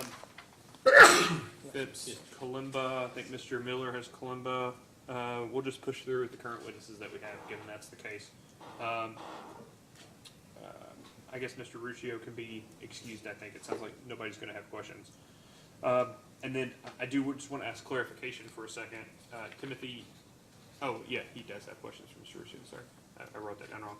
Timothy Hohenstadt, I want to get clarification around transmission interconnection cost, whether it's a McMurray question or a Hohenstadt question. So we'll take those in whatever order you all call them, but that's the only reason I'm not letting Mr. Hohenstadt be excused.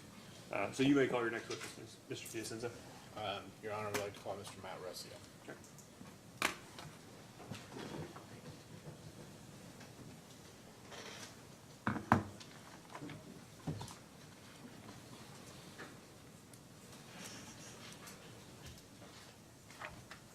Please raise your right hand.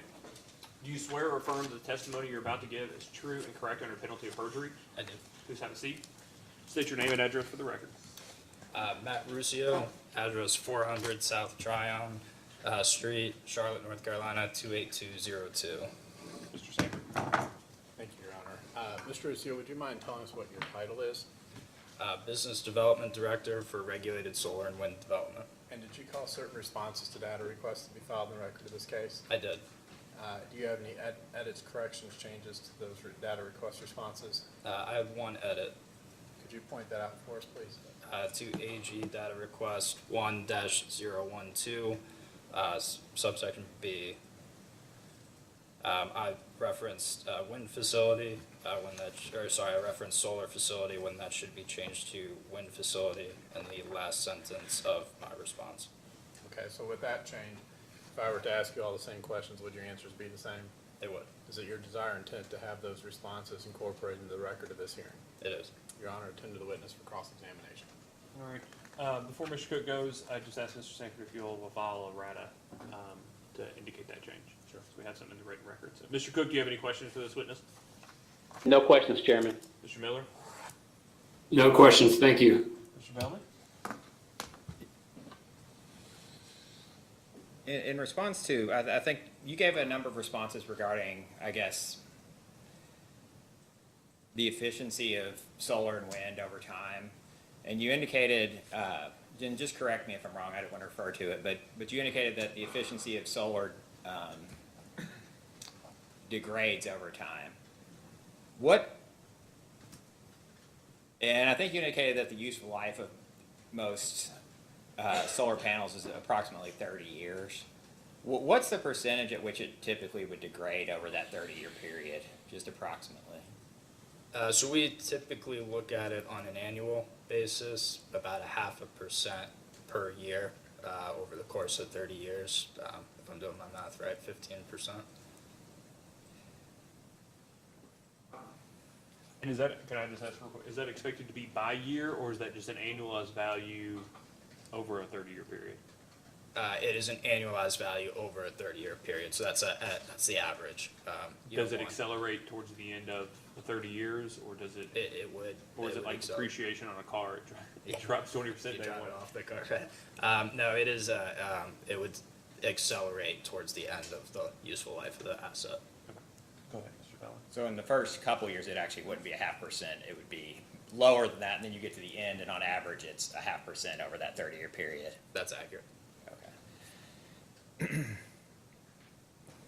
So if you're projecting the efficiency of solar generation facilities over the 15-year planning period in the IRP, would you really see much of a decrease in the efficiency within that period, assuming that the solar was installed this year or within the last few years? You'd see a minimal decrease, and I'm confident those were assumed in the IRP modeling. Did you use the 0.5% in the IRP modeling, just 0.5% per year? Is that what was actually used? I'd have to defer to Scott Parker and Matt Kalimba. Okay. With respect to the availability of the solar and wind,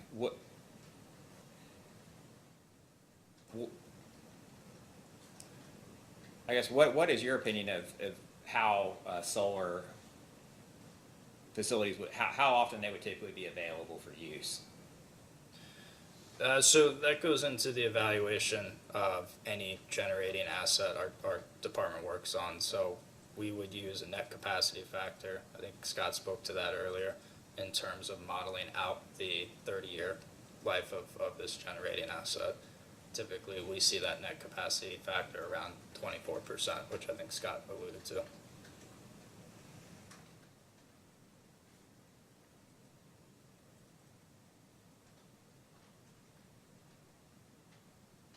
And for solar, it looks like if I'm looking at figure 4.1, I don't think you had any role in this, but it's figure 4.1 in the IRP, and it's the one that has the 50%, which I believe came from the PJM UCAP capacity value, and then it has the 13% for the name, or 13% for wind. Is 13%, is that consistent with availabilities that you've seen with respect to wind generation? Relative to capacity value, I believe that is the capacity value that PJM accredits wind, and then 50% would be for solar. Is the 13% for wind, is that consistent though with what you would consider to be a wind asset? Putting PJM requirements aside, but how you would consider them to be available? On an annual basis, from purely an energy perspective, we would typically see the asset to be available 25% to 30% of the net capacity value. Okay. And I'm assuming that varies based on where the wind is located. It does.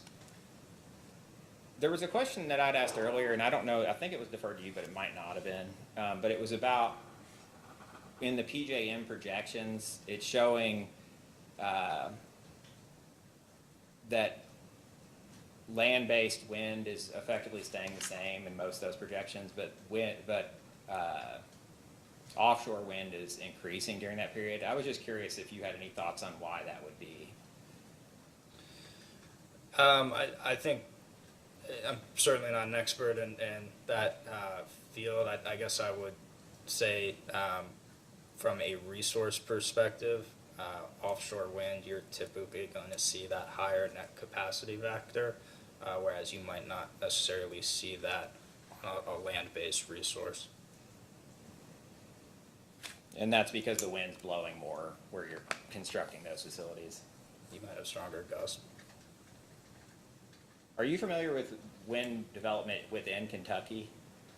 I'm not familiar. Okay.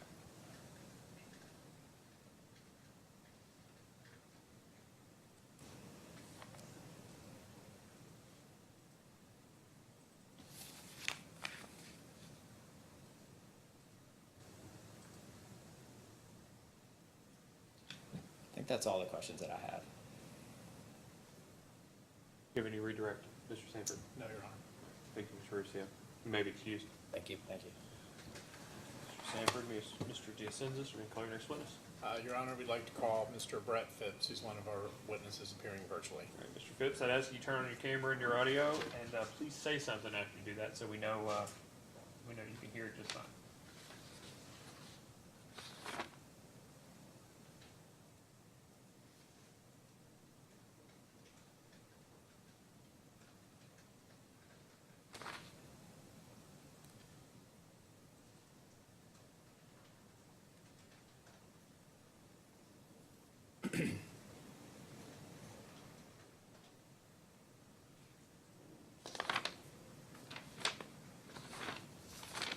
Mr. Phipps, can you hear us? Hello, can you hear me? We can, but we can't see it.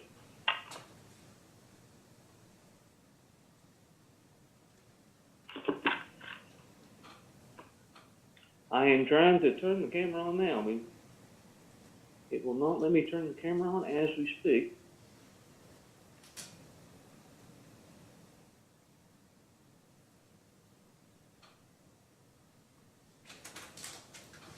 We'll give it a few couple more seconds. We'll give it a few more seconds, Mr. Diacenzo, Mr. Sanford. First question I ask is while I'm doing this, are you comfortable that that's Mr. Phipps? Yes. Okay. If we can't get his camera working, if you all are comfortable that this is Mr. Phipps, there we go. We can also file an affidavit after the fact swearing that it was him that was participating and that provided the testimony. There we go. Can you hear us still, Mr. Phipps? I can. I apologize for that. No problem. Please raise your right hand. Do you swear or affirm that the testimony you're about to give is true and correct under penalty of perjury? I do. All right, please state your name and address for the record. My name is Brett Fitch. My address is 526 South Church Street, Charlotte, North Carolina. Mr. Sanford. Thank you, Your Honor. Mr. Phipps, would you please tell us what your title is?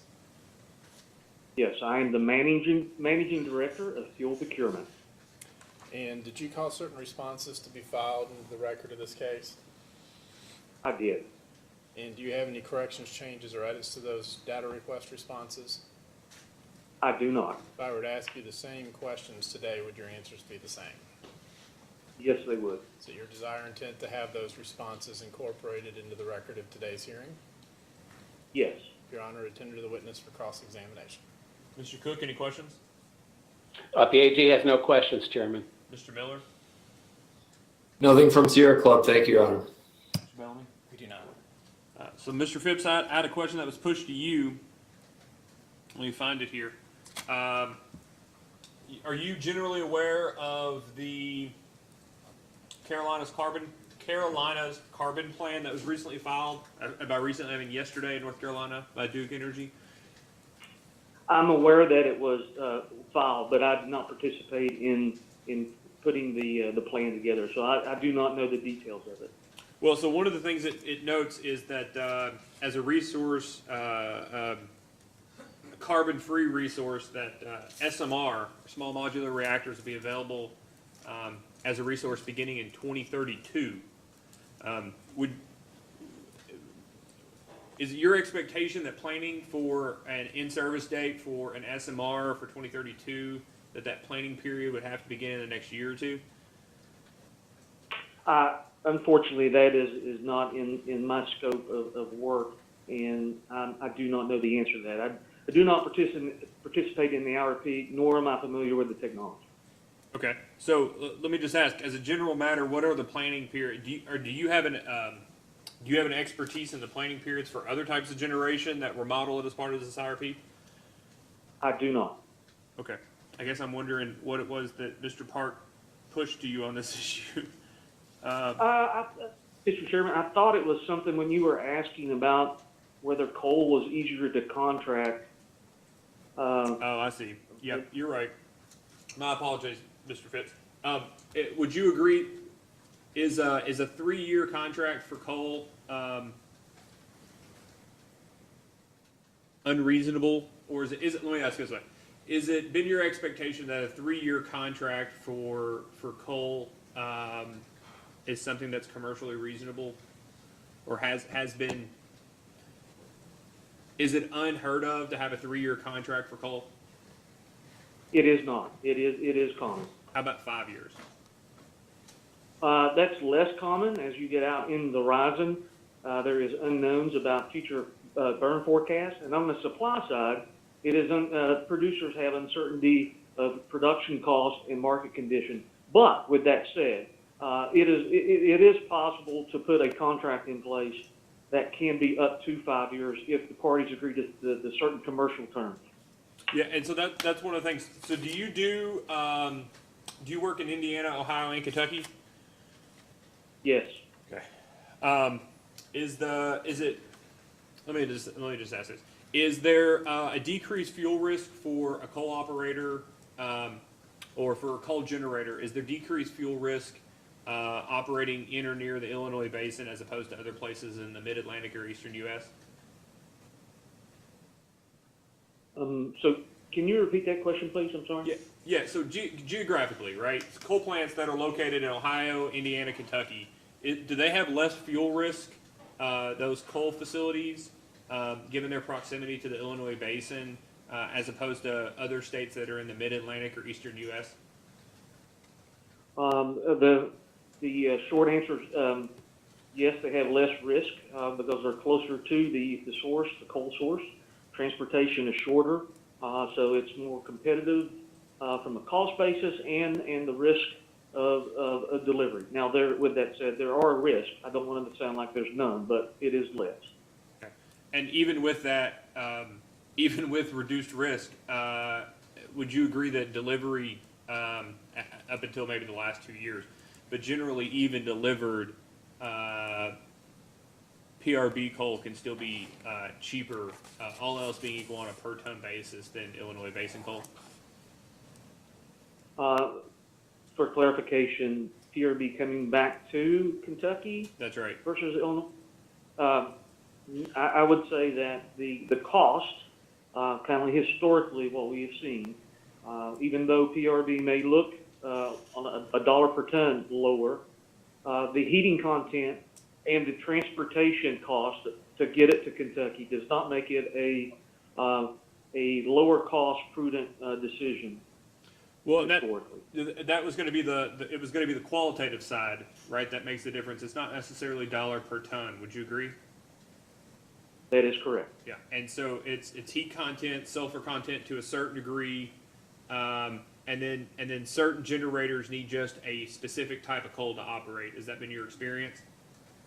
That is correct. Okay, and does that play into a decreased fuel risk? Is that does the ability for an operator to have let me ask this.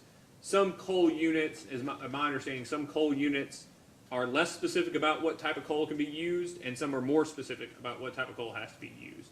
Has that been your experience as well, given the technology? Yes, that is in fact true. Based on the build criteria from the Buller specification, there is a wide array of different requirements for a coal unit to generate reliable. Okay, and along that spectrum, do you know where the East Bend facility that DEK owns falls on that spectrum as to how particular or not particular the unit is for its specific coal requirements? Yes, it does have certain requirements that require a different array. Currently, there are 3 regions that you can look at, and it's first, obviously, Central Appalachia, the Illinois Basin that you mentioned, and also Northern Appalachian. And what we see is the Northern Appalachian has a higher heat content that allows us to blend with essentially the Illinois Basin. So essentially, you have to get to the same end quality on an overall basis for East Bend. Okay, so relative to other generating units, coal generating units that you're aware of, is East Bend more or less particular about the type of coal that could be used? I can't speculate that I understand other operating requirements and parameters that exist for other utilities in the Kentucky area. But once again, I would imagine that there may be some that are the same, but I would imagine there are some that are quite different and require a different mix. Well, let me ask this: are you aware of just other coal plants in the Duke Energy corporate portfolio? Yes. Yeah, relative to those units, how would you describe East Bend's particularity in terms of its coal input? I would say that it is. I'm reflecting on the other jurisdictions, a little different. I'd say it compares very closely to what we see in Florida. It is a little bit more finicky than some of the Carolina units, and Indiana has a little bit broader sulfur spectrum. Being in the Indiana area, once again, it's just not about BTU, it's other parameters, and that's the reason, Your Honor, I'm kind of reflecting, because each one of those units, it's just not BTU, it's a whole horizon of different characteristics that require. Yeah. Okay. All right. I appreciate it, Mr. Phipps. Mr. Sanford, Mr. DiCenzo? No, redirect, Your Honor. All right. Thank you for sticking around with us, Mr. Phipps. Yeah, thank you. I apologize for the delay. Now, that's I pointed the arrow from your name to the wrong sentence on my Post-it note. So. Your Honor, we like to call Mr. Mr. Tim Hohenstadt. Okay. Mr. Hohenstadt, I'd ask that you turn on your camera and your microphone. And just say something once you've done both. Can everyone hear me? We can. Please raise your right hand. Do you swear or affirm that the testimony you're about to provide is true and correct under penalty of perjury? I do. Okay. Please state your name and address for the record. Tim Hohenstadt, 1000 Main Street, Plainfield, Indiana, 4616. This is the last number, but we'll get the zip code later, Mr. Sanford. Thank you, Your Honor. Mr. Hohenstadt, would you mind telling us what your title is, please? I'm the Director of Midwest and Planning. Okay, and did you cause certain responses to data requests to be filed in the record of this case? Yes, I did respond to. Do you have any changes, edits, or anything with those that would need to be fixed or changed? I do not. If I were to ask you the same questions right now, would your answers be the same? They would. Is it your desire and intent to have those data request responses incorporated in the record of this hearing? Yes. Your Honor, I tender to the witness for cross-examination. Mr. Cook? No questions, Chairman. Mr. Miller? Thank you. No questions from Sierra Club. Mr. Bellamy? We did not have any questions. So, I'm just curious, is it Mr. Hohenstadt? Yes. Am I pronouncing it correctly? Yes, Your Honor. Did you provide inputs into what the interconnection costs are on a per KW basis for the resources in this IRP?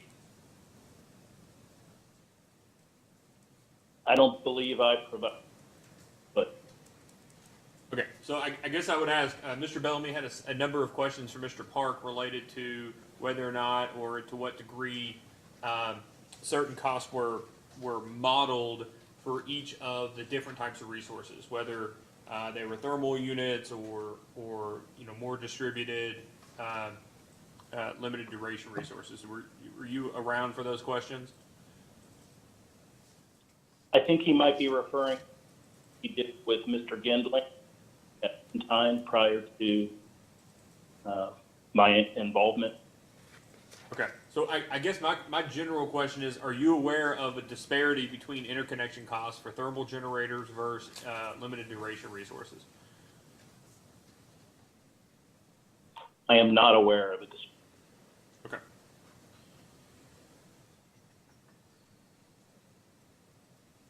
That does not mean that it doesn't exist. Are you aware of the disparity between capacity interconnection rates between thermal generators and limited duration resources? I think I would need to defer that to Mr. Gendling. Okay. All right. Thank you, Mr. Hohenstadt. I assume no redirect, Mr. Stanford? No, sir. Okay. All right. You may be excused.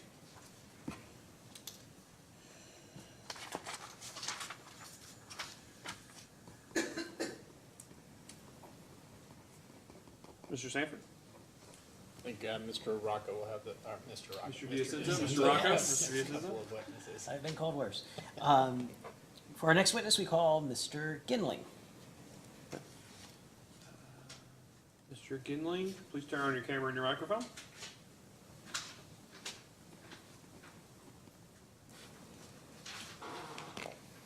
Okay, this is Mr. Ginling. My camera looks like it's spinning, but it should come up. We'll just give it just a second. Okay.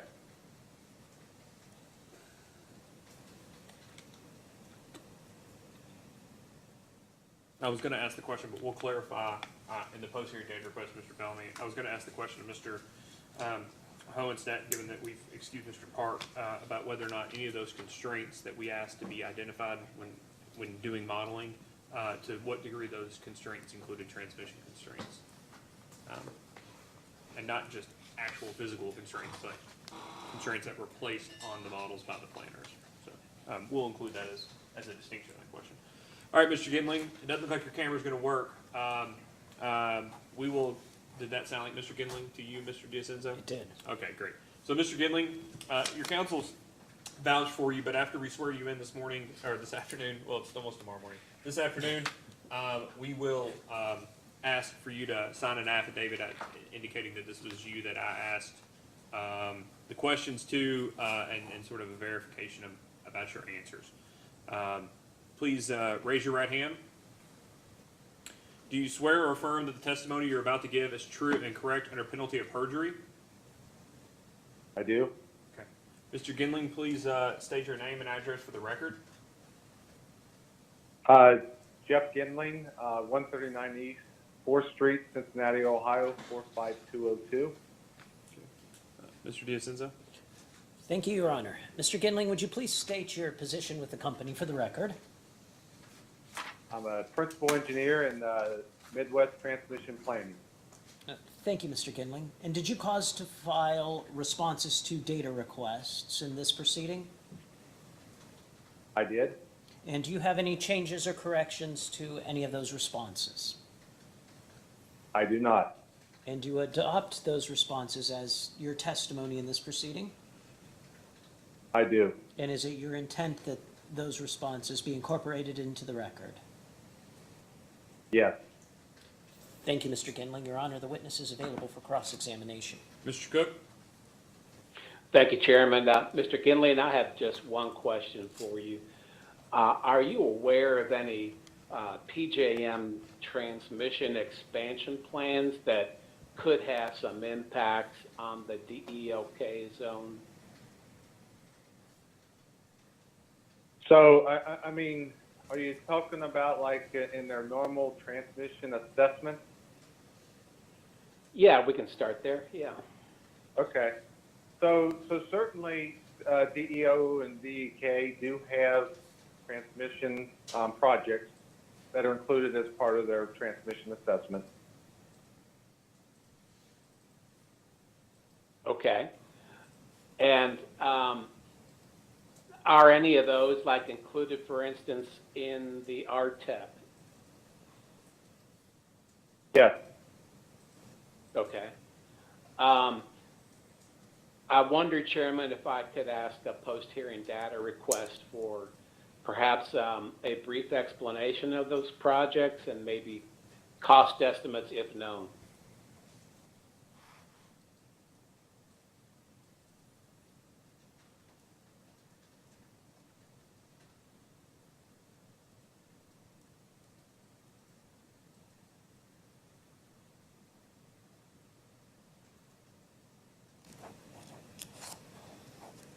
I'm not hearing anything. I didn't hear him. He asked if he could have a post-hearing data request. Mr. Cook, you can ask all the post-hearing data requests you like. Sorry. Okay. Thank you, Your Honor. I will go ahead. It's just one, and with that, that's all I have for this witness. Mr. Miller? No questions from Sierra Club. Thank you, Your Honor. I did just have a couple questions, Mr. Gindling. There were some questions that were deferred to you regarding potential transmission costs related to different generating resources. Are you familiar with potential costs related to connecting intermittent resources versus thermal resources? Sure.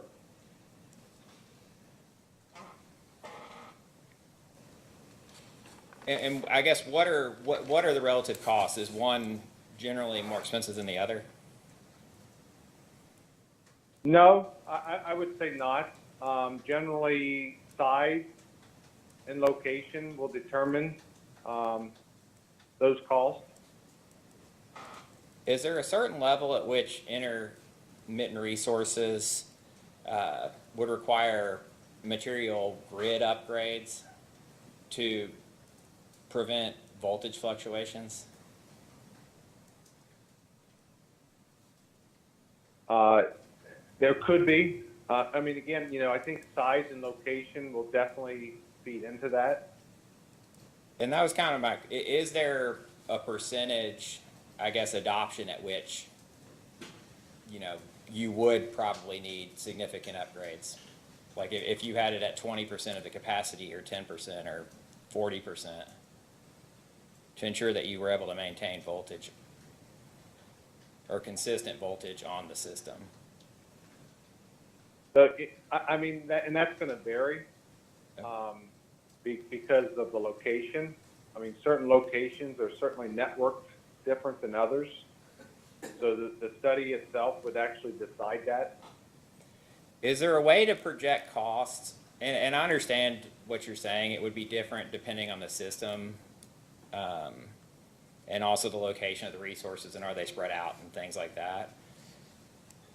Would there be a way to just generally project that cost so that you could actually include transmission costs of relative generation assets into something like an IRP? Is there any kind of standard cost that you might look at as an engineer when you're doing capital planning that could be taken, and then you could apply that to generation resources in an IRP to kind of get the full cost of implementing a particular generation resource? So I guess first question is, are you referring to like network upgrade type of stuff? Yeah, For network example, line upgrades or transmission upgrades, but primarily just anything that you would actually need to interconnect the generation resource to Duke's system. So, you know, an interconnection facility piece, so for example, what it takes to connect to a system, certainly you could come up with some proxies. Network upgrades, you know, again, size and location are gonna really drive those. I guess my recommendation would be to look at historical, or in this case, PJM studies that were done. You know, they do Q studies, so you could conceivably look at those type of reports to see what kind of network upgrades were come out of those. But even that, again, size and location are gonna definitely decide what those could be. But if you, I guess if you had in the IRP, if you had the IRP selecting a particular generation resource at a particular size, would you be able to kind of estimate what the cost would be under that scenario? If I knew where it was gonna be and the size of it, certainly, you know, you could do some back of the, you know, envelope, or you could do a quick load flow or something, you know, study, to get a general ballpark.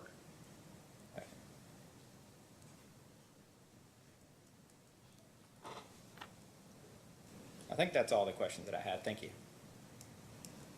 So Mr. Gendling, I was, when Mr. Cook was asking his question, I was checking to get the number, Googling on my phone to get the number right. There's something like 180,000 megawatts of generation in the PJM interconnection queue.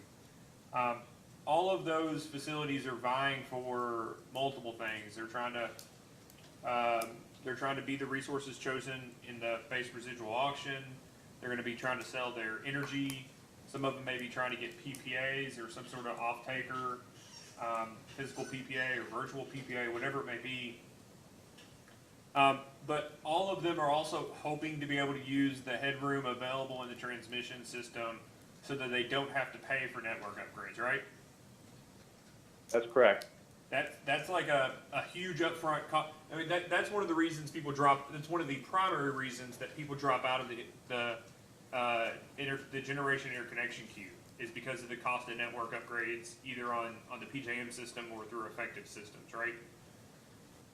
That's one of the reasons. Could be other reasons, but correct. Yeah. But you all already have units with CIRs, or capacity interconnection rights, correct? Correct. So if in the preferred transition plan A, if I think it was called the FDR, but it was basically the combined cycle that's being expected to go into service in 2035 at about or just under 600 megawatts.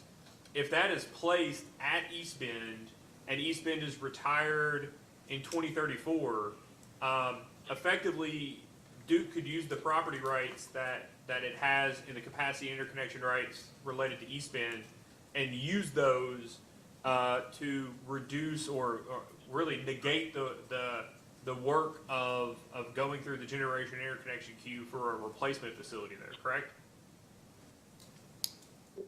Well, they would still have to go through the replacement queue, because it would be a different technology, but you are correct that they could use the transmission rights that are there. Okay. And that's those are valuable and probably becoming more valuable all the time. Would you agree? I would agree. Okay. So of the preferred portfolio,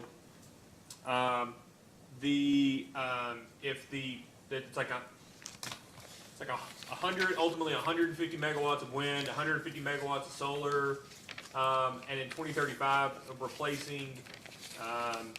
replacing East Bend with that fictional combined cycle.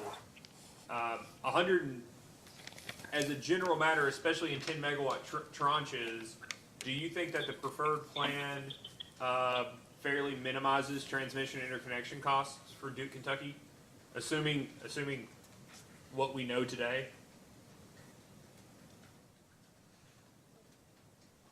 I would assume that would be correct, but, you know, as I said, you know, there would still have to be some studies that would be done.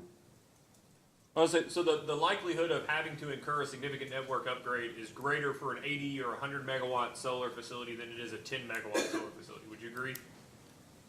I would agree. Okay, and if they're spread out, the 10 megawatt tranches may be able to take advantage of incremental headroom in the transmission system across the PJM or even the DEOK area. Would you agree? That is possible, but just realize if you got 10 megawatts at each spot, your interconnection costs are going to go up for each spot. So, you know, there is going to be a trade-off of building 110 megawatts versus a 100. And that was going to be my final question for you, Mr. Gingling, on this. What kind of scale do you miss by spreading out those facilities instead of building a centralized facility? Because, you know, you talk about building a house. Every house has a driveway. And so if it's a big house or a small house, you still got to build one driveway, right? I assume there are going to be some costs that exist at a certain amount regardless of how big the interconnecting facility is. Is that fair? That's fair. Okay, and just generally, what are we talking about that are going to be incurred in addition to just the cost of the studies, for instance? What are those costs that are going to be incurred 10 times for 10 megawatt facilities that are also going to be incurred just once for a 100 megawatt facility, for instance? So, you know, for example, you got to have a way to connect it to the grid. So let's say, you know, I got a ring bus. And if I got a ring bus and it costs, let's just say, you know, $10 million,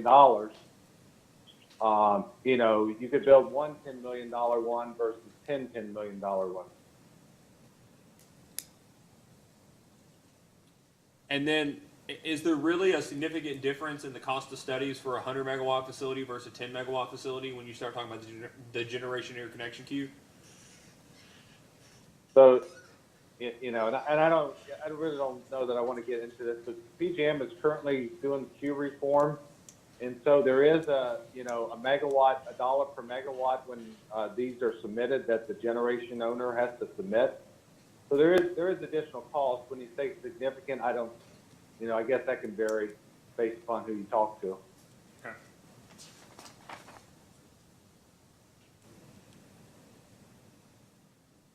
All right, I appreciate it, Mr. Gindling. I don't think we need to get to the CR issue today. Mr. D'Asenza, can you redirect? No further questions, Your Honor. Since Mr. Gindling's camera appears to be working now, can we forego the affidavit? You sure can. Thank you. Thank you, Mr. Gindling. You may be excused. Thank you. Call your next witness, Mr. D'Asenza. Thank you, Your Honor. For our next witness, we call Ms. Sullivan. Vicki Sullivan? Yes, Your Honor. Ms. Sullivan, please turn on your camera and your microphone.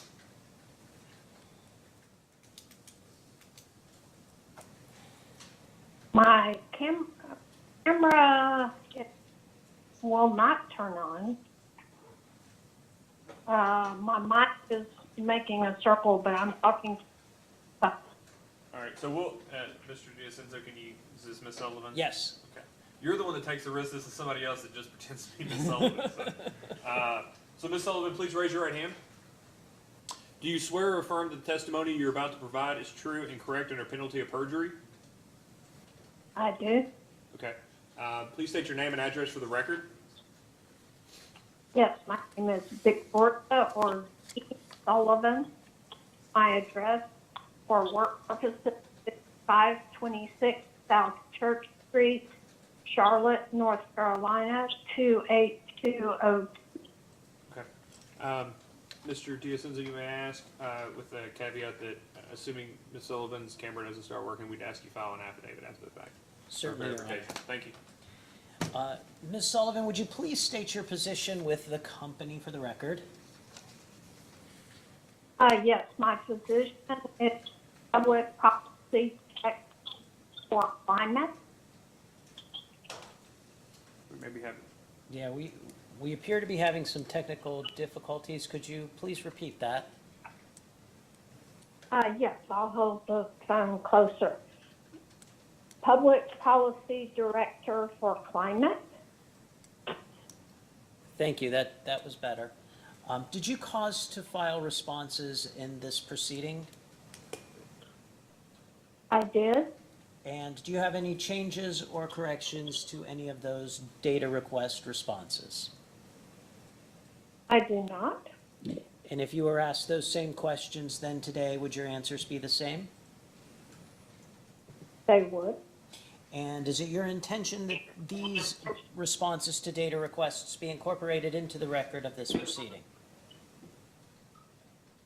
Yes. Thank you, Ms. Sullivan. Your Honor, the witness is available for cross-examination. Mr. Cook? No questions, Chairman. Mr. Miller? No questions, Mr. Chairman. Thank you. Mr. Bellman? Ms. Sullivan, I want to just make sure I understand, follow on to my questions to Mr. Park. Are you one of the people that has input into what your expectation of the likelihood of CO2 regulation is? Yes, Your Honor, I am. Okay. And I'm just curious, what informs your opinion of the likelihood of CO2 regulation going forward, especially given the fact that, you know, with the knowledge that for years, maybe a decade plus, the IRPs have assumed CO2 regulation and has yet to materialize? Your Honor, we have, as you said, been dealing with the possibility of CO2 regulation or legislation at the federal level for at least 15 years. I think that we will continue to deal with that. There will continue to be public policy advocacy in favor of carbon regulation or legislation for the next 15 years until it is finally adopted. And do you ascribe any numerical value to the likelihood that there is CO2 regulation over the planning period in this IRP between now and 2035? I do not ascribe a particular number as to the likelihood. I would say that it is more likely than not that we will have a carbon policy adopted sometime over the next 15 years. All right, so let me make sure you think it's more likely, it's your sort of expert position, expectation that it's more likely than not, but before the end of this planning horizon, we have some sort of CO2 regulation for power production? I think that it is. I agree. All right, and then on that same vein, do you have any perspective on the expectation or the likelihood of having downstream methane regulation for the power production economy? Your Honor, when you say downstream methane regulation, do you mean regulation with respect to methane emissions from burning of coal or natural gas? That's right, and even frankly from the use of natural gas for other home purposes. I do believe that it is likely that when legislation or regulations are adopted to reduce carbon dioxide emissions, that it's likely that they will address other greenhouse gases emitted from the combustion process, such as methane. It's hard to justify, given the precedent of regulating CO2 and not regulating other greenhouse gases like methane. Is that kind of the idea? Yes, Your Honor, I believe that methane has gotten a lot of attention in the past couple of years, and it is being looked at. In fact, EPA has proposed regulations regarding the release of methane from oil and gas operations.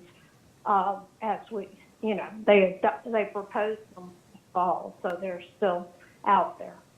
Do you ascribe the same expectation with regards to methane emissions for residential commercial purposes as well as power production as you do CO2, which is that you believe it's more likely than not to be regulated before the end of this planning period?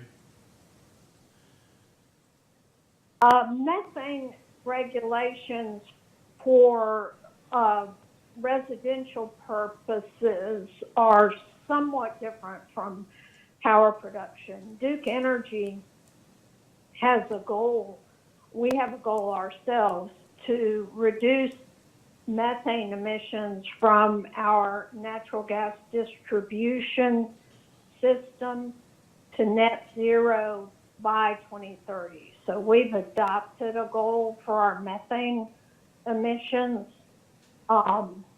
When folks burn the natural gas, which is largely methane, in their homes for heating or for cooking and the like, the vast majority of that natural gas or methane is then converted into carbon dioxide. So, it's really the upstream when you're looking at methane from the residential side. For power plants, there is some small amount, it's very small in comparison to the amount of CO2 or carbon dioxide that's emitted out the stack by a power plant, but there is some methane that's emitted because not all the carbon in the coal or natural gas is completely burned to CO2. And if you agree that the likelihood of methane emissions, the likelihood of regulation of methane emissions is similar to CO2, and that at least for power production, you expect it more likely than not that it is going to be regulated. Do you recommend then in the formulation of these IRPs that the risk of methane regulation be included as well as CO2 regulation? I don't really think that it's my place to recommend that in the IRPs. It's something that the company could certainly look at because, like I said, the amount of methane that comes out the stack of a power plant is very, very small in relationship to the amount of CO2 that comes out the stack. There have been regulations, and legislation, as we talked about earlier, proposed for at least 15 years on the CO2 emissions out of stack. So we can, in an IRP, ascribe a potential cost of those CO2 emissions. Methane going out stacks has not been discussed as, actively in terms of potential regulations. So it would be difficult to, ascribe a potential price on the emissions of methane out of stack, but it's certainly something that, the company could look at. All right, thank you, Ms. Sullivan. Mr. Giacinto, do you have any redirect for this witness? No, Your Honor. Okay, you may be excused, Ms. Sullivan. I would just ask that for Ms. Sullivan, you file that affidavit or verification after the fact. We will. Thank you, Your Honor. Thank you. Your Honor, we'd like Thank to call you. Mr. Matthew Kalimba. Okay. Mr. Kalimba, is that right? Is it pronounced Kalimba? Mr. Kalimba, can you hear us? I think you may have been the infamous caller 18. Yeah, so Anthony, do you mind to unmute caller 18? How about now, Mr. Kalimba? Can you hear me now? Yeah, we can. Please raise your right hand. Do you swear or affirm that the testimony you're about to give is true and correct under penalty of perjury? Yes. Okay, please state your name and address for the record. Matthew Kalemba, 526 South Church Street, Charlotte, North Carolina. Mr. Sanford? Thank you, Your Honor. Good afternoon, Mr. Kalimba. Would you please tell us what your title is for the record? Sure, Director of Distributed Energy Technology, Planning and Forecasting. And did you cause certain responses to data requests to be filed in the record of this proceeding? I did. Do you have any corrections, edits, or changes to those data request responses? I do not. If I were to ask you the same questions right now, would your answers be the same? Yes. Is it your desire and intent to have those responses incorporated in the record of today's hearing? Yes. Your Honor, I tender the witness for cross-examination. Mr. Cook? No questions, Chairman. Mr. Miller? I do have a few questions. Thank you, Your Honor. Hi there, Mr. Kalimba. Matt Miller here. How are you? Good, thank you. Great. So I want to thank you for a discovery response you provided to Sierra Club DR25. And it was asking about electric vehicle penetration in Duke's service territory. First, I just want to confirm, did I miss a discussion of EVs in the IRP document, or was that omitted?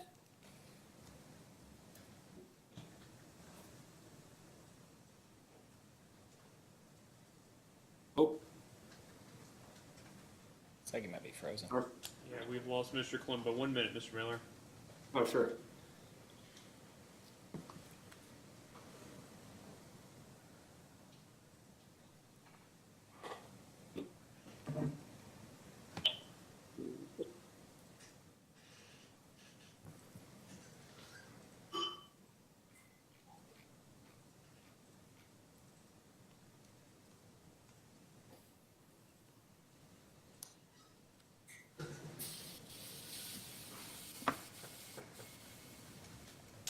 Looks like we've lost Mr. Kalimba. Soon we'll have to sign back in. Can you hear us, Mr. Kalimba?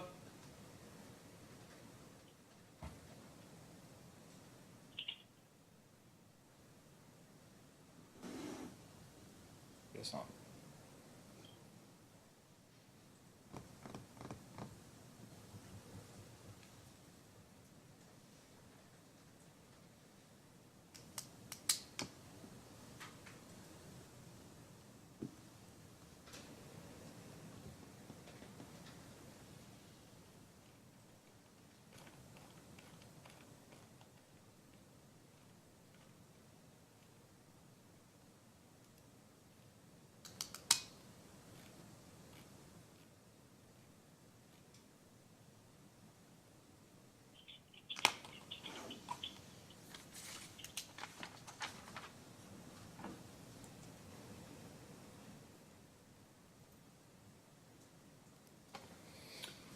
Mr. Giacinto, Mr. Sanford, do you all have an objection with taking one of the witnesses in the room while we wait for Mr. Kalimba to come back? We could do that, or if you prefer, we could just move on to another witness. It's what? We could move on to another witness who's online. We only have one more for in-house that's actually here. Mr. Sailors? Yes.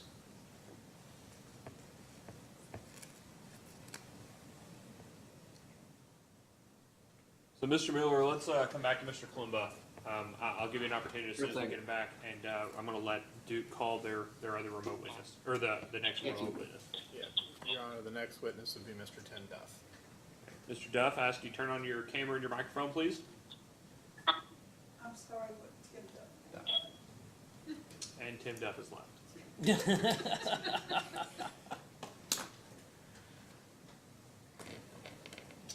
And Mr. Gears is having problems. How about Mr. McKinney? Sorry, if you were calling for Mr. Gears, I am here. Okay. So yeah, Mr. Gears is here, but just no camera for Mr. Gears. Yes, I've initiated my camera and it must not be transmitting. Yeah, I think it's, I don't know. Hello? Hello, can you hear me now? That Mr. Duff? Hello? No, I'm sorry, this is Matthew Kalemba. I got cut off. Sorry about that. All right, we can hear you, Mr. Kalimba. You're still under oath. If you'd like to continue, Mr. Miller. I know we can't see you, but. Yeah, sure thing, Mr. Chairman. Thank you. Hi there, Mr. Columba again. Are you able to hear me okay? I am. I apologize. I don't know what happened. Great. Well, no worries. Not sure where I cut out for you, but I want to thank you for your response to Sierra Club. It's data request 2.5 about EVs. I want to ask you, it says at the end you say in future IRPs the company will include further discussions on these impacts. Did I miss a discussion of EVs in this IRP, or was that omitted for this one? I believe it may have been omitted for this one, but generally we do include a brief discussion of the forecast or how we develop the forecast. All right. To your knowledge, any special reason behind the omission, or just whether an oversight or didn't think it was material? May have been an oversight on our Okay. part, sir. Alrighty, I want to ask you said that, this is the last paragraph, the current impact from EVs on the load forecast is relatively small. We're forecasting that for 2022, EV charging will be less than 0.1% of the total load. And by 2030, EVs are projected to be over 1% of the total load.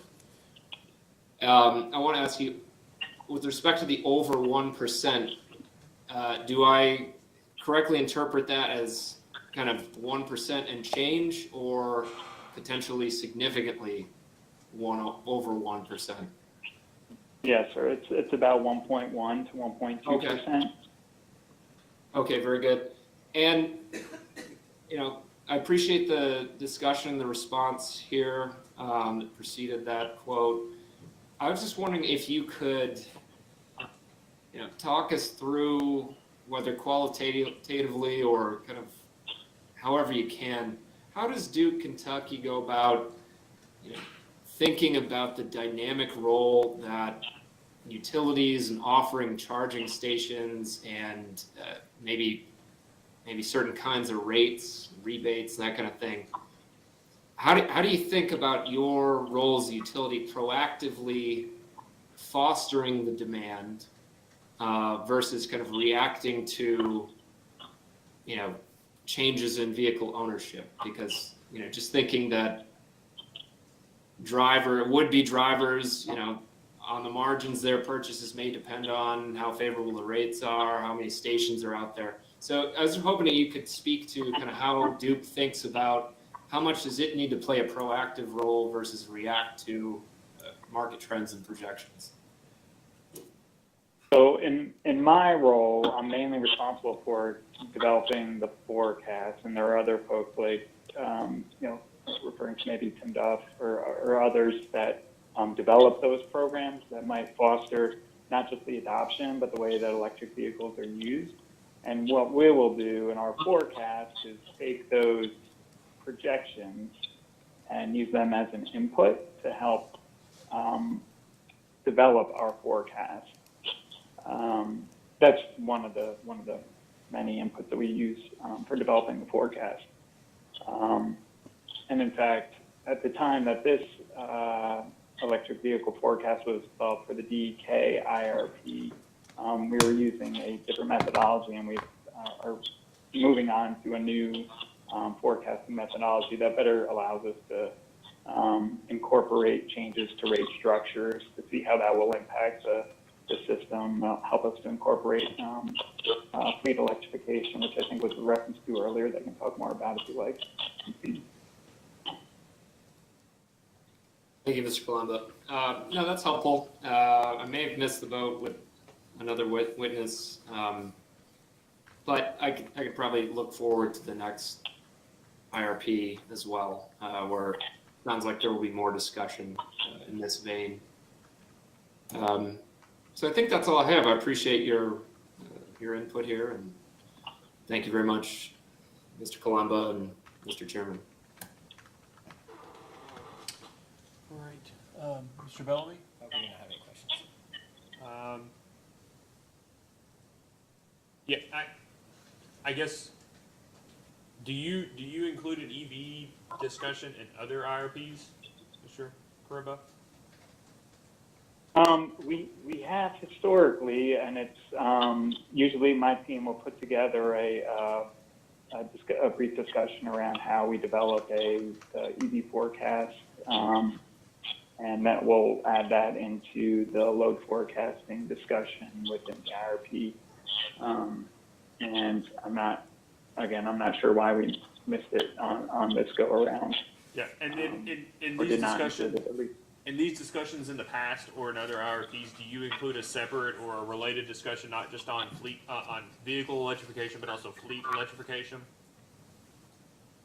So we would not have in the past, mainly because the forecast that my team develops historically has only been around residential electrification. So I'm sorry, light duty vehicles or residential vehicle electrification.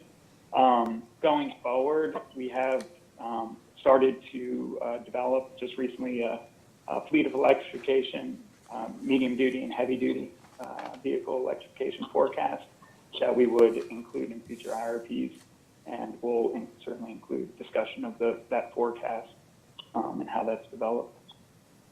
And then I hope you heard my questions and the responses of Ms. Sullivan about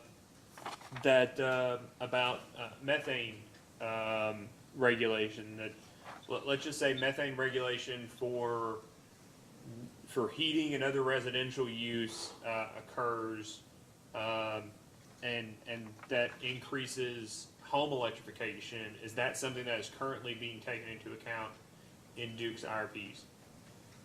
That risk, or that it's not really a risk, but taking into account that possibility. So unfortunately, I only deal with the vehicle electrification. So Dr. Patsy would be, talking about the home electrification or converting, if there were conversion of gas heaters to electric or something along those lines. I don't get involved with that, so I can't speak to that, unfortunately. That'll be fine. And have you all had any, talking about, vehicle electrification, have you had any significant fleet electrification across any of the Duke territories? Let's say significant being 3 megawatts and larger that you're aware of? I believe that there are, we're starting to see that in some of our jurisdictions. I'm not quite sure about Kentucky right now, but in some of our jurisdictions, we have at least heard plans for that, of larger fleet electrification. Obviously, one of the challenges is, from that perspective, is vehicle availability and understanding, are there going to be, vehicles available for them to meet their plans? But we do certainly foresee fleet electrification as a growing area that we certainly need to be continuing to monitor, and that's why we started to develop that forecast. All right. Thank you, Mr. Colombo. Mr. DeCenza, Mr. Sanford, any redirect to Mr. Colombo? No, Your Honor. Okay. Thank you. You may be excused. I assume you'd still like to you, call Audrey. Mr. Duff? Mr. Duff, yes, sir. Mr. Duff, please turn on your camera and your microphone.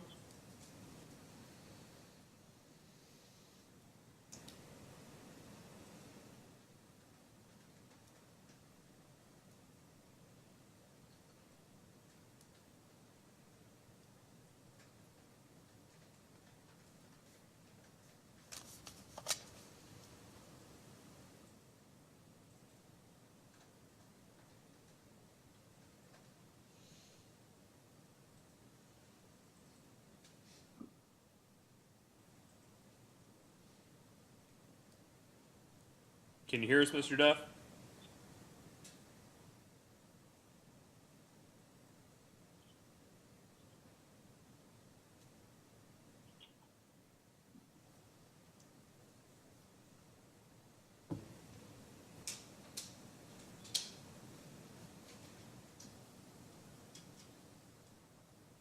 All right, let's give it another try, Mr. Duff. Can you hear us?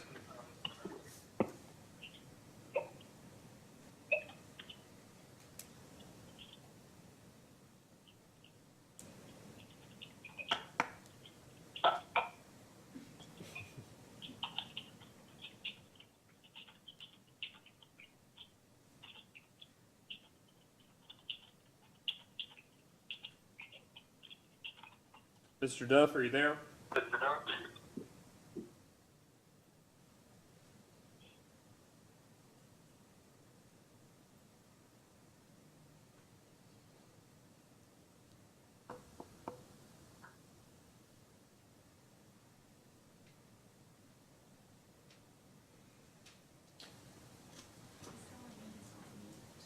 Should I call somebody else, Mr. Sanford? Yeah. He's telling me that he's off mute, so he doesn't know why. Mr. Duff can apparently hear us, but we can't hear him. It's very convenient. Very convenient for what we need him for, is that he can't give us any answers. I think we have two other virtual witnesses, Your Honor. We could move So, on. Mr. Duff, I just asked you to try to sign out and sign back in again, since you can hear us. And if you'd like to call Mr. McMurray or Mr. Gears, which one? Sure, we can go ahead and call Mr. McMurray. Okay, Mr. McMurray, please turn on your microphone and your video.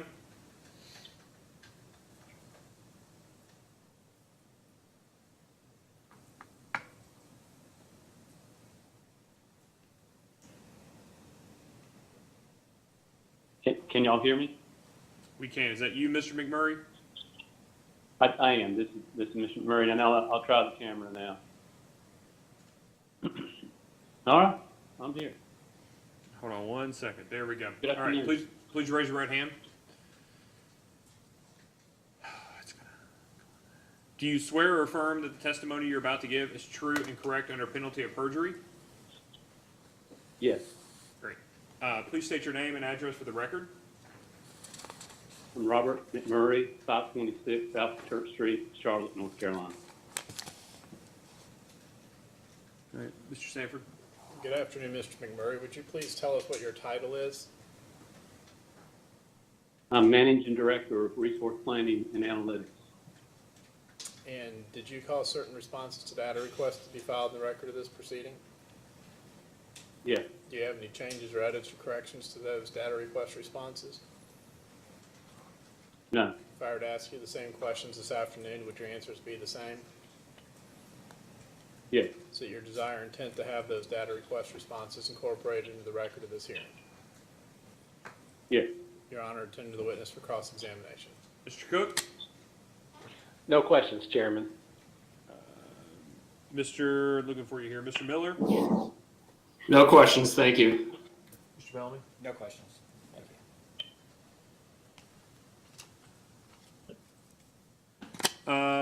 Mr. McMurray, we're going to ask a post-hearing data request for those constraints that were physically, or that the planning constraints that were put into the plan, what it was, the plan around, but around actual physical constraints, not planning constraints. What are the constraints around the? How do I say this? Um,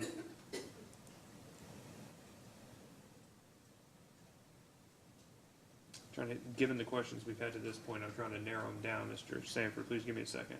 Sure.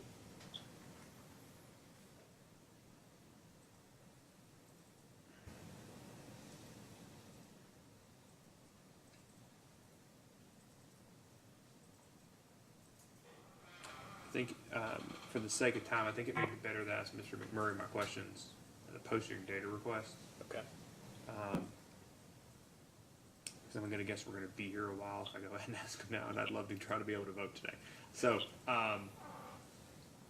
let me just ask Mr. McMurray, will you be able to answer questions about physical constraints related to the transmission system interconnection with new facilities? Yes, or I will find someone that can answer. Okay, all right.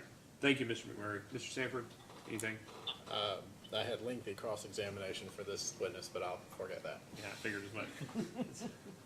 All right, thank you, Mr. McMurray. No, thank you. Save my time for Mr. Gears and Mr. Duff, looks like. Okay. Mr. Duff. Can anybody hear me now? We can hear you. We can't see you on the, Okay. We can't see you on the video yet. You trying to turn on your camera, Mr. Duff? I sure am. Can you see me? Just give it 1 minute. It takes a little while. I was gonna say, I see myself. All right, there we go. Please raise your right hand. Do you swear or affirm that the testimony you're about to give is true and correct under penalty of perjury? Yes. Okay, please state your name and address for the record. Timothy Duff, 400 South Tryon Street, Charlotte, North Carolina, 28201. Mr. Sanford.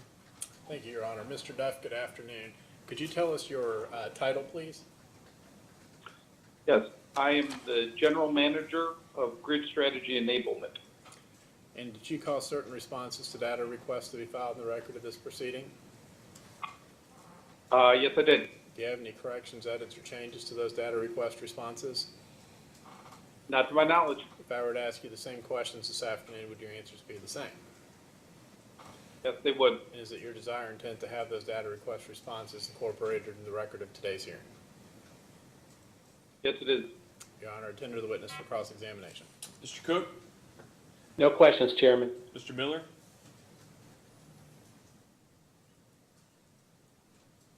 Nothing from Sierra Club, thank you, Your Honor. Mr. Bellamy. No questions. Thank you. So, Mr. Duff, I have a few questions around the AMI. You're aware that Duke Energy Kentucky has advanced metering infrastructure? I am. Okay. Are you generally aware of Duke Energy Kentucky's peak time rebate program, the pilot? Yes, I am. It's a component of our annual EEDSM rider, so it falls under my area of responsibility. The peak time rebate program is a carry-on of settlement in the case related to the AMI. Is that your understanding? That's my understanding, yes. Yeah, but even separately from that, it looks like the Duke Energy companies are looking at something like peak time rebate in other jurisdictions. Is that accurate? Yes, the company is actively exploring time differentiated rates in a number of its jurisdictions. That's correct. And does this fall under your, so Duke recently hired Mr. Huber, right? Yes, Mr. Huber is my boss. Okay, so Mr. Huber knows about these things too, in addition to you. Is that right? I don't know the level of detail he knows, but I would assume so, yes. Yeah, I'd probably be scared of the level of detail that Mr. Huber knows on some of these subjects. So not questioning his individual knowledge, but I guess my point is, Duke Energy is making inroads on these types of issues outside of just its Kentucky jurisdiction, right? Time differentiated rates, unique demand response energy efficiency programs, kind of thinking outside the box on how to use infrastructure for customer benefit. Would you agree? Yes. Okay. Is it your expectation that that the peak time rebate programs that you're looking at in other jurisdictions will help inform the pilot here, or are you looking at it to just be to be vice versa, that the program that you're required to do here will just be used to inform actions in other jurisdictions? No, Your Honor, we look at the specific results of the pilots in the different jurisdictions in which they're offered. We are looking holistically to try and learn and take from each of the jurisdictions.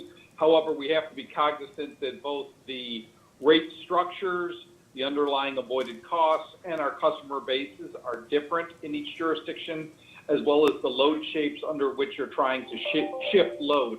So I think we're looking at it as an overall kind of company-wide initiative. And so while the learnings from the DEK or Duke Energy Kentucky PTR pilot will likely be helped to inform other pilot or time differentiated rate programs, I wouldn't say it's being run to specifically inform any of the other jurisdictions. And the same could be said about the other jurisdictional rate programs that have been approved. Would you agree that other than energy efficiency, which was modeled, and then the two demand response programs that also are able to be used as resources for the PJM FRR plan, that no other technology, no other DSM or EE programs that are specifically enabled by AMI were modeled as part of this IRP? No, I wouldn't agree 100% with that statement. We use AMI data to understand program opportunities and to target market programs. So to the extent that participation is informed by the customer data that has been gleaned through AMI, I would say that the EE and DSM impacts that have been modeled are somewhat informed or aided by the availability of AMI data. Right, but that's on the other side, right? That's providing load information to run the current programs or the expected programs. What I'm asking for are programs that otherwise could not be implemented without having AMI meters. Well, so yes and no. Again, I don't want to quibble, but for example, on the My Home Energy Report program, we're now trying to use disintermediation of data to kind of source what load would help customers reduce their usage. So it's actually used to help run the program and deliver the results that have been modeled. But no, to your point, I wouldn't say that there are specific programs that were modeled about future AMI data use. And are you planning on having those specific programs? I think we believe that to the extent that a program is available and cost effective to further utilize the data above how we do today, then yeah, we would definitely use the data. The company's goal is to aggressively pursue EE and DSM programs that can cost effectively help our customers and our utility system manage energy usage. Right, but what's the initiative to actually do that? So we have a team of individuals that is actively looking for program opportunities to utilize consumption data that can be garnered from AMI, as well as looking at other technologies that could integrate with AMI. But what I would say is that, again, we're looking at it in the context of cost effectively delivering energy savings to customers. Have you looked at IVCC? IVVC, is that what you said? That's right. IVVC is not considered an energy efficiency and demand response program that is eligible for customer participation. I'm not an expert, but my understanding is that program is run by the utility and reduces the voltage associated with customer consumption and usage across the board for whatever circuits have been enabled under IVVC. So it's not really a customer program, it's a utility program that impacts customer usage. Well, they're all utility programs, right? Because only you all are able to propose EE or DSM programs for your utility, correct? Correct, but the difference is IVVC is something that the utility does that the customer really doesn't know about. Great. Versus there are other customer programs where they're aware they're participating in the program. So whose job is it at Duke or Duke Energy Kentucky then to propose things like volt-var optimization or IVCC to reduce overall bills for customers if it doesn't fall under your umbrella? I believe it would be somebody in the transmission and distribution group.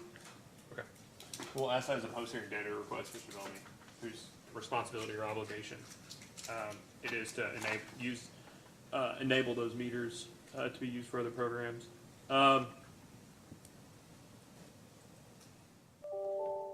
When does the peak time rebate program pilot end?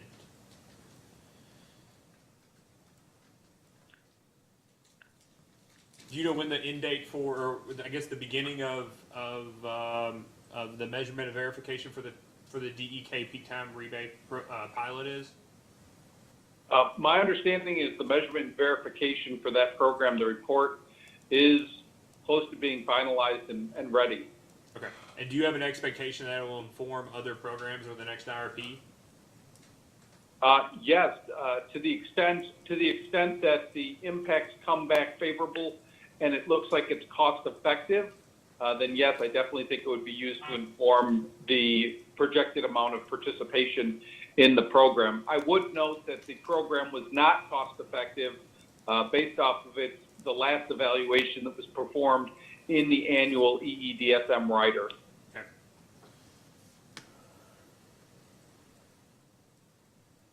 All right. And when was the last time you had a DSM collaborative in Kentucky? The last time we had an EEDS collaborative would have been sometime in October of last year, I believe. Okay. When will the next one be? We may have one sometime in July, but most certainly we'll have one in October. Okay. Thank you, Mr. Duff. Mr. Sanford? No questions, Your Honor. All right. You may be excused, Mr. Duff. Thank you. Sorry about the technical problems. No worries. Your Honor, Mr. Diacenzo will have our last two witnesses. Okay, Mr. Diacenzo? You did that on purpose. For our next witness, we call Mr. Gears. Mr. Gears, please turn on your camera and your microphone. Okay, this is Michael Gears. I've initiated my camera. I don't know if it's going to work, but I am here. Okay. Is that Mr. Gears, Mr. Diacenzo? It is. So we'll go ahead and get started, and if his camera works, great. If not, I'd ask that you file subsequent verification. Mr. Gears, please raise your right hand.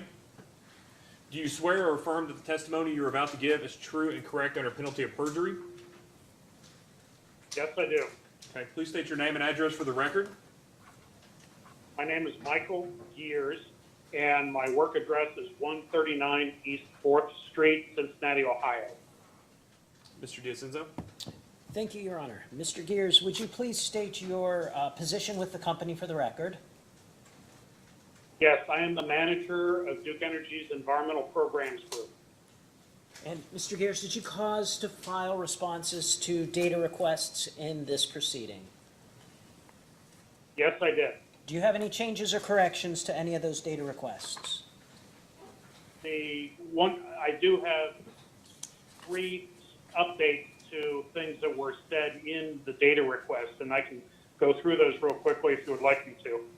Certainly, and then, Your Honor, we will file an errata. Thank you. Yeah, and the first part is that in staff request DR 01-049, at the end it said to date under the Casper section, and again, this was dated last year. To date, EPA had not initiated a further rulemaking related to the 2015 ozone NAAQS. They did so earlier this year, and that proposal is still pending. Also, last year we said that the 2021 data for the Cincinnati Regional Ozone Not Attainment was not available. That data did become available, and it did show that the Cincinnati area did attain the 2015 ozone standard. And then the last item I'll mention is that at that time we had said that EPA was reconsidering reimposing the appropriate and necessary finding as part of the MATS rule. And they did have a proposal on that earlier this year, and the comment period is closed.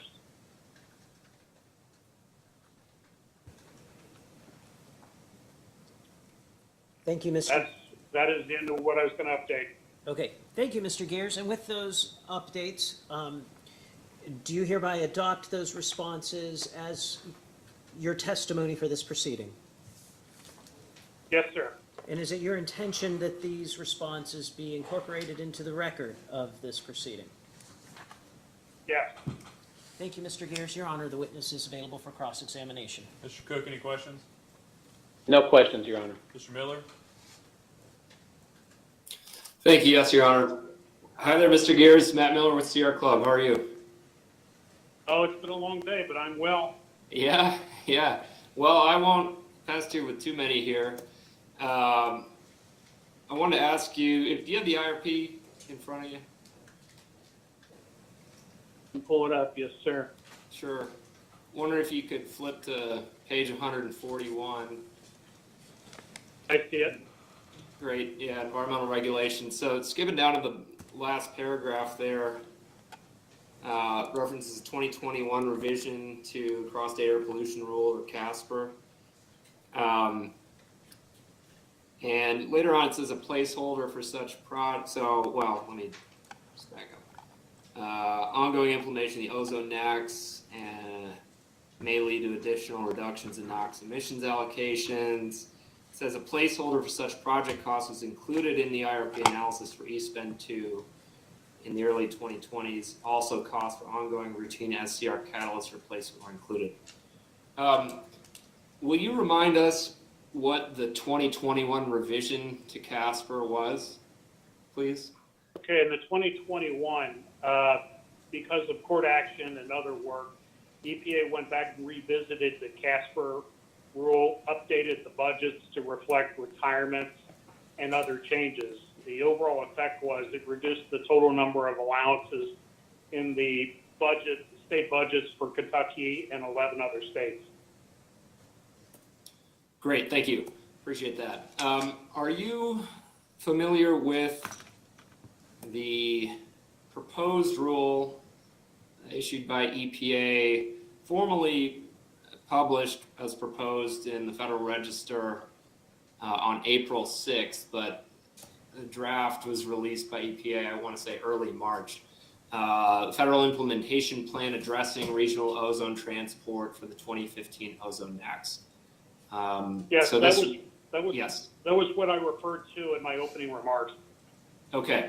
Okay, great. I just wanted to nail down whether that, this 2021 more recent manifestation, is already, let me ask it this way.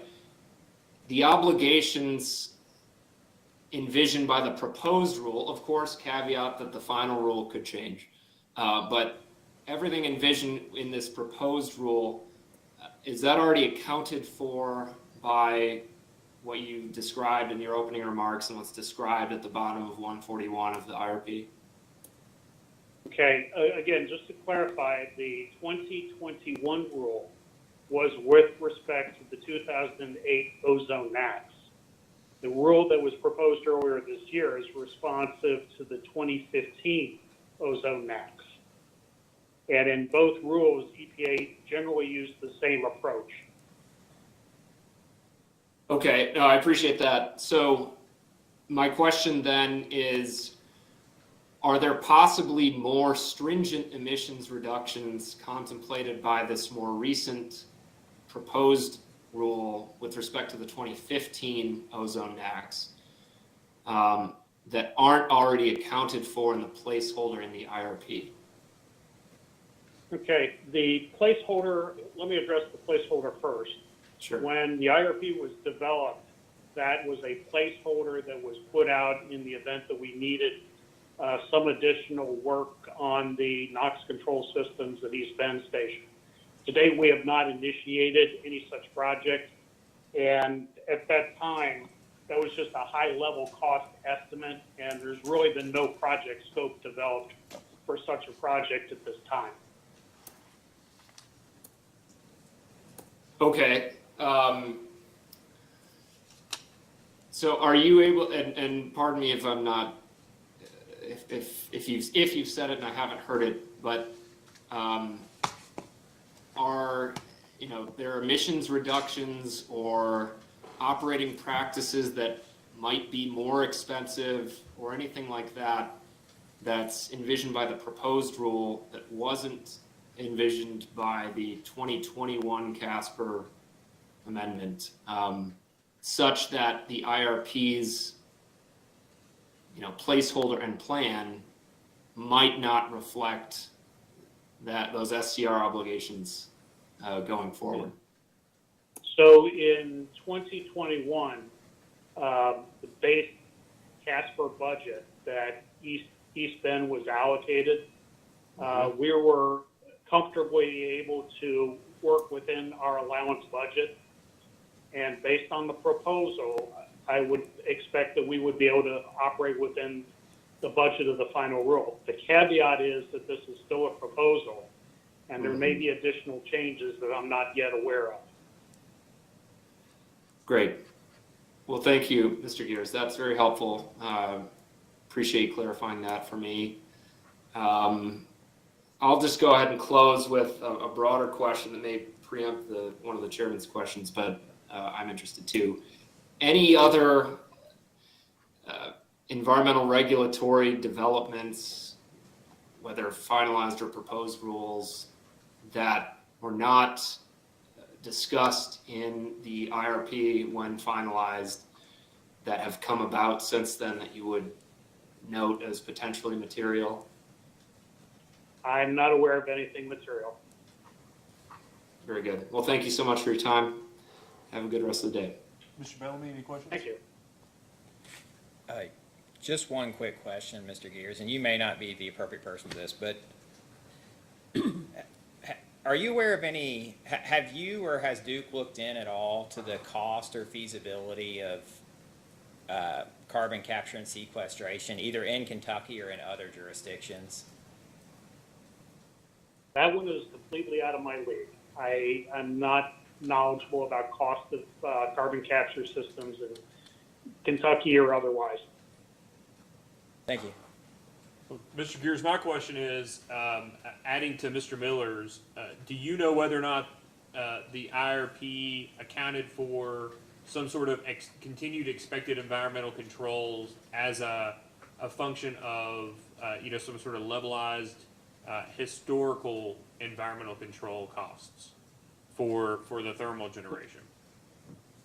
I'm sorry, can you say that one more time, please? Yeah, I want to make sure I understood the gist of the question.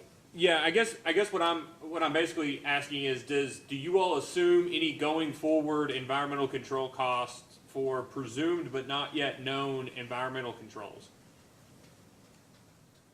in the IRP? I think we did have a placeholder out there in maybe long-term range with respect to the ELG rule.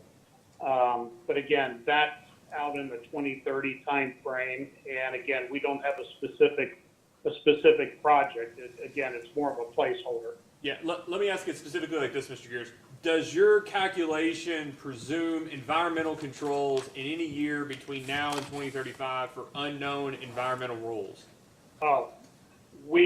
East Bend already has a well-performing scrubber, a good performing SCR unit. We've made ELG changes. There are no major programs that we have out there. Okay.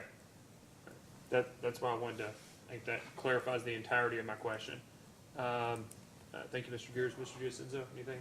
No, Your Honor. Okay. And before we call Mr. Sailors, I just want to make sure I don't have any. Mr. Duff asked the question that I was going to ask Mr. Sailor, so I would just quickly ask Mr. Miller, Mr. Cook, do you have questions for Mr. Sailors? The AG does not, Your Honor. Nor does Sierra Club. Mr. Bellamy? Okay. Well, Mr. Sailors can be excused now that Mr. Duff has answered the questions that I have. Very good. I have an expectation that we can get post-hearing data requests. I assume Mr. Cook can by this Friday, June the 20th. Is June the 2nd, or May the 20th? Is June the 2nd? You're going to give yourself more time. Is June the 2nd adequate to respond to those data requests? That'd be 14 days. I believe yes. Okay. So we'll have that.